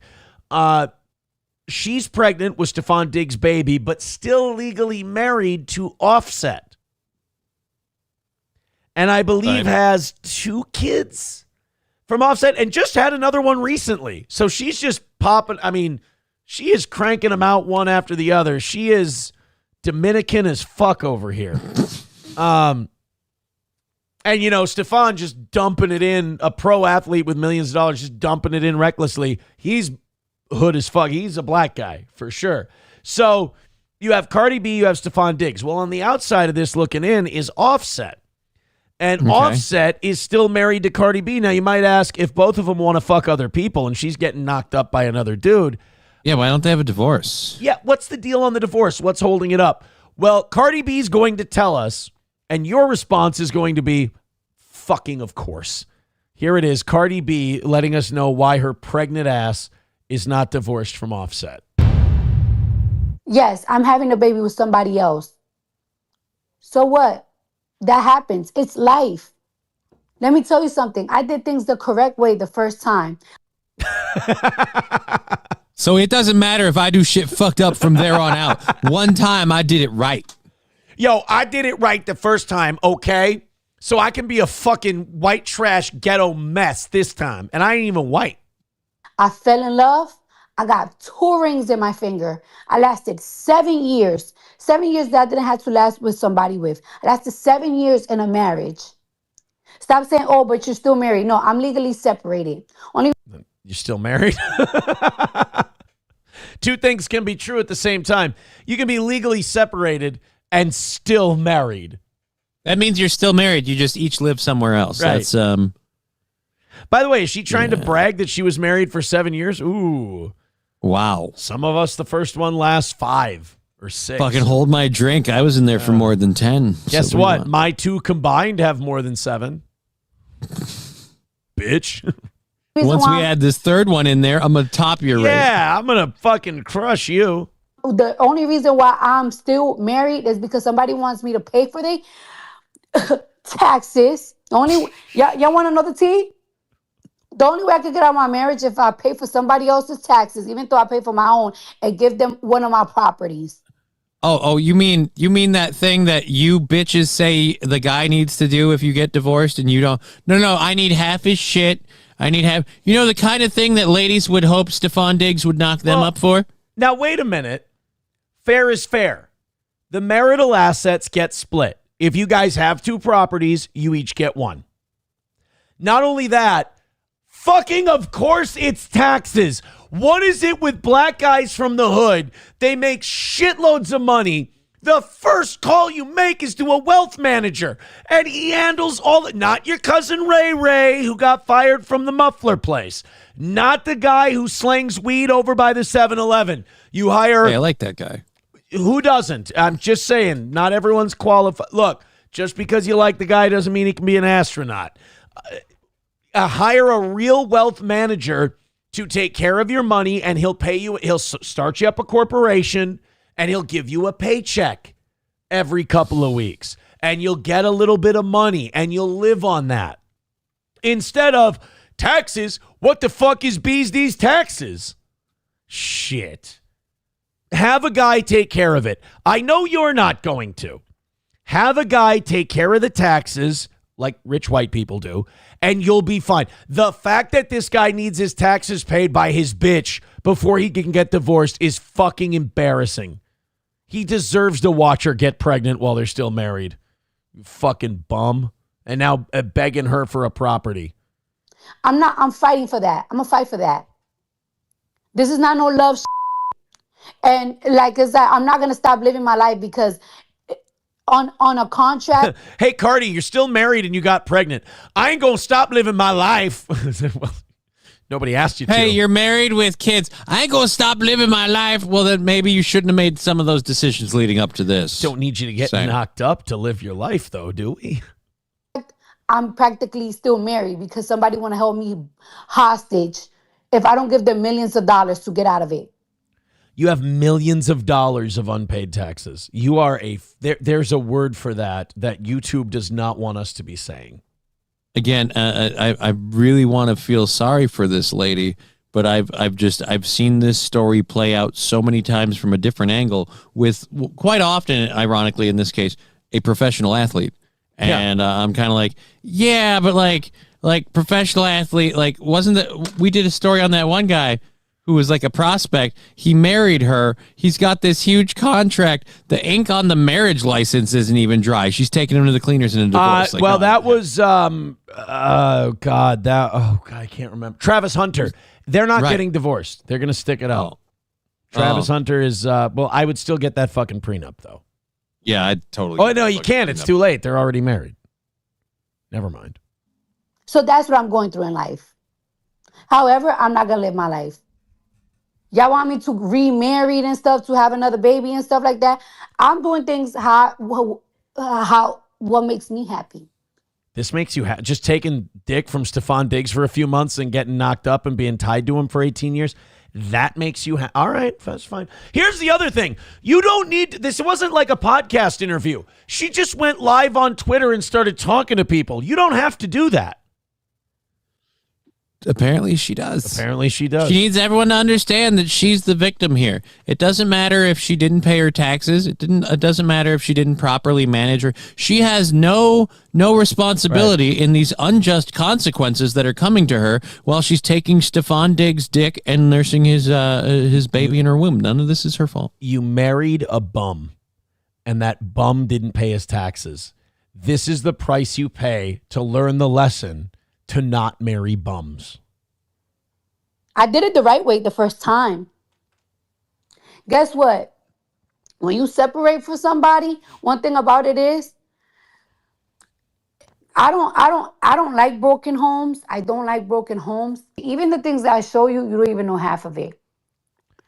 How about stop showing us then? How about a little something? Y'all don't understand. I got it so hard compared to all the rest of y'all. I mean, I only have millions and millions of dollars, and I'm fighting over not losing some of those millions for marrying a bum and losing one of my many properties. Like, you don't understand how hard it is. I don't even show you. You don't understand. You don't even know. Not only that, but it's like, you know how fucked up all this shit looks from the outside that I show you is so much more fucked up than that. Yeah, that's not a brag.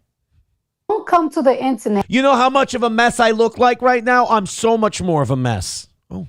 And be like, hey, I done study on children. And when it comes to kids, I don't play about them.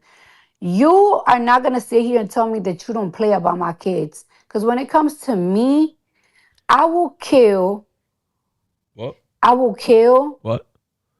I will bury a block. I'll go to the death penalty. I'll die, come back from heaven, kill again for all my 3 and now 4 children. She really should have been with David this entire time. Right? Those two would have hit it off. It's a shame she's too old for him. Yeah, it really is. I mean, shit. That's Sophie. If she's just down with anime, they could have made it work. That Sophie Rain chick from OnlyFans is too old for David, and she just turned 21. So, oh God, that's cool. Poor Dave. That's so gross. Fucking Dave. Sam Show writes, great role model, right?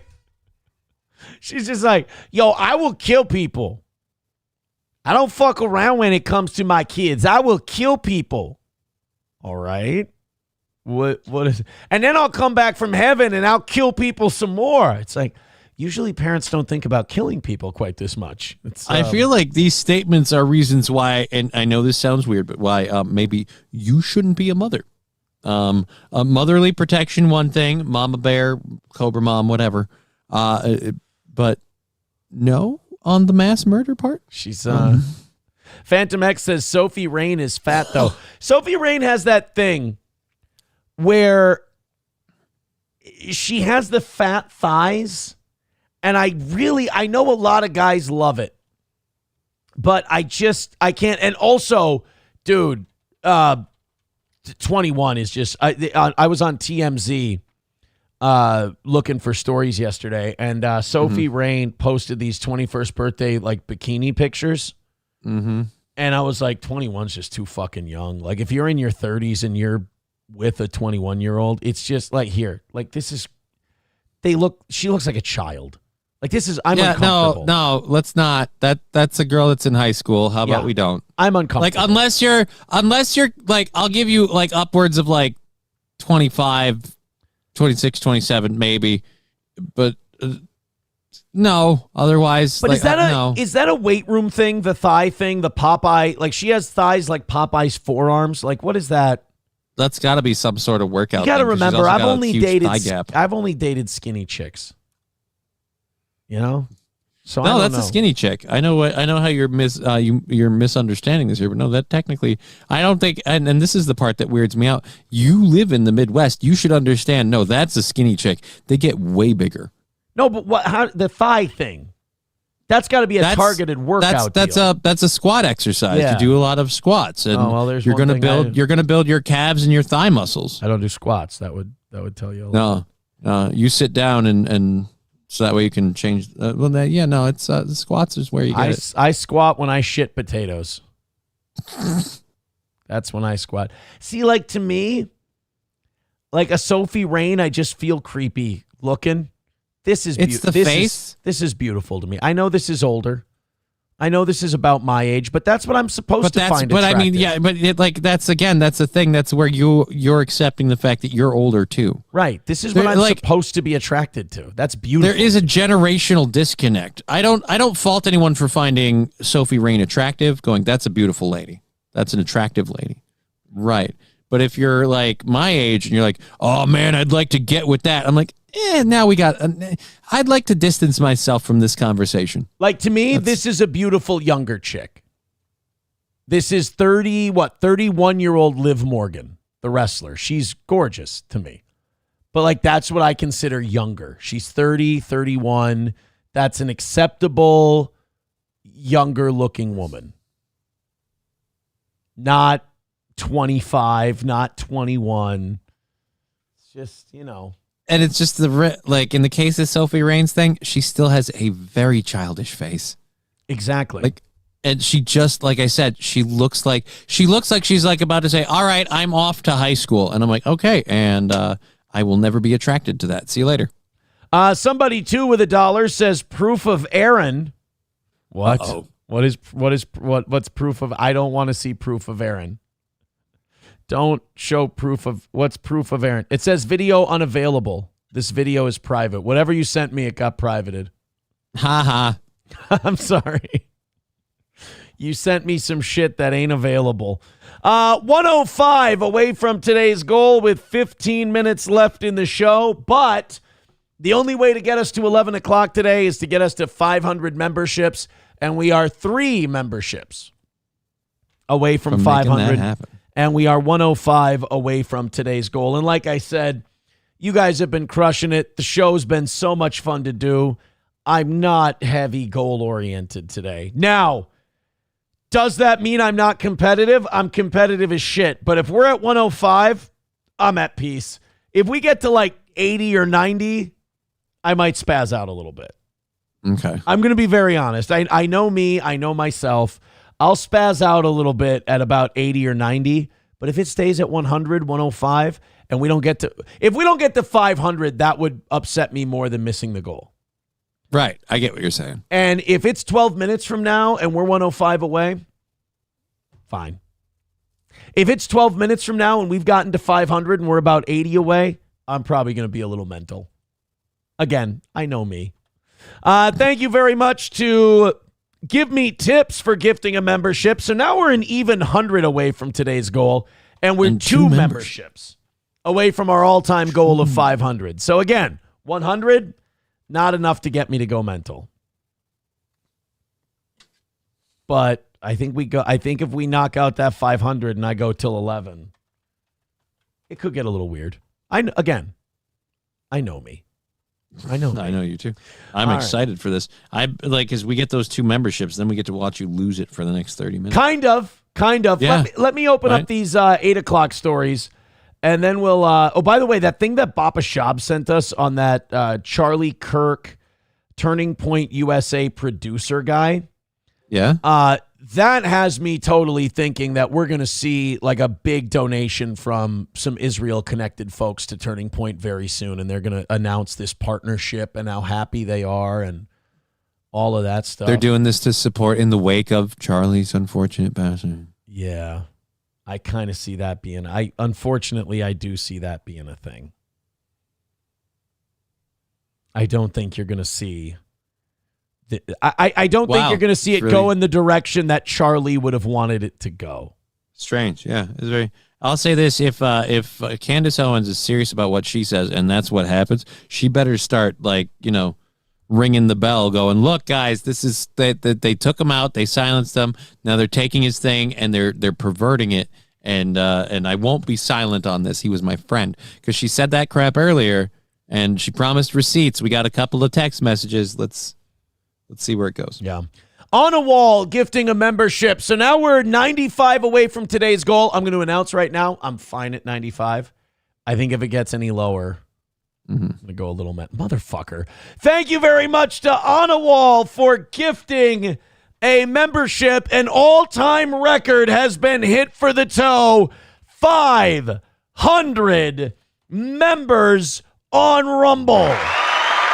Thank you. Wow. So now we're 100 away from 600. Every membership that comes in now is a new record. We're 90 away from today's goal, and we're going until 11 today. So now you might get a little bit of a breakdown about the goal. By the way, new record. Hey, woo! There we go. You might get an Erica rally if we get any closer. That's all I'm saying. And I'm taking an impromptu me day to hang out with the kiddo, so I can hang here for an extra 30 minutes too. Can we can you do this really? till 11. Wow. Yeah. Johnny's going to stay till 11. I'm not doing my show today. My foot's killing me, and my daughter doesn't have school, so I might try and take her to an ice cream shop or something. Attaboy. Chad Buzmak says, tomorrow we will be 50 away from 500. I will say we could, because we didn't lose any members overnight. Right. We could end up taking a dump, which is nice where we got it in today, because we get to say we hit it. And then, tomorrow the rock falls back downhill. Well, see, if we only get like 5 away from 500 tomorrow, the thing is that fucks me over because I have to honor the 500 thing. Right. So and if we're only 5 away tomorrow, it's really easy to kick you into an extra half hour. I'll be going to 11 because we're going to cross over 500. If this audience was as mean as I know it is, they would figure out when the expirations are and just how to just milk it to get that extra half hour. And push me over each one to get the extra half hour. 85 away from today, that Grand Poobah gifting a membership. So now we're 99 away from 600. And we've just reached another record. So I bring up the Charlie Kirk producer thing because Prayer by 12 sent me this last week and we never got to it. It's going to sound like I'm making this up and it's a comedy bit. It's not. As you know, this show's not funny. House Speaker Mike Johnson, Republican, held a, quote, private meeting with AIPAC and Jewish leaders last Wednesday on Capitol Hill, wherein he reportedly pledged to screen out, quote, isolationist candidates to prevent that wing of the party from growing larger in the House. I mean, we only have what's the crazy blonde lady's name? Marjorie Taylor Greene. Yes, thank you. We have her. Who else do we have? That's it. Yeah, that's it. And she sounds nuts half the time with her fucking Jewish space laser shit. So, but by the way, did I tell you the Jews confirmed the space lasers? So, Marjorie Taylor Greene is not crazy. You're telling me the thing that I thought she was nuts for? She's Alex Jonesing me. An Israeli government official tweeted about the space lasers last week. Jesus. So the space lasers are a go. But here's my thing. Real? So the Republicans want to be the party of freedom, and we're a big tent party, and all kinds of ideas, and no censorship. Until AIPAC sits him down in a room and goes, hey, get these fucking anti-Israel Republicans out of here. And Mike Johnson's like, yes, sir, massa. Absolutely, massa. We is going to get rid of all of them anti-Israel Republicans. Mm-hmm. Ain't none of us going to be anti-Israel here, boss. Mm-mm. And yous ain't going to show those pictures yous got to me at that birthday party. Am I right? Mm-hmm. Or they just sat him down and they go, hey, man, don't be Charlie. They just sit down Mike Johnson and they go, we just would like to say we would like to have Israel-friendly Republican candidates. And if you can't do that, back into the left, back into the left, back into the left. Representative Tim Walberg of Michigan was also part of the meeting, revealed he'd been texting recently with the Anti-Defamation League CEO, Jonathan Greenblatt, about the proliferation of anti-Semitic conspiracy theories about the killing of influencer Charlie Kirk. Uh-oh, Scabadios. Though nearly all of the participants remained mum on what went down, that's good. It's good to be... I love that you won't tell me what happened. Yeah. It's great. It's good that you're transparent with your constituents. My conspiracy theory brain isn't formulating what you guys discussed in the void of your explanation. We don't understand why there's all these conspiracy theories. We just have secret meetings with the most powerful people in the country, and we don't tell you what we talked about. And the things we do tell you is that the Republicans are going to force you to support Israel or they won't let you run. So I don't know where you're coming up with these conspiracy theories that the Israelis somehow run your government. We're just giving you examples of us running your government. I mean, you can't sit there and go, Israel isn't running the American government. Hey, by the way, party in power. You can't have people run that don't like us, or we won't support you. Right. Israel doesn't have some sort of like hand on the steering wheel of America. We only have to ask if mayors of New York, electoral mayor candidates of New York are pro-Israel. Like, we have to find out whether or not they like. We're not going to ask them if they're pro-Israel, pro-England, pro. We're not going to go down every country. In fact, we're not even going to ask about their global opinions. We just need to know the one. Yeah, just the one. Though nearly all of the participants remained mum on what went down, which, by the way, doesn't fuel conspiracy theories at all. Representative David Kustoff of Tennessee tweeted out an image of the room, and you can make out many of the participants, including several Jewish insiders, declined to name. Oh, no. I don't know where all these conspiracy theories are coming from. Where do you guys think that this country, where do you get this crazy idea that this other country has some sort of hand and control on our government? After all, they're only going to private dinners where they're forced to do what they want, beck and call, kiss the ring, and then come out and immediately go, guys, we're not going to talk bad about it. Dude, they go to private meetings to have their party pushed around, and then the private meetings aren't discussed, and the private meetings are attended by people who look like anti-Semitic cartoons. Dude, this happens in two places, in like corruption and control of governments or eyes wide shut parties, and I don't see a bowl full of keys anywhere. That would make it more horrifying. Actually, that would make it scarier. Yeah. Like, imagine someone had to go home and that guy. Oh dear Lord. Oh, wow. Listen to this. On a wall with $1. Just in 14 minutes ago, Nexstar joins Sinclair. Announces they will continue preempting Jimmy Kimmel following his comments on the Kirk assassination. Again, I know that it especially like the optics, and I'll say optics were horrible on this, but I say Jimmy Kimmel was not a First Amendment firing because they're going to lose. Like, ABC is going to lose so much in the ad revenue because even for the stations that keep airing Kimmel, even if Kimmel gets great numbers, they'll be like, yeah, but we're missing this part of the market and that part of the market. Like, yeah, like swaths of it are gone. Like, I don't know that I want to pay this much for a Jimmy Kimmel time slot ad. And that's going to bring down the revenue he brings in. He already wasn't making. I can see them firing him for financial reasons. That's why I'm saying if the FCC chairman would have just shut the fuck up, it would have been a self-solving problem. Right. Now it looks like censorship. Because and we'll the never FCC get to guy, that damn Epstein list at this rate. No, we're not. I mean, just how many people are they willing to kill to get us to stop talking about Epstein? Well, so far we're up to one. Like 5. Oh, 5? We killed 5 guys? I think like in the course of what's happened since the list came, like information. Sure. Yeah, we've lost like 5 people as like a distraction. All right. This is from somebody. He writes, this is proof. I don't believe that this is proof. This is, no, this is not. Guys, this is AI. This is during my mug shot. Why would I have, those are not potatoes. Oh no, my God, it is. It's proof. He's pulling mashed potatoes out of his shirt pocket. I don't have mashed potatoes in my shirt pocket. That is a fake video. That is AI. Oh, if I were going live today, I'd say somebody to mail that to me. I need that that for my has intro. nothing to do with me. That is God, that is funny. That is complete horseshit. Computers are amazing. You fucking cunts. $85 away from today's goal, and we are doing an extra half hour today because you guys have gotten to 501 memberships on Rumble. So do us a favor. Everybody throw in a little bit. Let's get this 85 knocked out in the last half hour. and call it another win for the toe. I did say that when we got to like 80 or 90, I'd go a little mental. If it was higher than that, I wouldn't give a shit. Right. I'm willing to say if it doesn't go lower than 85, I don't think I'm going to go mental. Okay. I'm okay with an $85 miss today. Business has been good.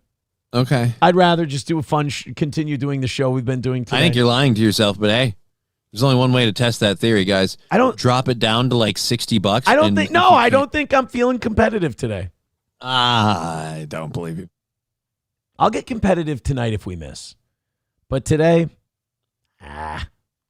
Nomo says totally real. People are saying that's real. That was AI. 100% AI, guys. I don't carry mashed potatoes. I'm going to say this. It looked shockingly real. I'm not saying it's real. I'm just saying if you told me that was real, let's say that for AI, it is certainly not any Will Smith spaghetti. Like that is remarkably real looking. Did you see how pristine that mashed potato came out of that pocket? It's a freshly laundered shirt. So what? You're saying we're weird for thinking you went to this courthouse in clean clothes? What are you, a goddamn animal?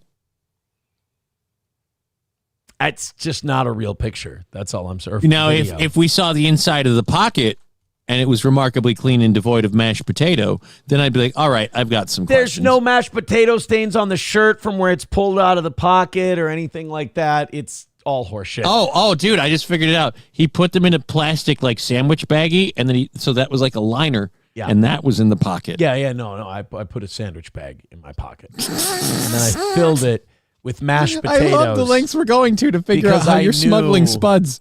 That I would. No. Was this like to save on commissary money? What was the aim here? If they take me in, I'm going to run the spud game. I don't know how else I can deny this. It's just utter nonsense. Utter nonsense. Speaking of Turning Point, the new CEO, Erica Kirk, announced that today, she's wasting no time, dude. They're resuming the university tour today. Okay. And they've got different people to go out and answer questions and debate with people. Now, I heard about one of the guys, but I've never heard of him before. So I'm just like, okay, no offense, but like, do any of these people, do they have Kirk charisma? Oh, I like it. Kirk charisma. Charisma. A few of them do. A few of them will be really good at the debating thing. Some of them will be a little iffier, and we'll see. But like, I want to see people lose their shit. Charlie Kirk had been doing the debating thing for so long, though, that I think he's going to be the best at it. Right. You're not going to beat him. I don't think you're going to do, like, these other people aren't going to do better because, like, a lot of these people are used to just doing their own show, and you don't get a lot of pushback doing your own show. He faces pushback, every time he went out there. So it starts, it started yesterday with Michael Knowles. Oh, shit, at the U of M. Well, damn. Really? Oh, fuck. They got Glenn Beck to go to the University of North Dakota. I'm interested in some of these names. Vivek Ramaswamy. Oh, come on. Yeah. I mean, that's going to be funny. University of North Dakota with Glenn Beck would be interesting to go to. That one would be funny. That's a couple weeks from Thursday. So tomorrow they're going to be at Virginia Tech with Megyn Kelly and Governor Glenn Youngkin. That'll be a good one. Utah State, Alex Clark, Senator Mike Lee, Governor Spencer Cox, Representative Andy Biggs, and Jason Chaffetz. October 7th, Montana State with Vivek Ramaswamy and Governor Greg Gianforte. Then, of course, the Glenn Beck one on the 9th. To be announced at the University of Oklahoma on the 16th of October. If I'm Alex Stein, I'm putting in as many phone calls as I can. Right, dude. Oh, fuck, man. If I could go to Indiana. Asking my boss, asking my boss, Glenn Beck, if he can get me out there, Then you've got Tucker Carlson on the 21st of October at Indiana University. Tucker will be very good. If anybody could be better than Charlie, it would be Tucker. October 27th, Allie Beth Stuckey and Governor Jeff Landry. Ole Miss is to be announced. Auburn in November is to be announced, and they're going to be at Berkeley with Rob Schneider and Frank Turek. Frank Turek is like Charlie Kirk's mentor, and Rob Schneider is he was obviously a very big right wing. He was a dolphin in a movie once. He was a man pimp in a movie. So Frank Turek was Charlie Kirk's super guru. And of course, you know Rob Schneider from when he played a lazy-eyed Hawaiian in 50 First Dates. Just trying to, give these people's credentials. Right. Frank Turek taught Charlie Kirk everything he knew. Rob Schneider once went, making copies. Let's not also forget Rob Schneider, very, very famous for his one line in Waterboy. You can do it. He did say that once, too. You can do it all night long. Right. He did say that in a movie once. Right. And so he might be really good at debating college kids on politics. It must be so nice being Adam Sandler's good buddy. I've always said that. It just seems really nice. Seems really convenient. I think Von Kaiser's right. Scott Baio was busy.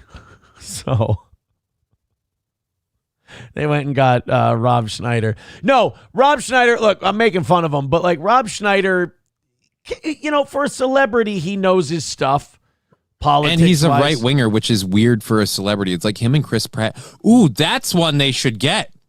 Yeah, Chris Pratt. He's Charlie Kirkian a little. He's big on the Bible stuff. He like when all this shit went down, he didn't pick a political side or anything. He just asked the internet to pray with him. And he did a prayer, not even like a pointed prayer about, whatever. Like, I don't even think Charlie Kirk's name was mentioned. Right. But it was like in that moment, like he went to his religion and he shared that moment with everybody as his way of saying, look, this is how I'm processing. Let's go to God for a second. Historically White, good get. Historically White says, what about James Woods? James Woods is pretty sharp. He knows his stuff politically. Yeah, but he started talking too much, and guess who stopped getting acting gigs? Weird. Yeah, James Woods, you don't see him in stuff quite as much anymore. All right, guys, we are $85 away, and we got 25 minutes left. Here's what I'm going to say. I think anything over 60, I don't feel the need to play Erica at the end of the show to rally it up. All right, then. I think if it's 60 or under, I'm going to feel fired up, and I'm going to play Erica. If it's over 60... fuck, you lose sometimes. We got to have a loss some days just to reset shit. Just to appreciate the wins. Yeah, because now, we've been having perfect weeks since, spring. Where even when they miss, they come back later and knock it out. It's like, sometimes you got to have the L when you're ahead because you can manage it. And then also, it makes you appreciate the W's. It makes you realize things get fucked up once in a while. Better keep this shit together. Yeah. So 85 away. You guys have already knocked out the memberships. You're over 500 memberships, so that's incredible. I think you're a few away. I think you're like 20 away from 400 on YouTube, so there's that one as well, if you want to go that route.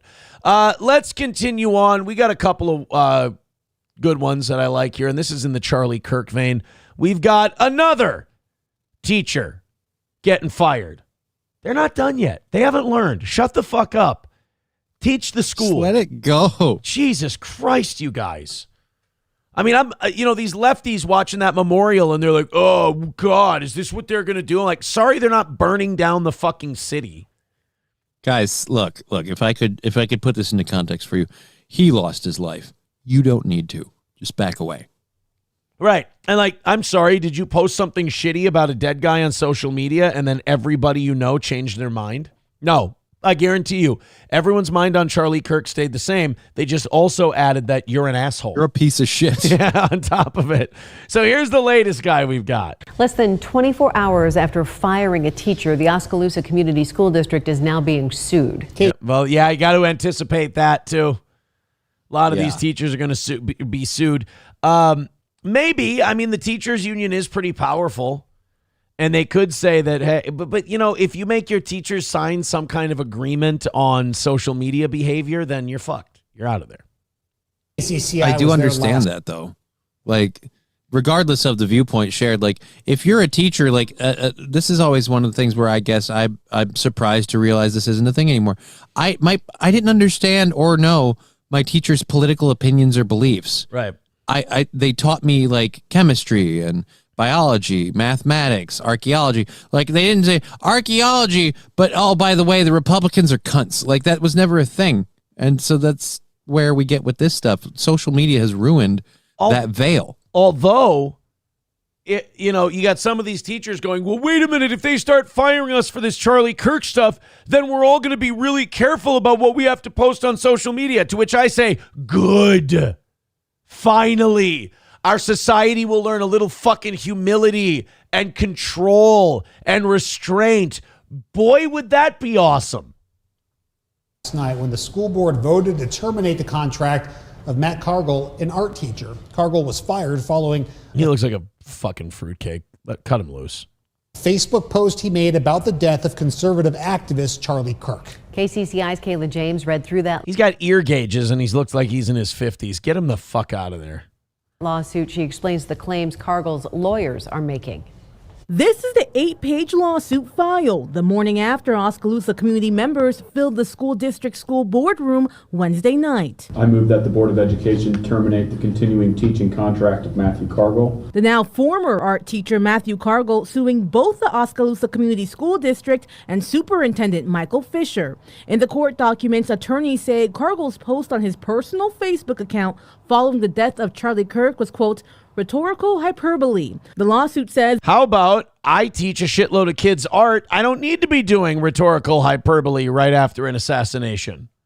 How about there are photos of me with those horrible fucking gauge earrings in my ears? I don't need to get on the fucking news. the post was not made in the classroom or during working hours, and it did not threaten anyone, incite imminent unlawful action, and wasn't directed at anyone in the school community. All of those things are true.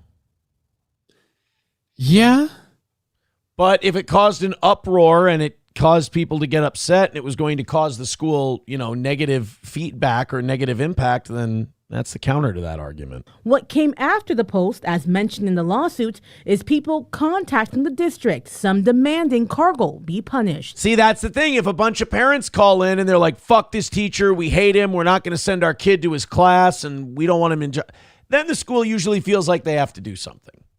Right, but I feel like they're going to try and frame this with the way they're writing it here, Mr. Cargill's speech. Like, yeah, but that's the thing. When you speak publicly, you have the right to say whatever you want, but the rest of us get to go, and you're a piece of shit. Right. And then the other people go, you're a piece of shit. Hey, don't you teach my daughter art? Yeah, we're not doing that anymore.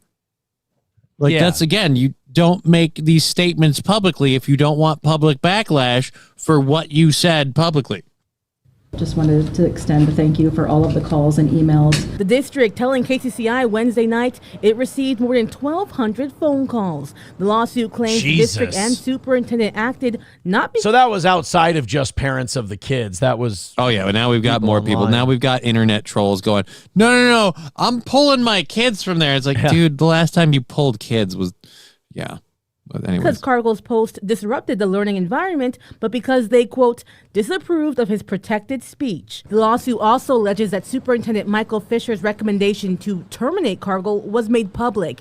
It also claims Fisher made clear that, quote, his condemnation was rooted in his personal beliefs, not in evidence of disruption. Okay, but now we're getting into what's in the guy's head when he proposes the firing. We're not getting into what really happened. We're like, we think this guy did this because of this. I don't know. I just feel like you opened this door when you shared your thoughts publicly. Right. Like, would I fire a guy for saying something shitty the day after a news story? I might not. But can I understand why a business or a school wouldn't want to put up with the fucking headache of a guy running his mouth? Oh, 100%. I spoke with Fisher on September 11th. This has created substantial material disruption to our learning environment the last 12 hours. He said there was some disruption. The district telling KCCI Wednesday night about 8% of students were not in class after the post was made. Ooh, that's not good. No one from the district could speak on camera Thursday due to this being a personnel matter and pending litigation. Yeah. But a statement was shared saying in part, quote, this matter was handled in accordance with applicable federal and state law and board policy. Yeah, it sounds like he's not going to get anything for this and he's not going to get his job back, especially if they followed the letter of the law because, again, did I mishear? Did it say 80% drop in attendance or 8%? 8%. That's still, 8%. 8's a pretty big That's a noticeable number. Yeah. I mean, 8's a pretty big drop, if you will. All right, guys, we are $85 away from today's goal. If you feel like helping out, we got 15 minutes left in today's show, or we take an L. Don't do that. Here on the toe. Again, no Erica outside of $60. We're just going to take the L and call it another L for the toe. How the Tiger King killed Tiger, or how the Tiger killed Tiger King's buddy. You sent that to me via a text message. I can't open that onto here. This reporter's lisp is obnoxious. Somebody writing in. Ryan the Garbage Man with $1. Thank you very much, buddy. I appreciate that. I just think that hopefully this teaches teachers, ironically, a lesson, which is shut the fuck up and teach class. You know, because you get so many people who, when it's an athlete or when it's an entertainer and they talk about politics, you hear all these people with real jobs, they go, oh, well, shut the fuck up and dribble, or shut the fuck up and do this. It's like, all right, your turn. Right. Shut the fuck up and teach. How's that? Matt the Mongoloid Poster with $1 says wife number 3 will be another central Minnesota farm girl, 8 years younger, named after a month, and having her bar mitzvah as we speak. Keep her away from the show. She can't be 8 years younger than me and be having her bar mitzvah right now. That doesn't mathematically make sense. I'm going to use the restroom quick while we get this. I'll be all right right. back. Sounds good. All right. Ryan the Garbage Man sent this. This is how the Tiger King guy was killed. It has literally zero to do with what could have happened with the Tiger thing. That was Ryan the Garbage Man. Here's what I'm going to say. Thank you for sending that in. I appreciate that. That could not have been shoehorned more unless you, even if you used a literal shoehorn, I don't think that could have happened. Mr. Beat says last WPH of today's show. Nope, we're not. I'm not getting competitive over the goal. I am accepting our loss today, even though it was a short goal of 230. They went way over yesterday. I am accepting our L at $85. I'm not going to make that in 10 minutes. It is fine. Like I said, it gets under 60. I can't control myself. I'm going to be very competitive. But at 85, I'm at peace. We take an L. We come back stronger tomorrow. We finish up with stories. No Erica, no rally, no nothing. You want to do Streamlabs, PayPal, Venmo, Super Chats, Rumble Rants? That's fine. But until then, taking an L today. I'm just happy we got up over 500 members. That was awesome of you guys. Thank you. The fact that this was a Spanish Fork, Utah story, the Spanish part makes me laugh so hard. Let's hit play before I spoil it. Oh, well, fucking... I'm never going to be able to figure this out, which ones have the ads and which ones don't. I'm never going to be able to figure it out. Great, thank you. We're learning more about a stabbing outside a Spanish Fork high school. The fact that it's Spanish Fork and somebody got stabbed. I don't know. It's probably just me being a bigot, but it's funny to me. This weekend during a homecoming dance, police say they responded to Maple Mountain High School at around 9:30 Saturday night for a 17-year-old boy who had been stabbed in the leg by another juvenile. Nebo school district officials say the dance was being held in the school's parking lot, and the incident started as an argument between students. Parents like Jared and Rachel Heath. Okay, that's very scenic, by the way. But okay, again, I hate to be old man going, in my day, but if you were to have a conflict in a parking lot or at a dance at school, you shoved each other, maybe a punch got thrown, but you were afraid to escalate it any further because you might get arrested or you might get suspended or you might not get to play football next week or whatever. It wasn't just taking out knives and shanking the shit out of each other. Even the bad kids didn't do that. The bad kids would start throwing punches and jump on each other and whatever. It was never like having an argument in a high school parking lot and then going, fuck it, stab them. Like this lack of fear of down the road future consequences, I feel like it's a new phenomenon. Are left wondering how it could escalate into a stabbing. Their daughter is a junior at the school and decided to go to the dance this year for the first time. They say she had an after party planned with friends at their home instead. They all left in shock. Yeah, I mean, a stabbing in the parking lot will kind of kill the vibe of any dance, unfortunately. I guess unless it's at a hip-hop club, then you just kind of wipe the blood up with a wet towel and carry on. No, it's just a Tuesday. Yeah. Everybody's having a good time, and then it's all interrupted, and, you know, it's scary. I don't think this kid realized the repercussions in the moment. No. I understand that emotions can run high sometimes, but I really think you should try to think before you act. Wow. Hot take, Dad. Holy shit. Fucking, this dude's a sage. Why don't we have him advising everybody? You know, I know things can get heated in the moment, but, you know, you just, you know, try not to stab a guy. Oh, thanks, Dad. Captain Hindsight really saved us with that one. Thank you. That kid shouldn't have stabbed that other kid. That was wrong. Thank you, Captain Hindsight. Message sent home to families. Principal Shay Bradshaw said they will be reviewing school safety protocols to see if they need to make adjustments. He also encouraged students Hey, don't second guess yourself. You guys are doing fine. Nah. You know, I mean, when you got a perfectly good gym, why hold the dance in the parking lot? Or why not hold the dance in the parking lot? Just keep doing what you're doing. Are struggling with this incident to speak with school administrators or counselors. Well, I think the kid who got stabbed is probably struggling a little bit. He might not be Definitely not okay. He might not be doing so hot. Mr. Beat with $20 says WPH. All right. Sworn on the altar of God, total resistance against every form of tyranny, against the mind of man. I'm not lighting the lamp for 70. I said you're not going to get me to use those last 5 minutes. Chad Buzamak, you're absolutely right. I said if we got inside of 60, I would do an Erica and a WPH to rally and hit the goal. But at 70, I am okay with taking the L. Right? And we only have 7 minutes left. I mean, what are they gonna throw in, like, you know, $40-$50 and bang that thing down to 20 where you'll go nuts? Yeah, I'd go nuts. It's so close. Like, it's so close. It's ball ticklingly close. Like, come on, we're 20. Like, you'll lose your shit. Best case scenario, they get it down to a number where I still lose and I'm yelling and screaming and pounding and hollering and getting excited and everything. Right. And I just did the Cool Cats from Home Alone there. So I don't think, look, 10:53, $70, I'm good. I'm good.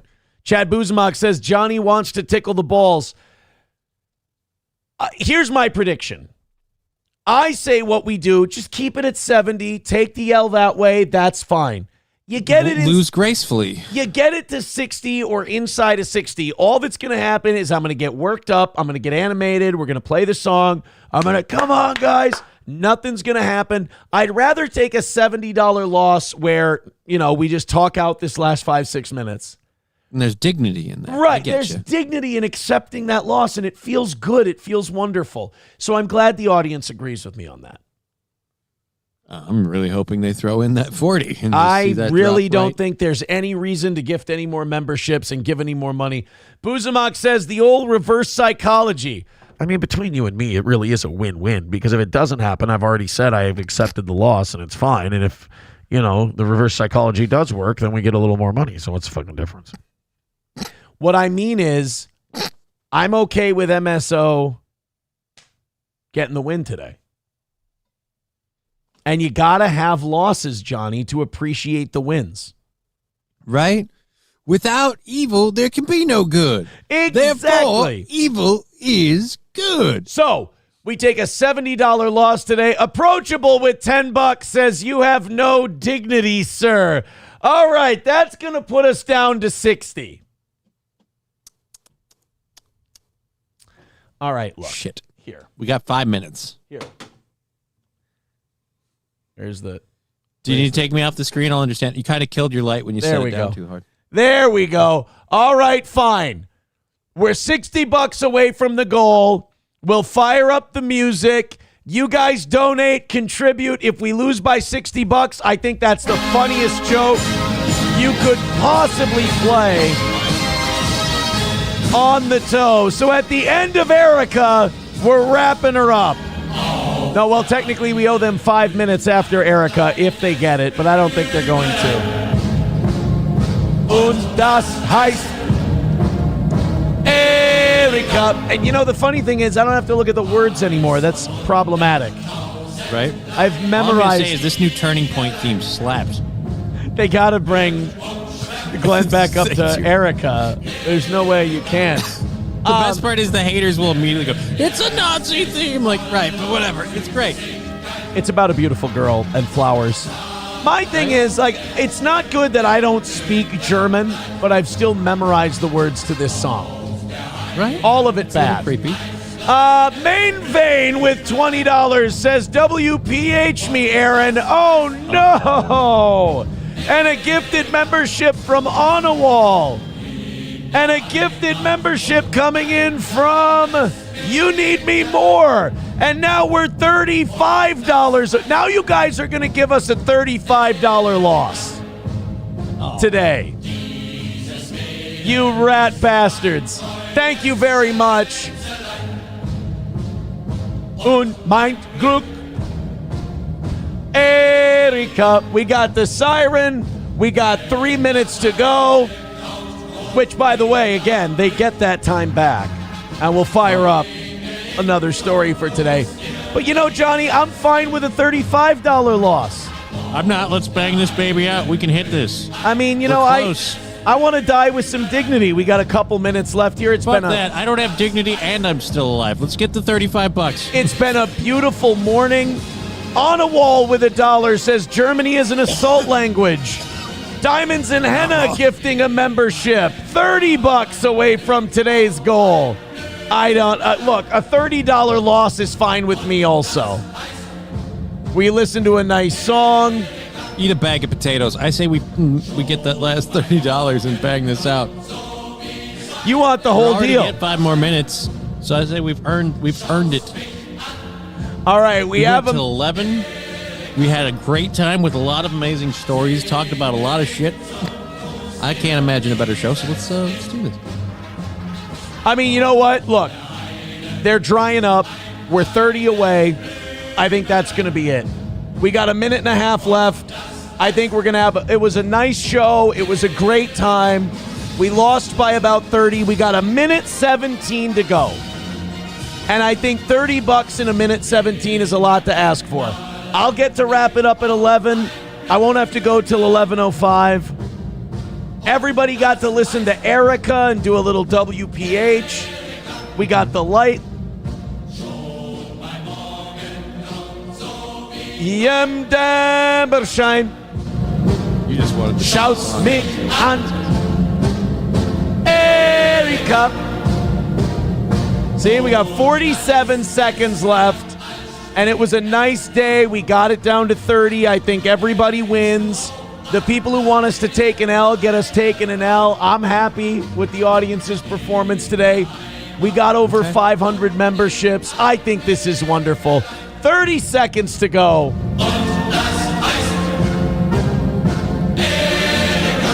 So, thank you guys very much. Appreciate it. Got a little... What does this mean to play us out? To play us out. I haven't checked Rumble yet, so I'm thinking a $30 L is completely fine with me. Let's go and close this out. Let's check on this. Yeah, see? Nothing. So All right, we're good. I'm gonna go ahead and shut the light off. We're gonna take ourselves a nice little $30 L, which is fine. And now we'll go home. Okay. I gotta be honest with you. I didn't think we were gonna get to 30. So Thank you.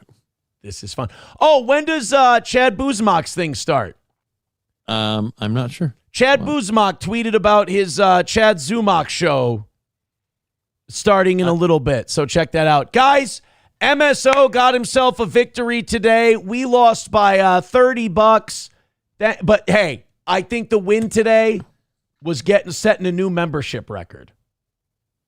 That is very awesome. I'm a little disappointed. I'm gonna have to take the day to console myself. We're so close. So far. Johnny's gonna take the day off. He's feeling very upset about the goal being missed today. Me personally, I'm fine. I was happy. You've got your comfort potatoes. I get it. If you want to go Streamlabs, PayPal, Venmo after the show, that's fine. If not, I'm happy with today. Take it easy, everybody, and have a great rest of your day. Hit like and subscribe on the way out.